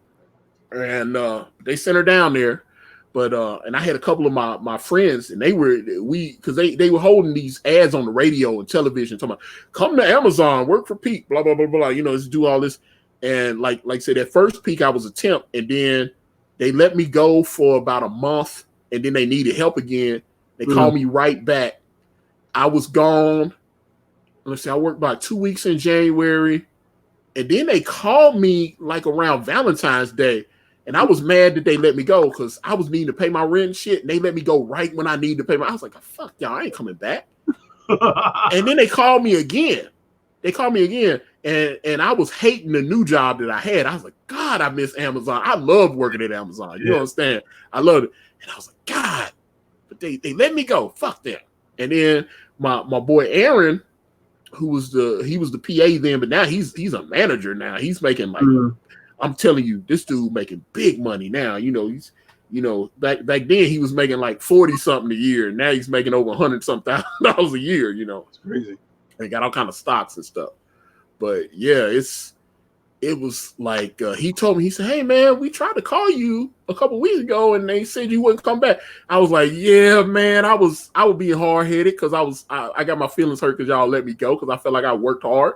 I never called out on them and did any of that stuff. Right. And then all of a sudden they like, yo, we got to walk you out. Cause like when they came like the Godfather and walked my black ass out, it was crazy. It was crazy, bro. I was sitting there. Yeah. And I was like, my manager, Chris told me, he said, "Hey man, Peak's over." He said, "You're on the list to get hired." I was like, yeah. I was like, cause when you got a white badge, you ain't shit. You ain't got no benefit. You're not associate. You're the red shirt dude from Star Trek. And when you're a blue badge, then all of a sudden you get respect. You got you're an employee. You actually work for Amazon. When you're a white badge, you just in the building working. They used to treat you different. People started complaining. The new temps, when they started coming in the later years when I was there, they started complaining. They were going. And I remember I talked to some people that got hired into the company directly, and they were like, "I don't understand why these white badges are complaining. They got a job." I said, "Dude, I was a white badge. That's bullshit." Right. And I said, they would hire you guys in and just shit all over us because we're temps. Yep. And they would not treat us with the same respect that they would treat y'all. We wouldn't get, hey, there was a problem with the manager. Well, you're not a blue badge, so it doesn't matter. Right. Right. Yeah, so you would have to go to the temp people and talk to them, and then you'd have to go through all these hoops. Yeah. And I told Chris at that time, I said, if I'm being honest, I don't like the way the white badges are being treated. I was like, we're all doing the same work. We're supposed to be all on the same team. But because I don't have a blue badge, I was like, oh, well, you don't have any benefits. You don't have any paid time off. Yeah. You don't have any, all this kind of shit. But I'm up in there having to bust my ass and work the same schedule everybody else is. Exactly. And you don't get treated with the same level of respect. Because there was a couple times I had problems, and I would go to the HR people, and they go, "Oh, you got a white badge. You need to go talk to the temp agency people." Wow. And I'd be like, I still got a problem where I need help. But when I will say, when enough people complained over the later years, when I would get new people in and they would start complaining, I said, "Dude, you just don't understand how good you got it." If I had been a white badge and been able to do, they started letting the white badges do like the runner jobs and stuff. They started letting them do the helping. They never, like, if you were doing any kind of extracurricular stuff like running CPTs and any of that kind of stuff, you had to have a blue badge. They would not. Then, if you want to work kick out, you had to have a blue badge. All the extra jobs that you get cross-trained for, you had to have a blue badge. And then people said, well, I'm in here working and I'm good, but I don't have a blue badge. So why come I can't train? Mm. I don't know if your ass is going to be here in a couple of weeks. That's why, which I get that because Chris was explaining it to me. He was like, look, resources. Yeah, because he was like, these people, he said a lot. He said the white badges are temps. They're not going to be a lot of them. He said, we're going to hire some of them, but we don't know if we're going to keep that person or we're not going to keep them, you know? So why waste all those training hours on somebody that's not even an associate? So when he said that, I understood it, but it still kind of sucked. But enough people complained over the years that they started going, okay, well, it doesn't matter if you're a blue badge or a white badge. If you're good, we're going to give you an opportunity. And they started letting them catch CPTs. And there was a couple of people that started off as white badges. They got hired on. And next thing, they had already been cross-trained. So next thing you know, they was in fast track to get the tier 3s and all the, the management positions and stuff. Right. So it changed the whole culture. But that first year was brutal, bro. If you had a white badge, like I walked in with a white badge and they was not treating you with the same respect. Wow. And it pissed me off. And my problem is I got a big mouth. I'm going to say something. It's like I see I'm not getting treated with the same level of respect. And I'm not just going to lay down and go for it. And so they would always like, Antonio, you just seem to complain about everything. I said, I'm just being honest. I was like, do you think that this is fair? This is fair? Well, this is the way we do it. I'm like, but it's not fair. Right. So if it's not fair, right. And I was like, and then even when I got my blue badge, I still sympathized with the white badges. So when I would hear other blue badges talking shit about the white badges that just got hired, like my ex, she just got hired on directly to Amazon. I had to go through the temp. So she never saw it the same way that I did because she was like, I just came in. They was having an open house and I filled out the paperwork and they called me and I got hired. I said, well, I had to go through the temp thing. And then I got let go and then they called me back and then I got hired because they let me keep the hours I had accrued. You had to accrue like 1,700 hours packing and stuff. And she did, she saw after a while what I was talking about, but yeah, she didn't get that because she came in and got hired directly. Okay. So she just didn't, she thought a lot of those temps, she was like, well, these people aren't going to be. I was like, yeah, but they come in just like I did. They have a dream. They're trying to get hired. Right. No, it's just different. So opportunity. Yeah, they just and not just the opportunity, but the same level of at least some type of respect that everybody else gets who's already been there. I know they talk to you no kind of way. If you didn't have a blue badge, see now if you had a blue badge, they couldn't just talk to you no kind of way because you could go to HR. Anybody could go to HR. Right. If you have a problem with your manager, you go down to HR. It's like, hey, when I talked to her, she was a little smart with me, and I said something, and then they would come up here and say, hey, Amanda, we had an associate. They would have a conversation, and then I saw this shit happen more times. Like the manager would have to go over and say, hey, can I talk to you for a moment? I am so sorry. They would have to go and apologize to the associates and stuff. I was like, I knew Amazon's culture was different, man. It was just different. I was like, any other place I work, the bosses could just shit on you and stuff. You go to HR on Amazon, they'd be like, hey, fix that. And I am so sorry. I was having a bad day. I didn't mean to, I value you as you're an important member of this team. Person apologize. That's cool.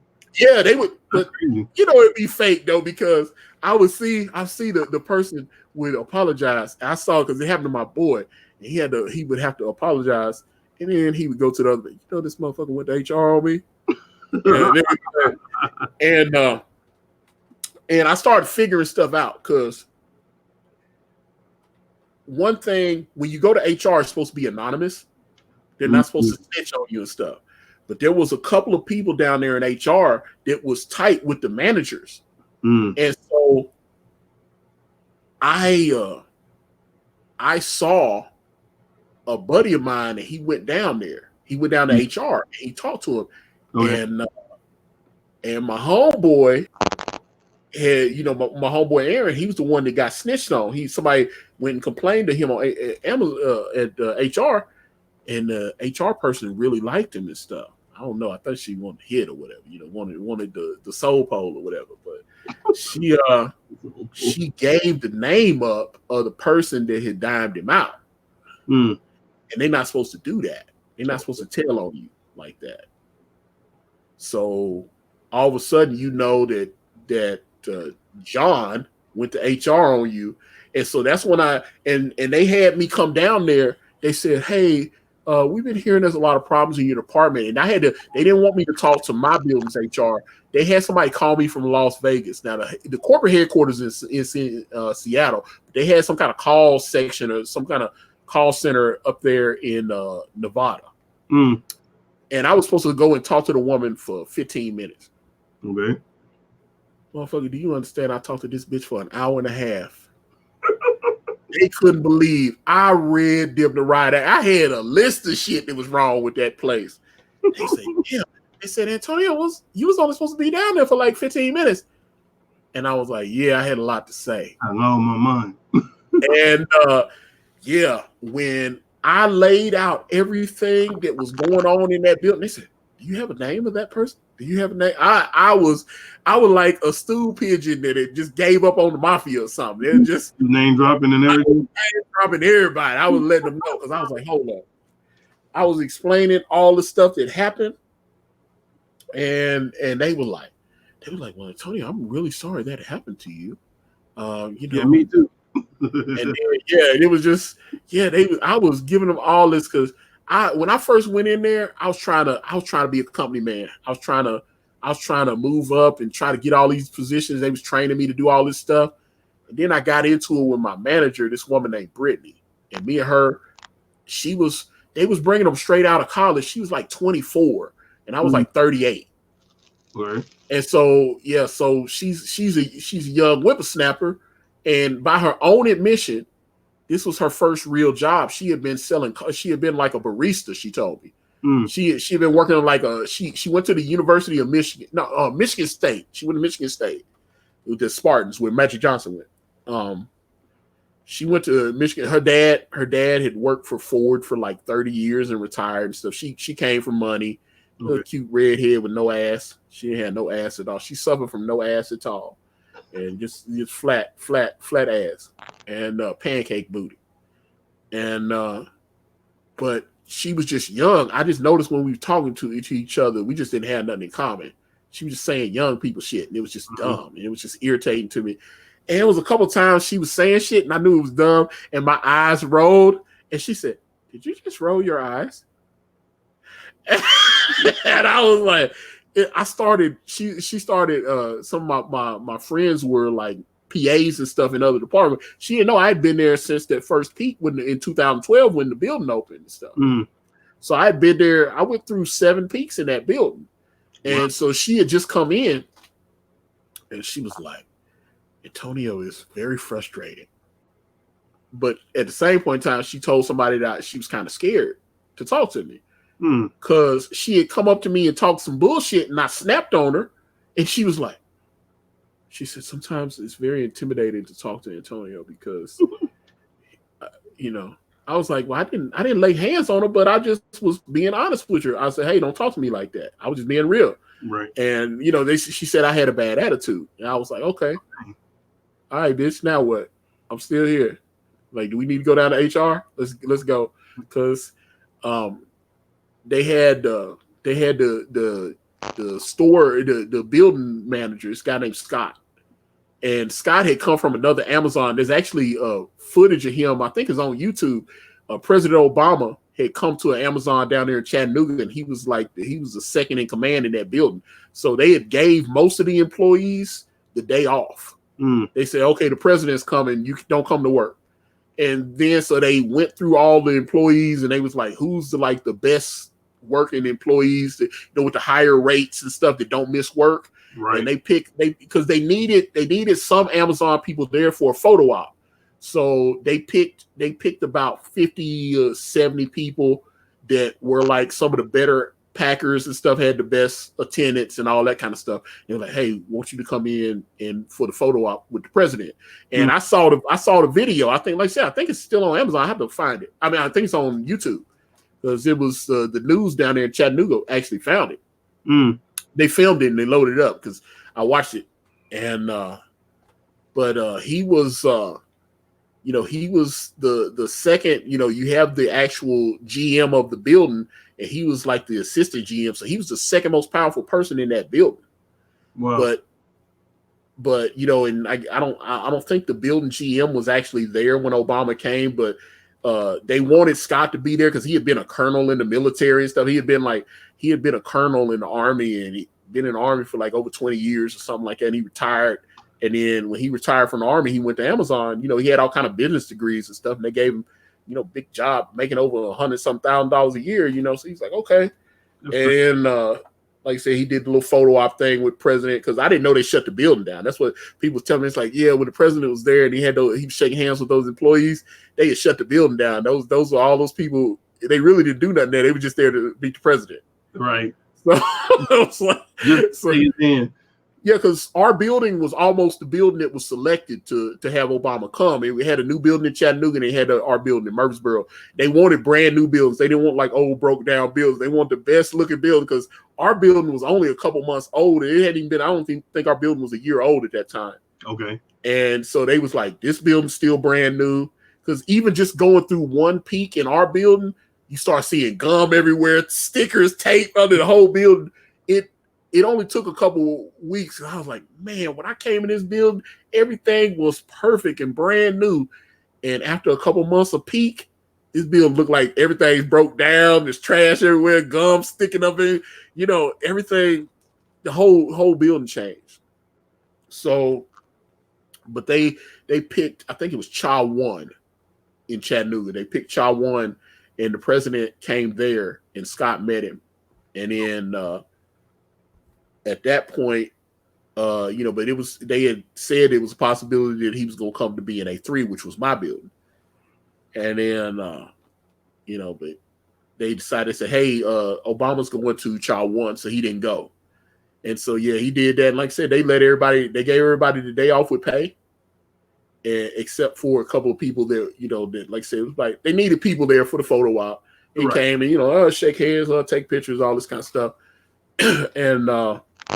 And like I said, Scott was there, and then he got interviewed by the local news crew about, hey, how great is it to meet the president? Blah, blah, blah. So all that kind of thing. So a couple months after that, it was his turn to get a building.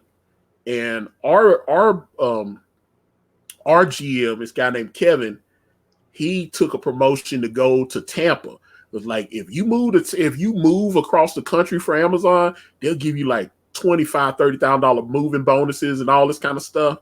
And that dude, he actually took the promotion. He told us, we had our last assembly meeting with him, and he told us that he took the promotion without talking to his wife.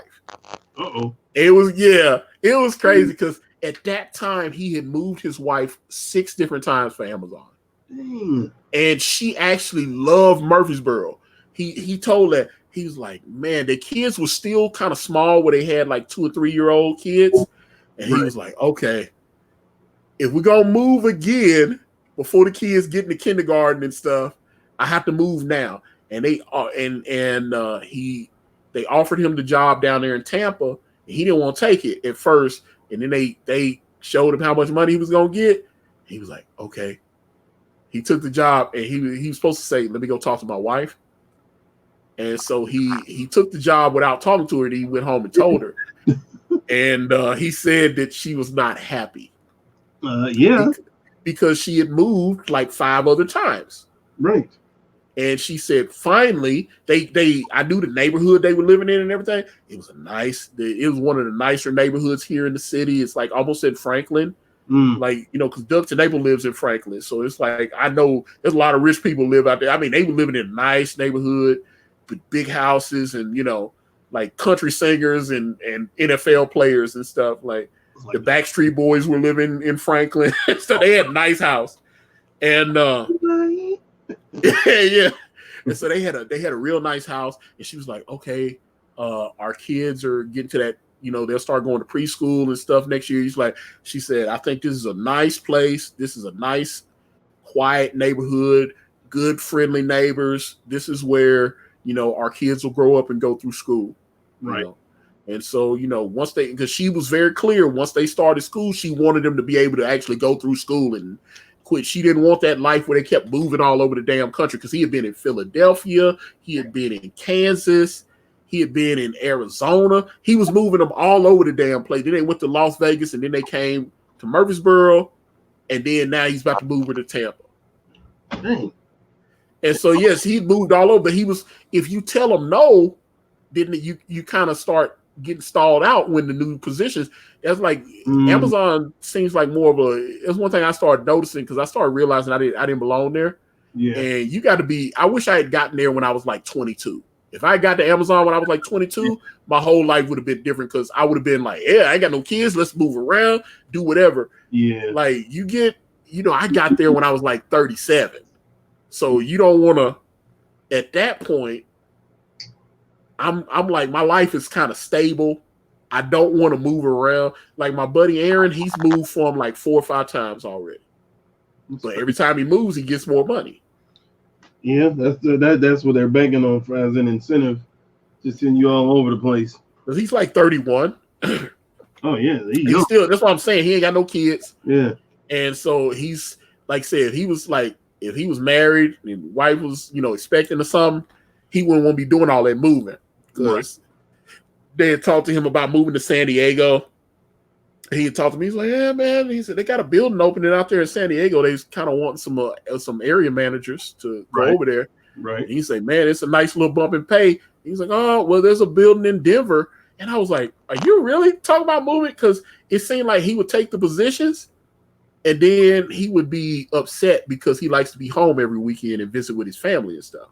You can't do that if you move. Yeah. So at that point, he's a family man. He loves his mama and his dad, his sisters, and all that. So he don't want to be away too long. But but he wanted the position. So like he was down there, and he took. That's how I met him, because he was in Chattanooga. He was at Cha 2, and he came to Cha. They offered him like 10 G's to move to Murfreesboro.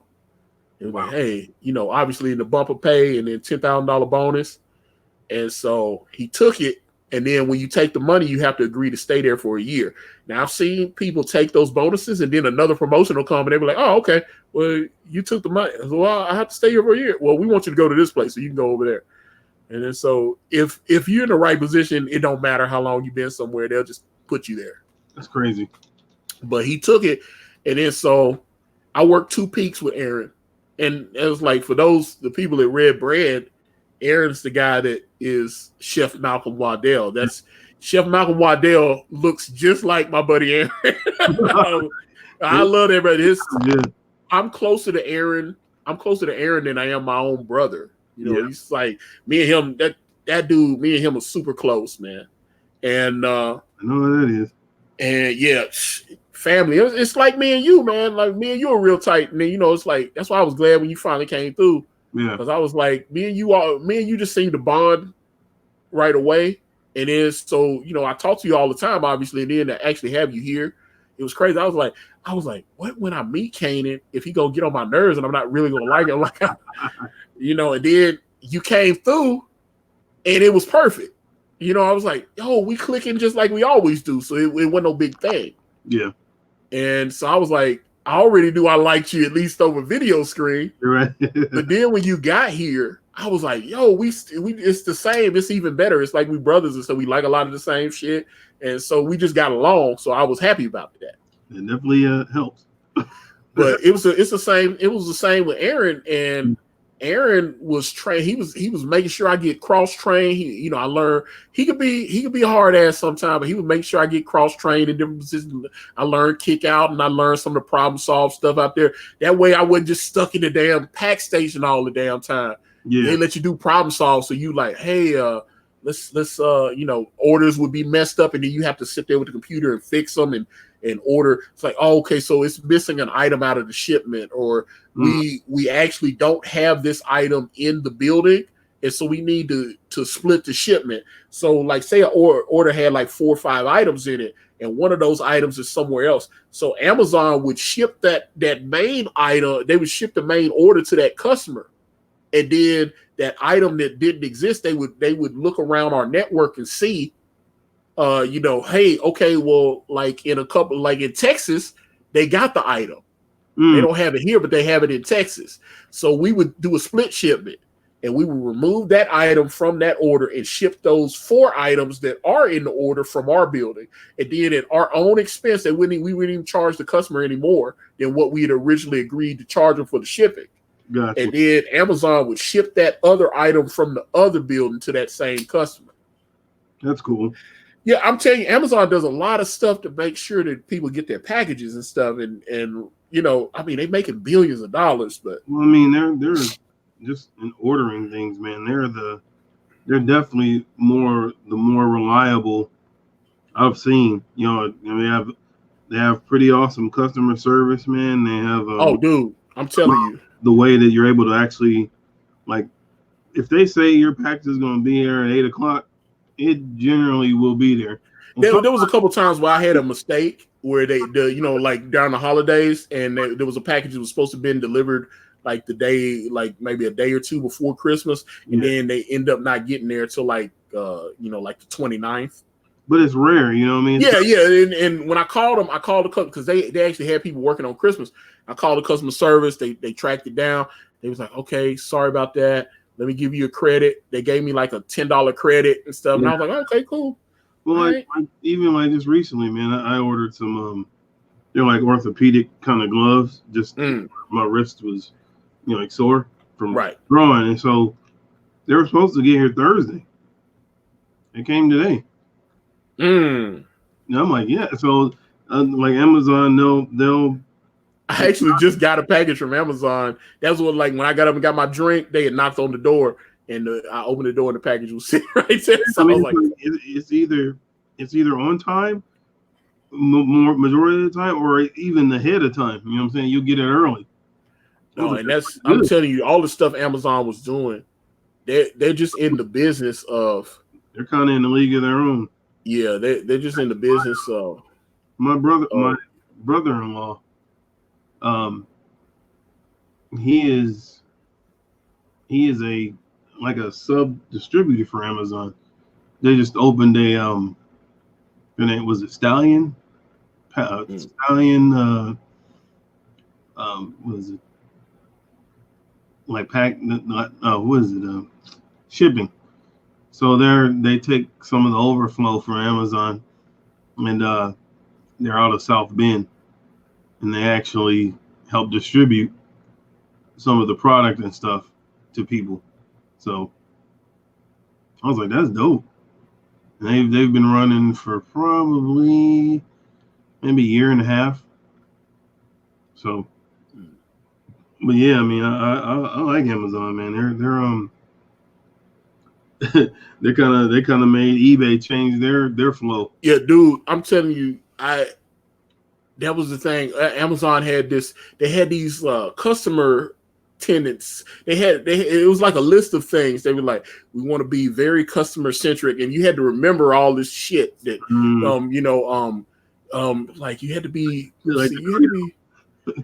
They had a matter of fact. I still got my handbook, but they had the 7 customer quotients or something. And it was trying to, they want to be innovative. They're always looking to adapt and adjust. And that's why I was saying, like, with the packing, if they see another building in the network that does what we does, and they were like, why are their numbers spiking up 20-30%? They really went by percentages. Everything was numbers. That's all everything was numbers. And so at that point, they were like, well, this building in Las Vegas, they've been able to increase their production by like 23%. And so they would get a couple of people from our pack team, and they would send them, they would like, okay, we want you to go down there for a week. They would hop on a plane and fly out there. And they were like, we want you to study what they're doing, bring that shit back to your building. Right. And now they would do stuff like that. They would send a couple of like some of the manager people. They would send some of the process assistants, and they would like take pictures, do all this kind of stuff, figure out what because I remember they came back. There was they do an away team, and they came back, and they were like, okay, we need to. They would sit there and take all these different pictures. They said, okay, when we get back, we're gonna start setting up the pack stations the way they have it at this other building. Because the way they had changed because I remember when there used to be a scan gun on my table so I could scan the spools, and then they left it like free hanging so it would hang over the station. So you would pack the item and then just run. We actually had to change the way we were training people to pack. So we would pack the shit and then have the spool on there, and then you're supposed to run your hand under. You're supposed to go boop and then throw that package onto the line. That way, instead of just packing the package and then taking this gun and pulling the trigger and scanning the spool. Yeah. Now you just making the package, slap the spool on there, boop.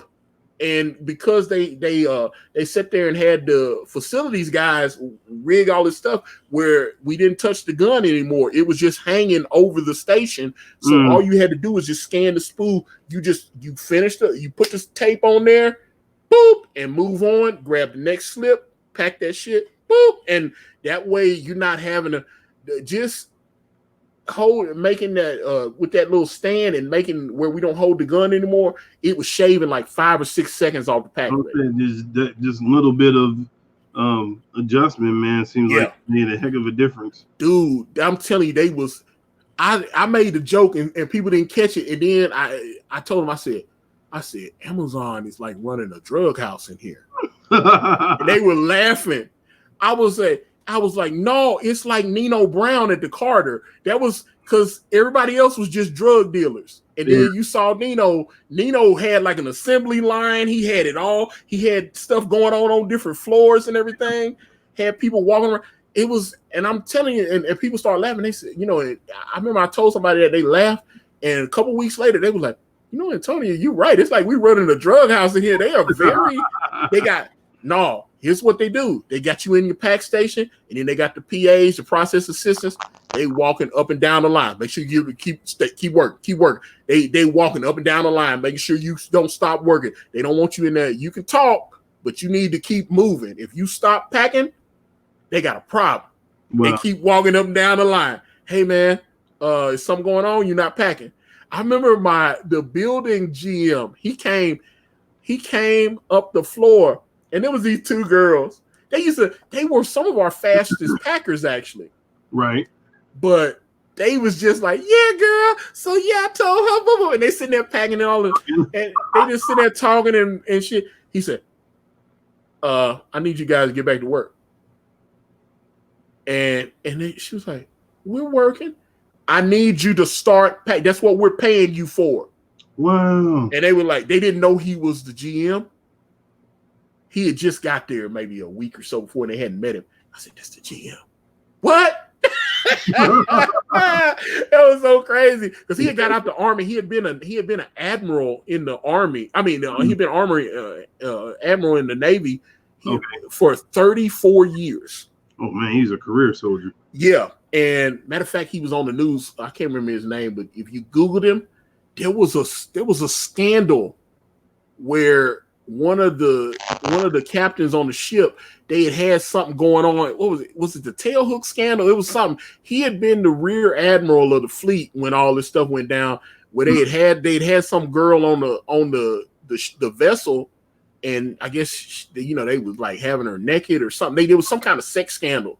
And it made national news. His name, like if I Google his name would come up in that, because I didn't know that was him. And when I found out who he was, so they had an under siege situation. Yeah, it was crazy. So you remember that movie? Yeah, Under Siege 1 and Under Siege 2, Dark Territory. Yeah. I remember old girl came out of the cave. As I said, they had one of them moments. But yeah, they had some kind of situation, like I said, with the chick, and it got out the news, and he resigned after 34 years, because I mean that dude, he was making. I talked to him a couple times. Me and him got kind of friendly while he was there for about 6 months. Okay.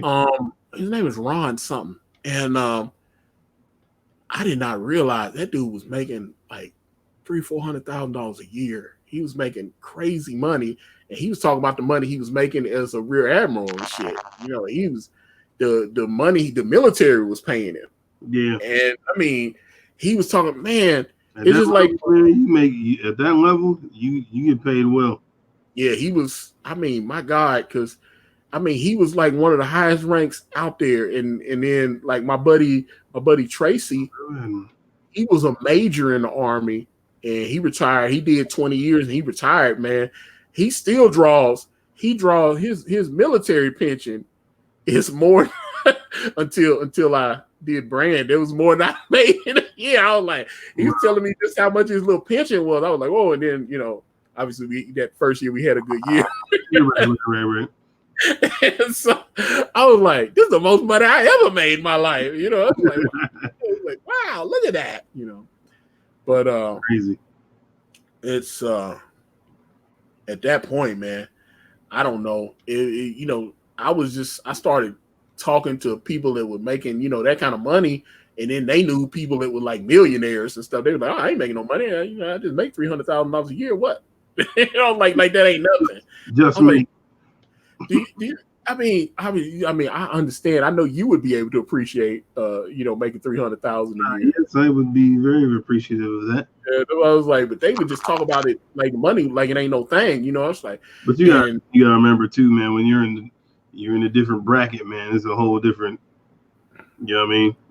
Well, I told you, me and Warren Sapp used to talk all the time, because his ex-wife, her folks is right here in Murfreesboro, and she went to MTSU.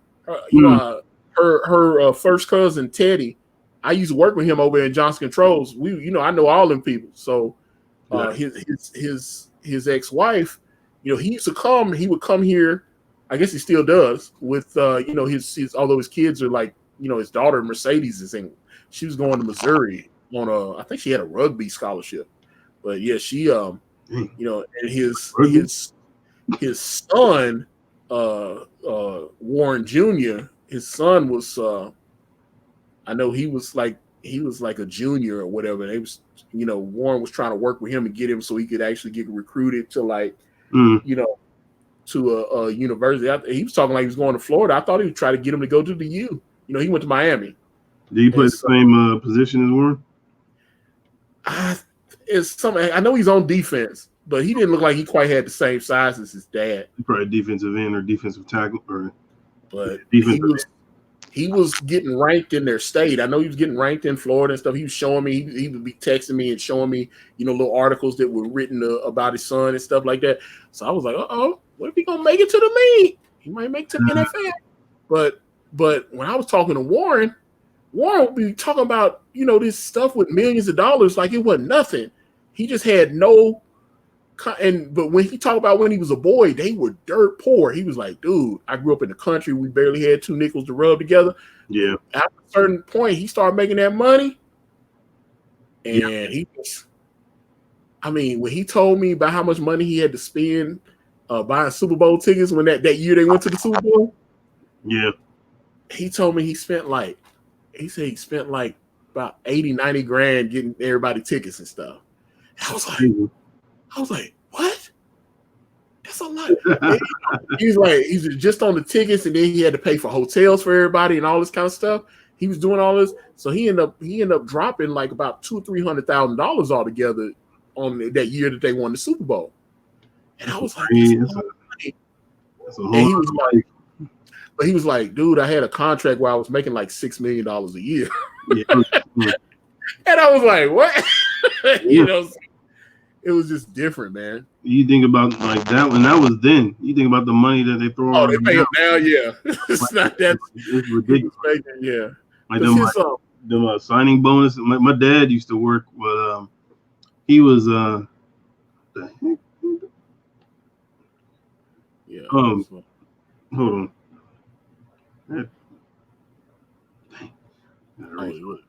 Oh damn. Uh-oh. I mean, like all these stray marks on my stuff. Yeah, I see that. Okay. I just gotta get rid of them.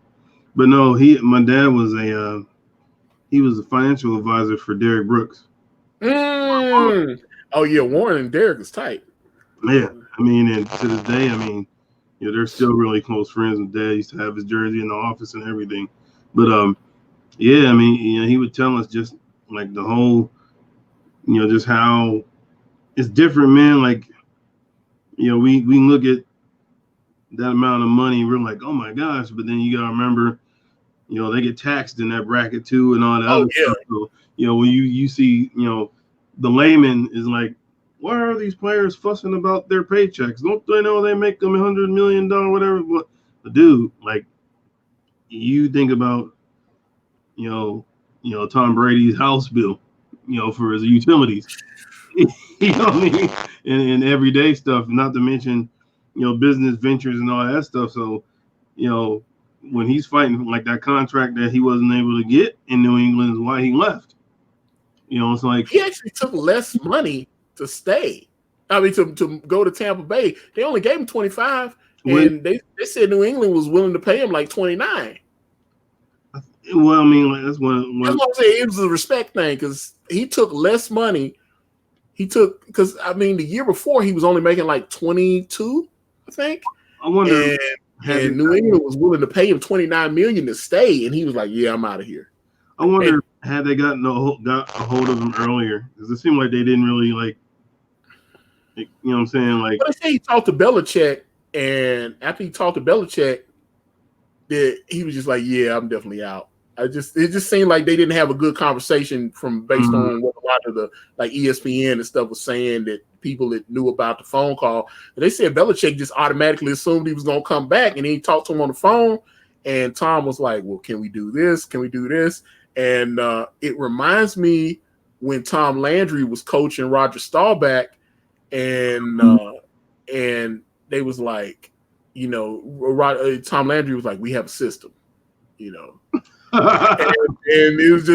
it was no wavering from the system. Belichick's kind of like that too. And Belichick's like, "Yeah, man, we got a system." And people are shocked because they was like, I feel like if you got a Hall of Fame, I mean, there's no doubt Tom Brady is a first ballot Hall of Famer. The greatest, I'd have to say the greatest quarterback in his position. I always used to say Joe Montana, but I have to give him that now. I have to give it. Well, he's Joe Montana perfected. Yeah. You know what I mean? So, I mean, that's how I felt about Peyton Manning. Peyton Manning was Dan Marino, but perfected. You know what I mean? He was a student of the game. He was a cerebral guy, just like Dan Marino. But the only thing that separates him, 2 Super Bowls versus none. You know what I mean? He broke all Dan's records. He broke all of Dan's, accolades. But the thing that set him apart is he has 2 rings. The Steelers, it was so funny though. The Steelers could have drafted Dan Marino, and they didn't want to do that to Terry Bradshaw. They didn't move off Terry quick enough. They could have had Dan Marino, who is actually a hometown boy. I mean, grew up right there, watching the Steelers. Wow. Went to Pitt. Wow. That's a marriage made in heaven. And they had the draft slot to get him. Yeah.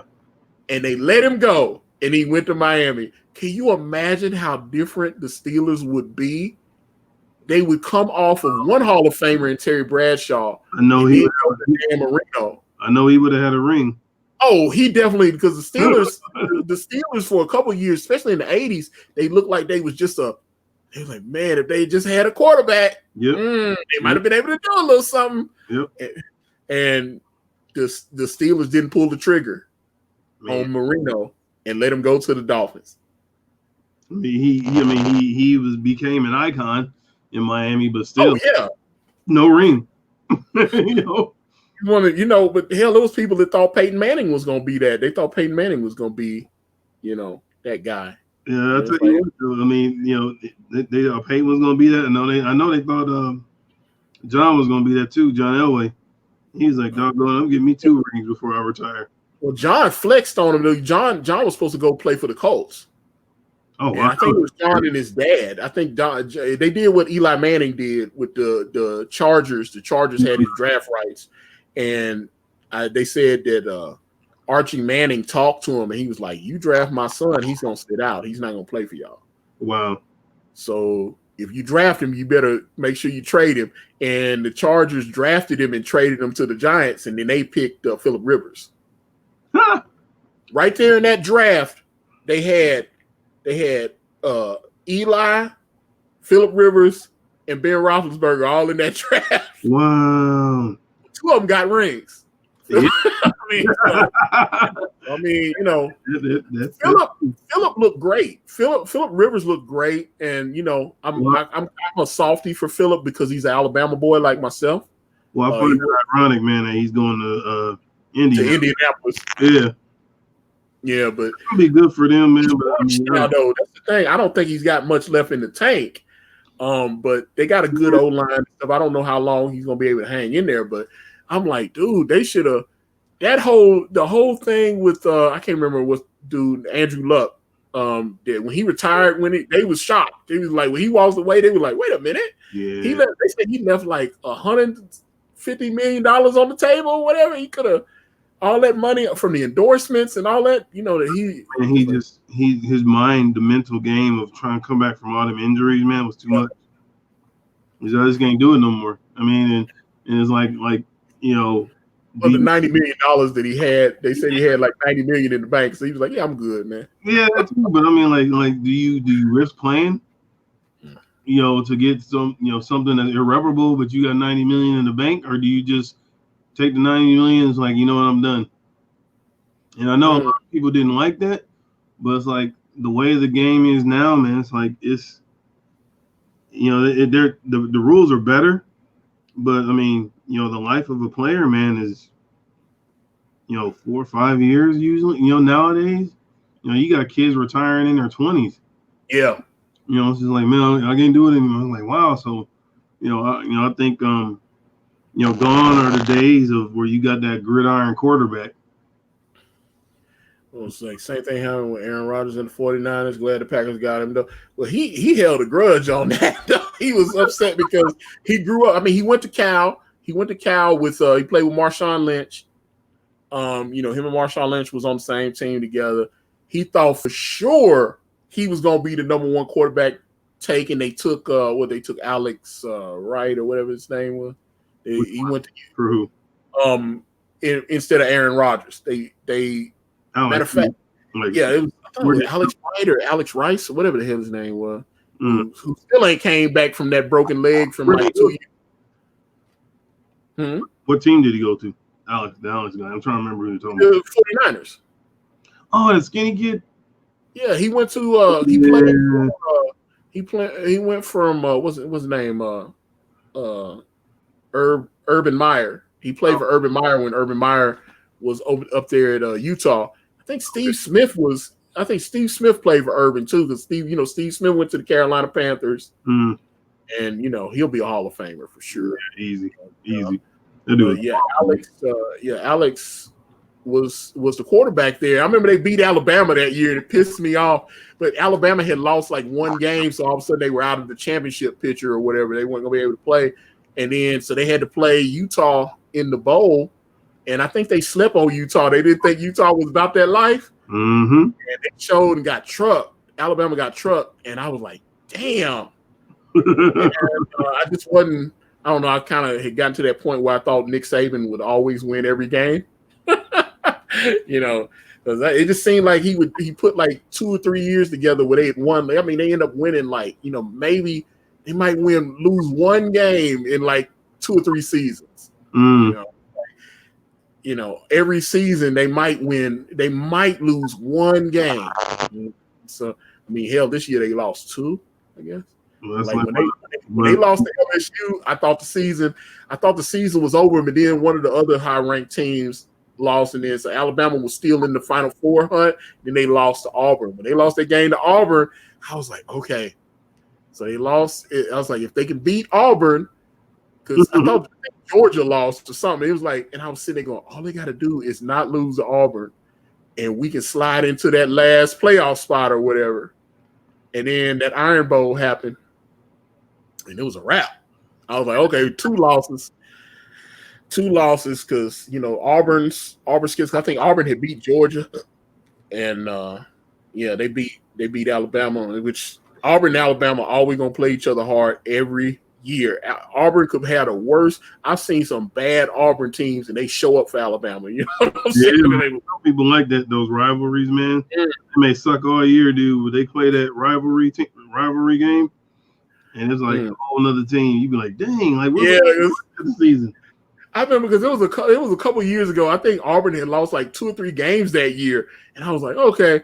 I was like, we got this in the bag, man. Yeah. They showed up, and I think they like it was one of them last minute trick plays or some shit. And the dude, it was like all the dude had to do was like catch the ball and kneel down, and like the Auburn guy caught the ball, ran it back like 90-something yards or something. It was crazy. The highlights on ESPN, like on the YouTube or something. It was insanity. All they had to do, because that was I heard Nick Saban after the day. He said you got to beat the team in all 3 fashions. Yep. In all 3 facets, he's offense, defense, special teams. He said we didn't handle do our jobs on special team because something happened. Like I said, the dude caught the ball, and all he had to do was just kneel down or something. And the dude caught it. It's like the Auburn guy got the ball, and then he was able somehow to get it all the way down, and then they end up winning the game. And I was listening. I was at work. I was at MAPCO, and I was like, what time the game started? It was on Westwood 1, and I turned on the radio, and we were, it was a hard battle, but then right there towards the end, I said, oh, okay, we got this thing sewn up. All we got to do, just make a play right quick. Just don't lose. That damn special teams. I had to find that play. When I find it, I'm gonna send it to you because I was like, man, my God. Yeah. Hold up. Here you go. You gotta play the team. You gotta play this field goal. That's it. That's the one. I'm telling you. I thought it team all 4 quarters. All 4 quarters, man. You gotta play them with the same intensity. No, you just don't understand.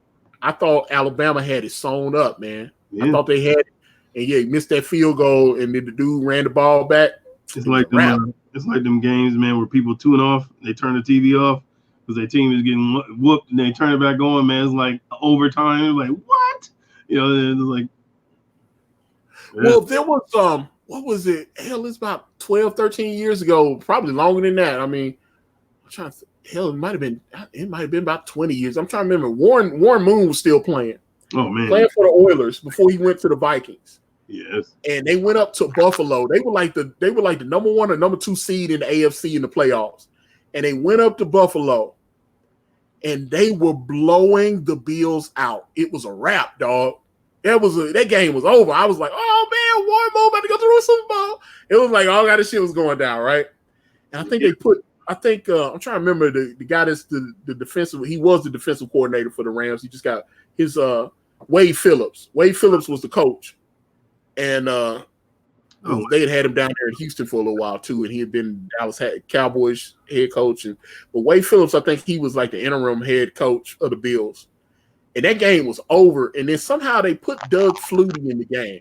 Flutie Flakes. Yeah, they put Doug in the game, and something happened. I think Jim Kelly was. I don't know if Jim Kelly had retired at that point or something, but the quarterback got hurt, and Doug Flutie got in the game. Yeah.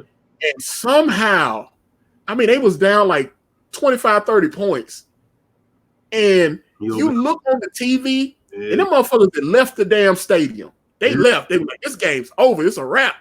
Everybody. They said people was turning around on the damn interstate trying to come back and get in. They were listening on the radio, and the Bills was making that comeback, and they came all the way back. And that was Warren Moon's best chance to actually do a run.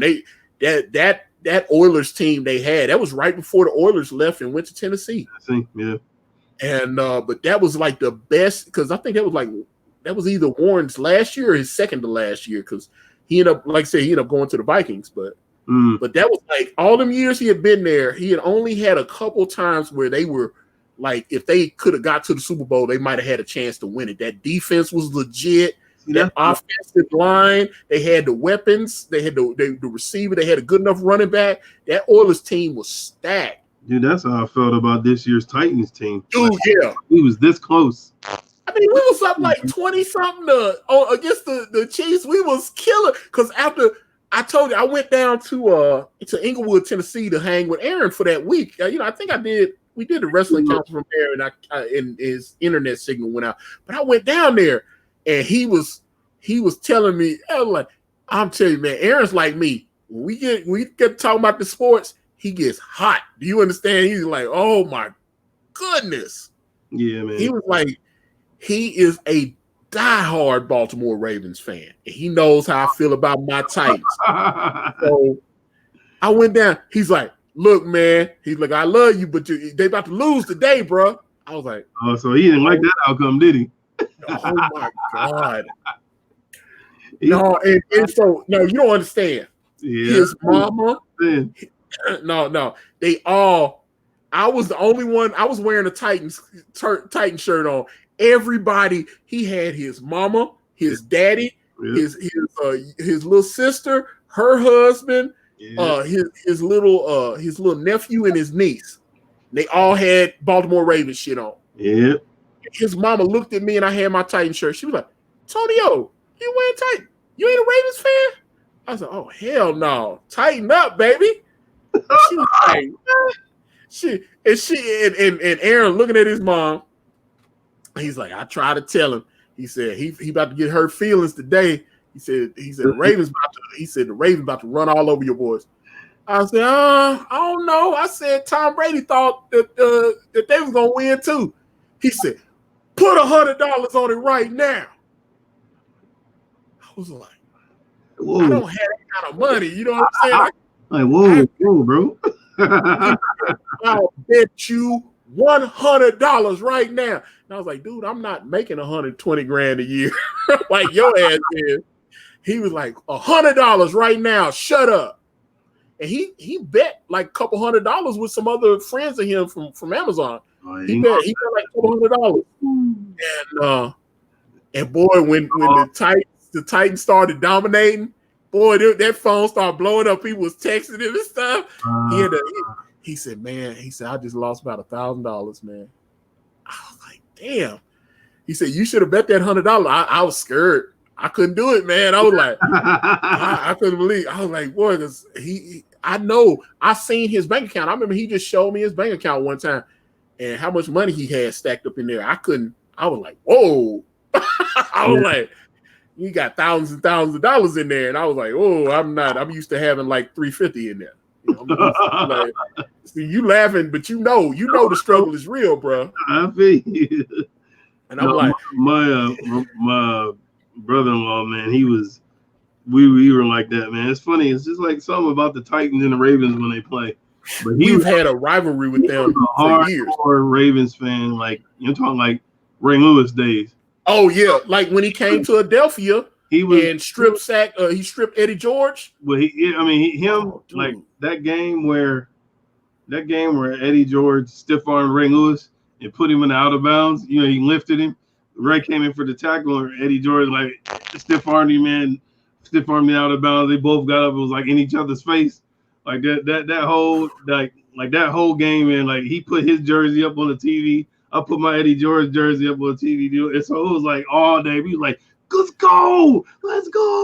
Like, no, but the Ray Lewis play, the strip on Eddie George, where we're trying to catch that first down, the time's running out on the clock, and they did one of those NFL films things about it because the Ravens went on and won the Super Bowl that year. Yeah, and Trent Dilfer was the quarterback, and who was what? Ray Lewis goes. He said the time's running out on the clock. He said they need just a couple more yards to pick up this first down and keep churning at that clock. He said, well, we can't let him get this first down. He said, I know the ball's going to Eddie. Everybody in the stadium knows Eddie's about to get the ball. Man. He said, can we stop him? He had had a pretty good game up to that point. The ball snaps. McNair passes it off to Eddie George. Eddie runs. He got the ball tucked. Ray Lewis gets around, wham, and knocks that ball out. And then he manages to grab it and take off running. Yeah. And then that's the game at that point because he gets up and he does this. He goes, oh, Ray Lewis? Yeah, that was Ooh, do you didn't like he go? And I was like, he was like, he said, everybody, he said, you could have heard a pin drop in there. You know, it's like my granddaddy used to say, you could hear a mouse pissing on cotton. Yep. And it was like, I remember listening to that game on the radio. I was at work and I had it. And then I watched the highlights when I got home. But I heard that, and when I heard Ray Lewis had knocked the ball loose and he recovered it. Yeah. And then they won the Super Bowl. Yep. Because we had went to the Super Bowl the year before. We had went to the Super Bowl the year before against the Rams and lost. The 1 yard, man. And then that very next year they put McNair on the cover of Sports Illustrated, and the Titans were projected to go to the Super Bowl and win it that year because we were loaded. We still had all the main Super Bowl guys. Yeah. They still had they still had the Freak and Eddie George and Frank Wycheck. Yeah, they had everybody. We were loaded. That team was loaded. McNair was in his prime. I was like, that was the right there. They went to the Super Bowl the year before. All they had to do was just beat the Ravens. You know what, man? I always told Tennessee for a while, man, had a I don't know, and I think a lot of it had to do with Mariota. But for a long time, Tennessee has always been a smash mouth team, and Jeff Fisher was like that dude that brought the same ferocity. You know what I mean? As a coach, he got very vanilla at the end, though. That's what we start calling him around here. Start calling him 8-8 Fisher. But that was the tail end. I'm talking like the Super Bowl run. Oh no, the team was ferocious that Super Bowl run in the year after. That's the same age that they had again this year. Like, you had Henry doing his thing. You had, the receiver core. The defense was making plays. I was like, man, and that was like one of the things Tennessee needed. I was like, once the secondary starts getting like takeaways and stuff, it's gonna be a wrap. And they got like. Well, there was another year. Game. But there was another year, like maybe 3 or 4 seasons after that. McNair was still there, but they had started screwing some of the Super Bowl Titans. They started letting them go and stuff. They started like right after that Super Bowl, we had signed all these big contracts, and it was getting time to pay up some of those guys. Yeah. And they started going, oh no. Well, that was ushering in the Vince Young era.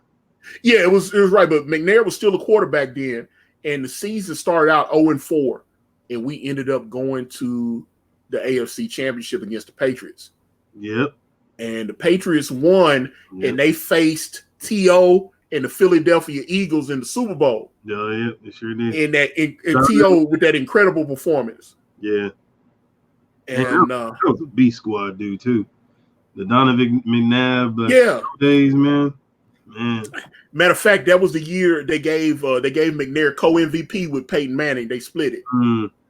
And I remember they were both on the cover of TV Guide together as co-MVPs. But that was like one of the last years McNair had, because they was starting. I think he only played there about another year or two after that, and then because they locked him out of the facility, he came there to work out, and then the security wouldn't let him in. And the way they did McNair was kind of dirty, but I understand now when people start talking about the reason why they locked him out. They wouldn't let him play because he was under contract. So if he goes in there and he gets hurt, they have to pay him for the whole season. Yeah.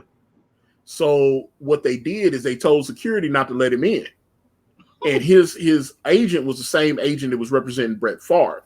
Him and Brett Favre were real close. Okay. And he called his agent. The agent called and said, hey, man, what's going on? And that's when he started finding out that I think they owed him like $9 million or something. They were going to pay him like $9 million. They didn't want to pay it. And they just locked him out. Wow. Yeah, he came there to work out, and the security guard wouldn't let him in. You're like, not today, sir. And then so he sat home, and they was like, they were like, no, well, they were sitting there bullshitting when people on ESPN were asking them why they wouldn't let him in the facility. And they asked Jeff Fisher, and Jeff loved Steve. But he understood the bosses let him know, like, look, it's time to move off Steve.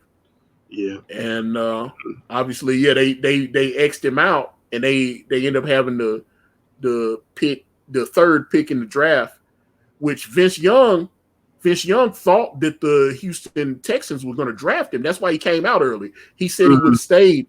He came out as a junior. He would have stayed one more year. They had just won the championship. So he's from Texas, isn't he? Yeah. Yeah, that's what I thought. You don't understand. Vince Young was as big in Texas as LeBron James was in Ohio. Yeah, he was. And LeBron, they would show his games. Like you would be seeing Friends on TV, and then LeBron had a high school game that night. They would be like, all right, we're gonna show Friends at like midnight tonight. I'm telling you, I knew too many people in those areas, and they said Vince was like that. When Vince got so big in Houston that like when he was playing high school ball and stuff, they would be like, all right, we're gonna show his game in prime time. He was getting that kind of attention. So maybe that was the issue then that he had. Like it never settled the fact that he didn't get to go to Houston. You know what I mean? I don't think he ever settled in Tennessee, man. He was no. And that was one thing I noticed about him. And when we had Chris Young, not Chris Young, Chris Johnson, CJ 2K. Man, I missed dude. He was dang. And man, so I noticed with both of them because I was following Chris Johnson on Instagram. He didn't like Tennessee, and as soon as the games was over, he would hop on a plane. He would fly back to Florida. Wow. He didn't like staying in Tennessee if he didn't have to be. Gotcha. So he would be back. He was like, "Yeah, I'm back home." He would fly every weekend almost. And Vince Young did the same thing. Whereas McNair had like businesses here, and he was a part of the community. Yeah, he was. And why people embraced him in the Nashville area. Vince did not like being here. He liked being in Texas, and he admitted after they did some NFL films thing with him and I can't remember what Matt Leinart that he beat in at USC for the championship. And then they special. But that dude was a bust.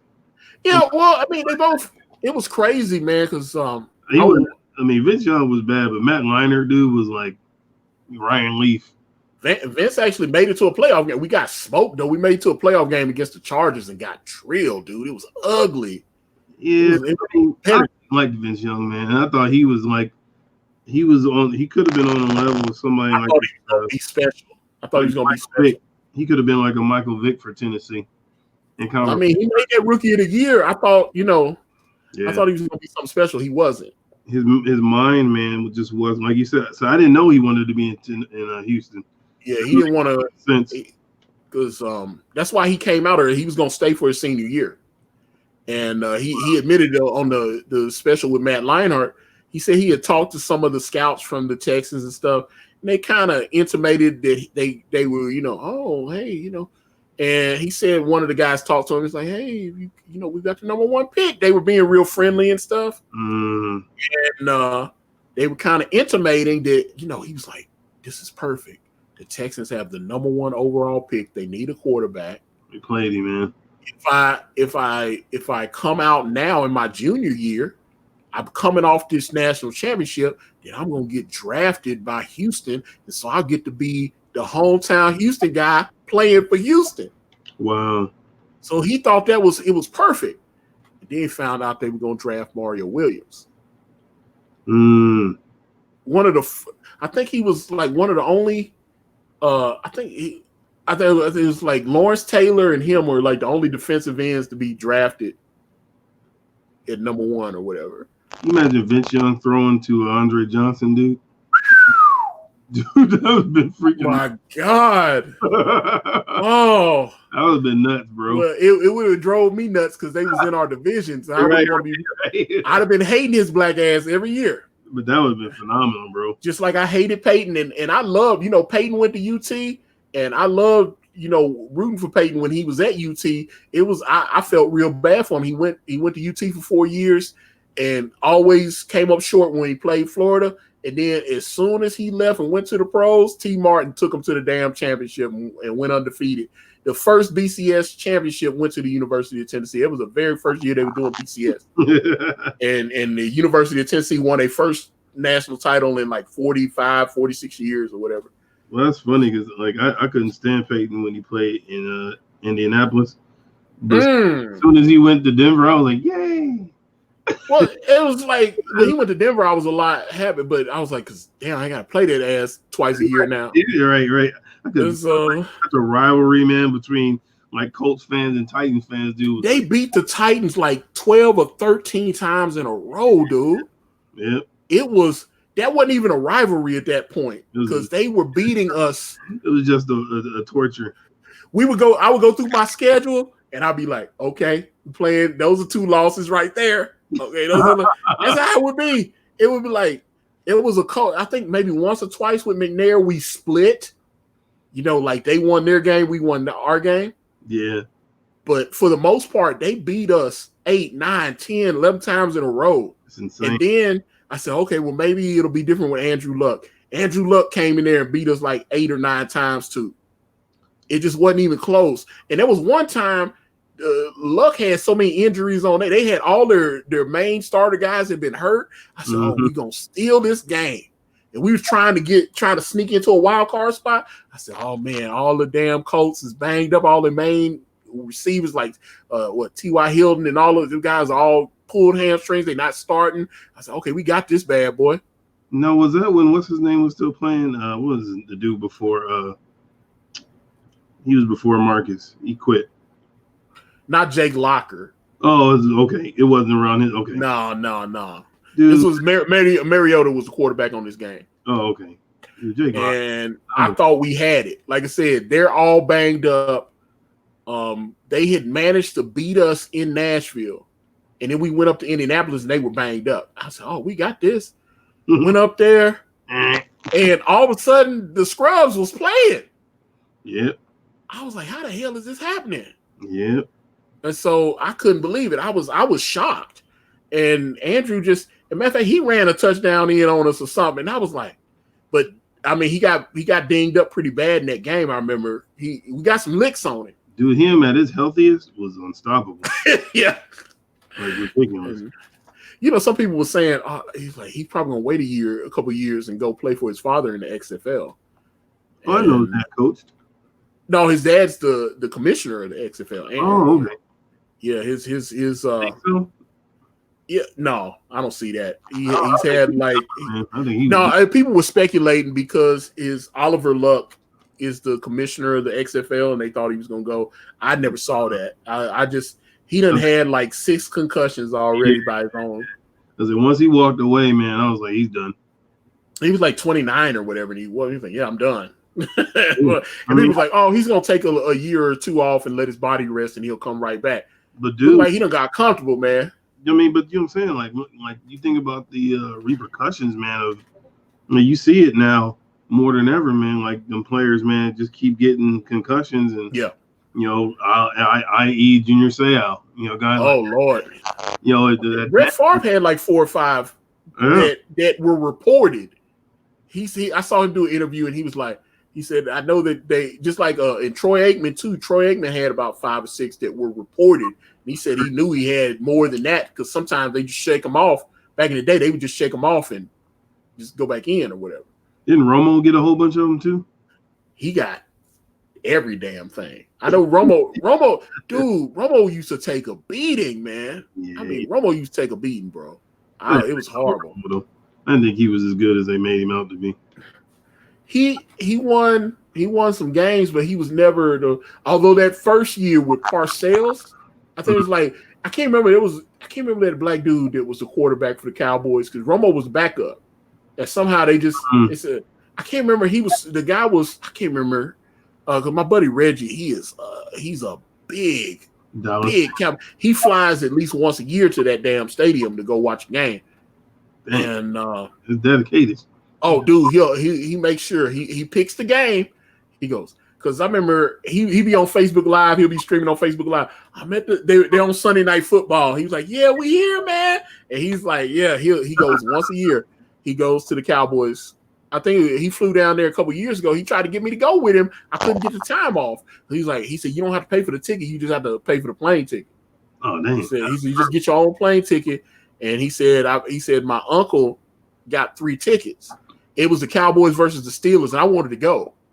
It's gonna be like on Sunday Night Football, and I couldn't get the time off, and I didn't really have the money to be buying no damn plane ticket anyway. I got you. But I really wanted to go though. Dude, that's like money. That's like the best setup right there. Yeah, Man. It was kind of crazy. He was like, yeah. He said, just show up, bro. Yeah, he's like, yeah, he said, I got the tickets. He said they're not. He said they're like in the middle of the stadium. Oh wow! And then he's like, yeah, they're not. They weren't the best seats, but they weren't. They were like I said, about in the middle of this. You must see how big that place is. Man, I always thought, man, like sitting really close kind of takes you out of the game. But if you could kind of sit midway, you can actually see like the entire, especially at the 50. You can see this like looking at Madden or something, man. You can see the whole. The entire setup. But yeah, it was crazy, man. And I like I said, all I had to do was just get my plane ticket. He would have had, they had a place for us to stay already. Yeah. But that's the thing, man. I think about on all that stuff. That's when I started realizing, man, that damn working check shit don't work for me, man. It just don't work for me, man. I love doing this. I love, hell, all that time I spent at Amazon, like I said, it was good for a while, and then they started wanting me gone, and I started wanting to be gone. Right? Yeah, I mean that's the beauty, man, of being able to, it's work, and you have days where you're like, man, but I mean, being able to work and do the things you want to do, even in the small capacity, starting out. I think beats any regular 9 to 5. You know what I mean? It's like if all the hiccups and the stuff I've run into, I don't regret going on my own and freelancing and things like that, man. Because it's been the best, man. I've been able to see my kids grow and see their talents and abilities to develop. Talk out issues that otherwise would have been, flown under the radar because they're in, public school. And I mean, I love it, man. Like I'm grateful, being there, for the wifey, you know what I'm saying? Like being able to take up some of that, pressure of just kind of trying to raise teenagers, you know what I mean? When you have a regular 9 to 5, man, that makes that stuff difficult. And you got to basically rely on somebody else, taking care of your kids, 8 hours of the day. But that's why I'm laughing, man. Not, not the situation of, the disease of corona and stuff, but the fact that a lot of people who didn't want to have to deal with their kids, now you got to, you got to face. If them jokers is unruly and undisciplined and rude, you get a front row seat to see what all them teachers been saying. And like, oh man, my kid is kind of just. It kind of reminded me it kind of made me think. It was an old buddy of mine when we first got to Tennessee. A guy named Frank. His dad was a truck driver. Had his own rig, and they had the house in the city, but they also had a farm out in the country, and they would go every few days, and they'd get out there and go feed the animals and do all that, put stuff, and on the weekends they would be there the whole weekend and do all that and do their thing. But his dad, like I said, dad was a truck driver, and I didn't even know the mom was married for a while because he was never there. He'd be gone for like 3 weeks at a time, and he'd come home. It's crazy. And then, but I mean, my God, he was making so much money though. Yeah, I mean, driving that rig. You mean it's a catch-22, man. Especially then, it's like that's like 1980. That was like 1980. And I know when I was at Amazon, I would talk to some of the drivers because some of them actually work for Amazon. Some of the people that would show up at the ship dock, they actually work for Amazon, but a lot of them were independent contractors. Amazon don't like keeping too many people on the direct payroll. That's why it's hard to get in. That's why I was like, I was working for Amazon. I wasn't, once I actually got my badge and my credentials, I had a Amazon email and everything. You email Bryce@amazon.com, it would go right to my mailbox and stuff. I had to have an email so I could problem solve and stuff. So I actually had an Amazon.com email address for like 7 years. Yeah. And I was like, but I talked to some of them drivers, and it was hard to get on. The dude would tell me, he said, I'm trying to, see if they'll buy my contract out so I don't have to be an independent contractor anymore. Well, I'm actually delivering freight for them directly. Okay. But like I said, he would be picking stuff up, and it was, he was, he had been, because I asked him, soon truck driving will be done by right. That was actually, Amazon had a couple of facilities where they were starting to be automated. And we watched the video. We had our assembly meeting. We would have an assembly meeting once a month, and it would be for an hour. We would go. Sometimes it would run a little longer than that, depending on how much stuff they had. Sometimes it might run like 90 minutes, but even for them to shut the plant down for an hour to talk to us was costing them hundreds of thousands of dollars or whatever. But they would have to shut the network, because during the time we were on downtime, they would shift all the orders coming into another building. So another facility would get those orders, and then when we come back, we'll say, "All right, we're back on," and then they start shifting the orders back to us again. Got you. And let me see.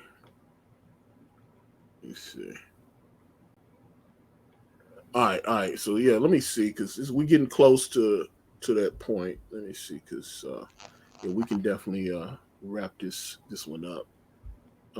But no, they showed us a video, and they had these robots, and the robots were able to go. They were doing all the shit the humans were doing. They were picking. They had to keep a couple of mechanics in the building, but for the most part, it was all robots. The robots were packing the orders. Jeez. The robot, yeah, dude. They had one of the new buildings in Texas. Okay. And we watched the video. The order would come in, and they would have it looked like a Roomba or some shit. It was like a Roomba with a forklift on it. You're right. So it would be like the robot would get the order, and it'd go, and it would go to where that section is, and then the little forklift thing would raise up. It would know exactly where it would lean in. It would know where that item is, and it would pull it back, lower it down, and then it would go get all the rest of the shit that it needed. That's crazy. And then it would take it. It would go, and it would just drive. And I saw it. They even show what would happen, like if something got in its way or something. So like they had the humans get in its way and block it where it couldn't move. And so it just sat there and waited. And then the human moved out of the way, and it goes, and it just kept going. And it got to where it was supposed to go, and it had all the items in the basket, and it goes, and then it handed it off to another machine, and that machine goes, boop, boop, boop, and then it put it in the machine. Somehow was able to pack and tape the box like were, and scan the spool, and it went out. And they were trying to perfect it though. But yeah, it's like, man, what? And why are we here? Well, like I said, they had to keep a couple of humans on the staff to repair stuff when it gets broke. But for the most part, they only had, my building, we had like 1,300 people employed on day and night shift. During peak, it would be like 2,600 people. The building was like 1.8 square miles all together. But yeah, all together, the whole thing would run like that. But yeah, during peak, they had to have police out there all the time because the parking lot would be so big. And it would be it would look like a big shopping mall or something. The parking. I meant to drive you over there and show you the Amazon facility that I used to work at. I knew it was close. Yeah, it was like about 3.5 miles away. So yeah, I wanted to show you over there, but sometimes you be driving through that parking lot and there'd be police out there and stuff. Like, hey, what are you doing here? Kind of funny. Yeah, and I was like, yeah. Because during peak, you would have people that would know that Amazon's at peak, and they would drive to the Amazon parking lot just to break into people's cars. They broke in my sister's car. Yeah, they would smash. My sister came out. She liked to eat her lunch in her car. What she would do is she would bring stuff from home, and she would in Tupperware, and she would just throw it in the microwave and heat it up, and then she'd go sit out in her car with her book and she would read. and eat her food. And then she went to the car, and somebody smashed her window out and took her purse, and she didn't have that much in it. So it was kind of crazy. I mean, and that happened to a couple of people. People were wrecking into people's cars and driving off and shit. And they were doing all kind of stuff out there. And Amazon started putting out, they were like, hey, we're not responsible for anything that happens out in our parking lot. They did the disclaimer thing? Dang. Yeah, they started letting us know. They started that we had an assembly meeting. They said, hey, we're not responsible. If your car is damaged or anything, the company's not responsible. But, okay, well, like I said, okay, so you got 3 more panels to do, which I'm sure you will. Yeah, I am. By the end of the day. But, yeah, well, like I said, I'm going to download this. I'm going to get it uploaded on the YouTubes. And obviously, yeah, it looks real good. Appreciate everybody that was watching us. Some of you that were hanging back on Twitch and on Facebook and on, Periscope, just hollering and talking to us. And obviously, Caanan, tell them. Matter of fact, let me put it on Caanan. So, Caanan, he can be all pretty for me. No. Yeah, okay. First of all, thank you guys for just sticking with us, man. This has been a journey. Book 1's out. Those who ordered it, it's on its way. And thank you for backing The Way of the Gun. Book 2 got a lot more story to tell. So all your financial donations and backings help make this possible for myself, for Icarus, for Antonio, our letterer, editors, all that good stuff. So it's definitely being put to good use. For me, you can follow me on Instagram at Caanan02 or Art of Caanan White. Yeah, no, Caanan02. Yeah, sorry about that. Yeah, Caanan02. You don't even know what he is. Oh, man, but I don't even know how to consolidate. But Instagram cap_white. Facebook, which I'm not really on much anymore, but you can follow me on there too, Art of Caanan White. And then also have a YouTube channel, but I'm not gonna really advertise that because I haven't been on it that long in a long time yet. I'm meaning to fix that. But yeah, primarily check me out on Instagram, man. All my artwork is usually on there. Random stuff, comic stuff, stuff, the whole 9. So yeah, appreciate it. Love everybody. Antonio, back to you. All right. Well,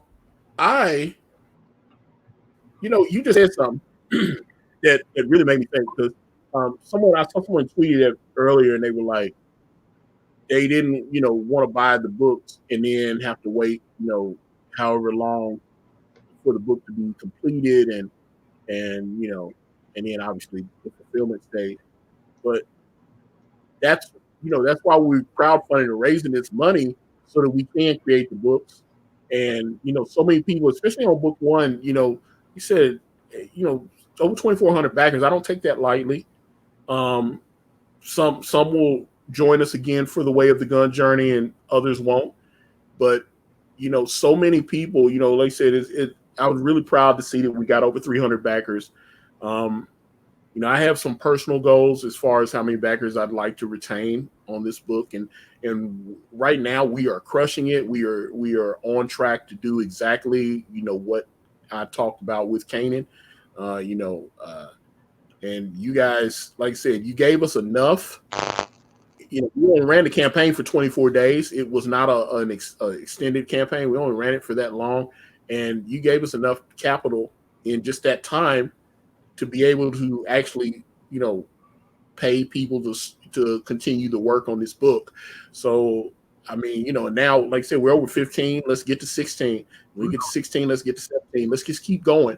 But, we do appreciate, what I'm saying? I don't take anybody's support for granted, because it doesn't have to happen. Anybody that spends money with us, they don't have to spend their money with us.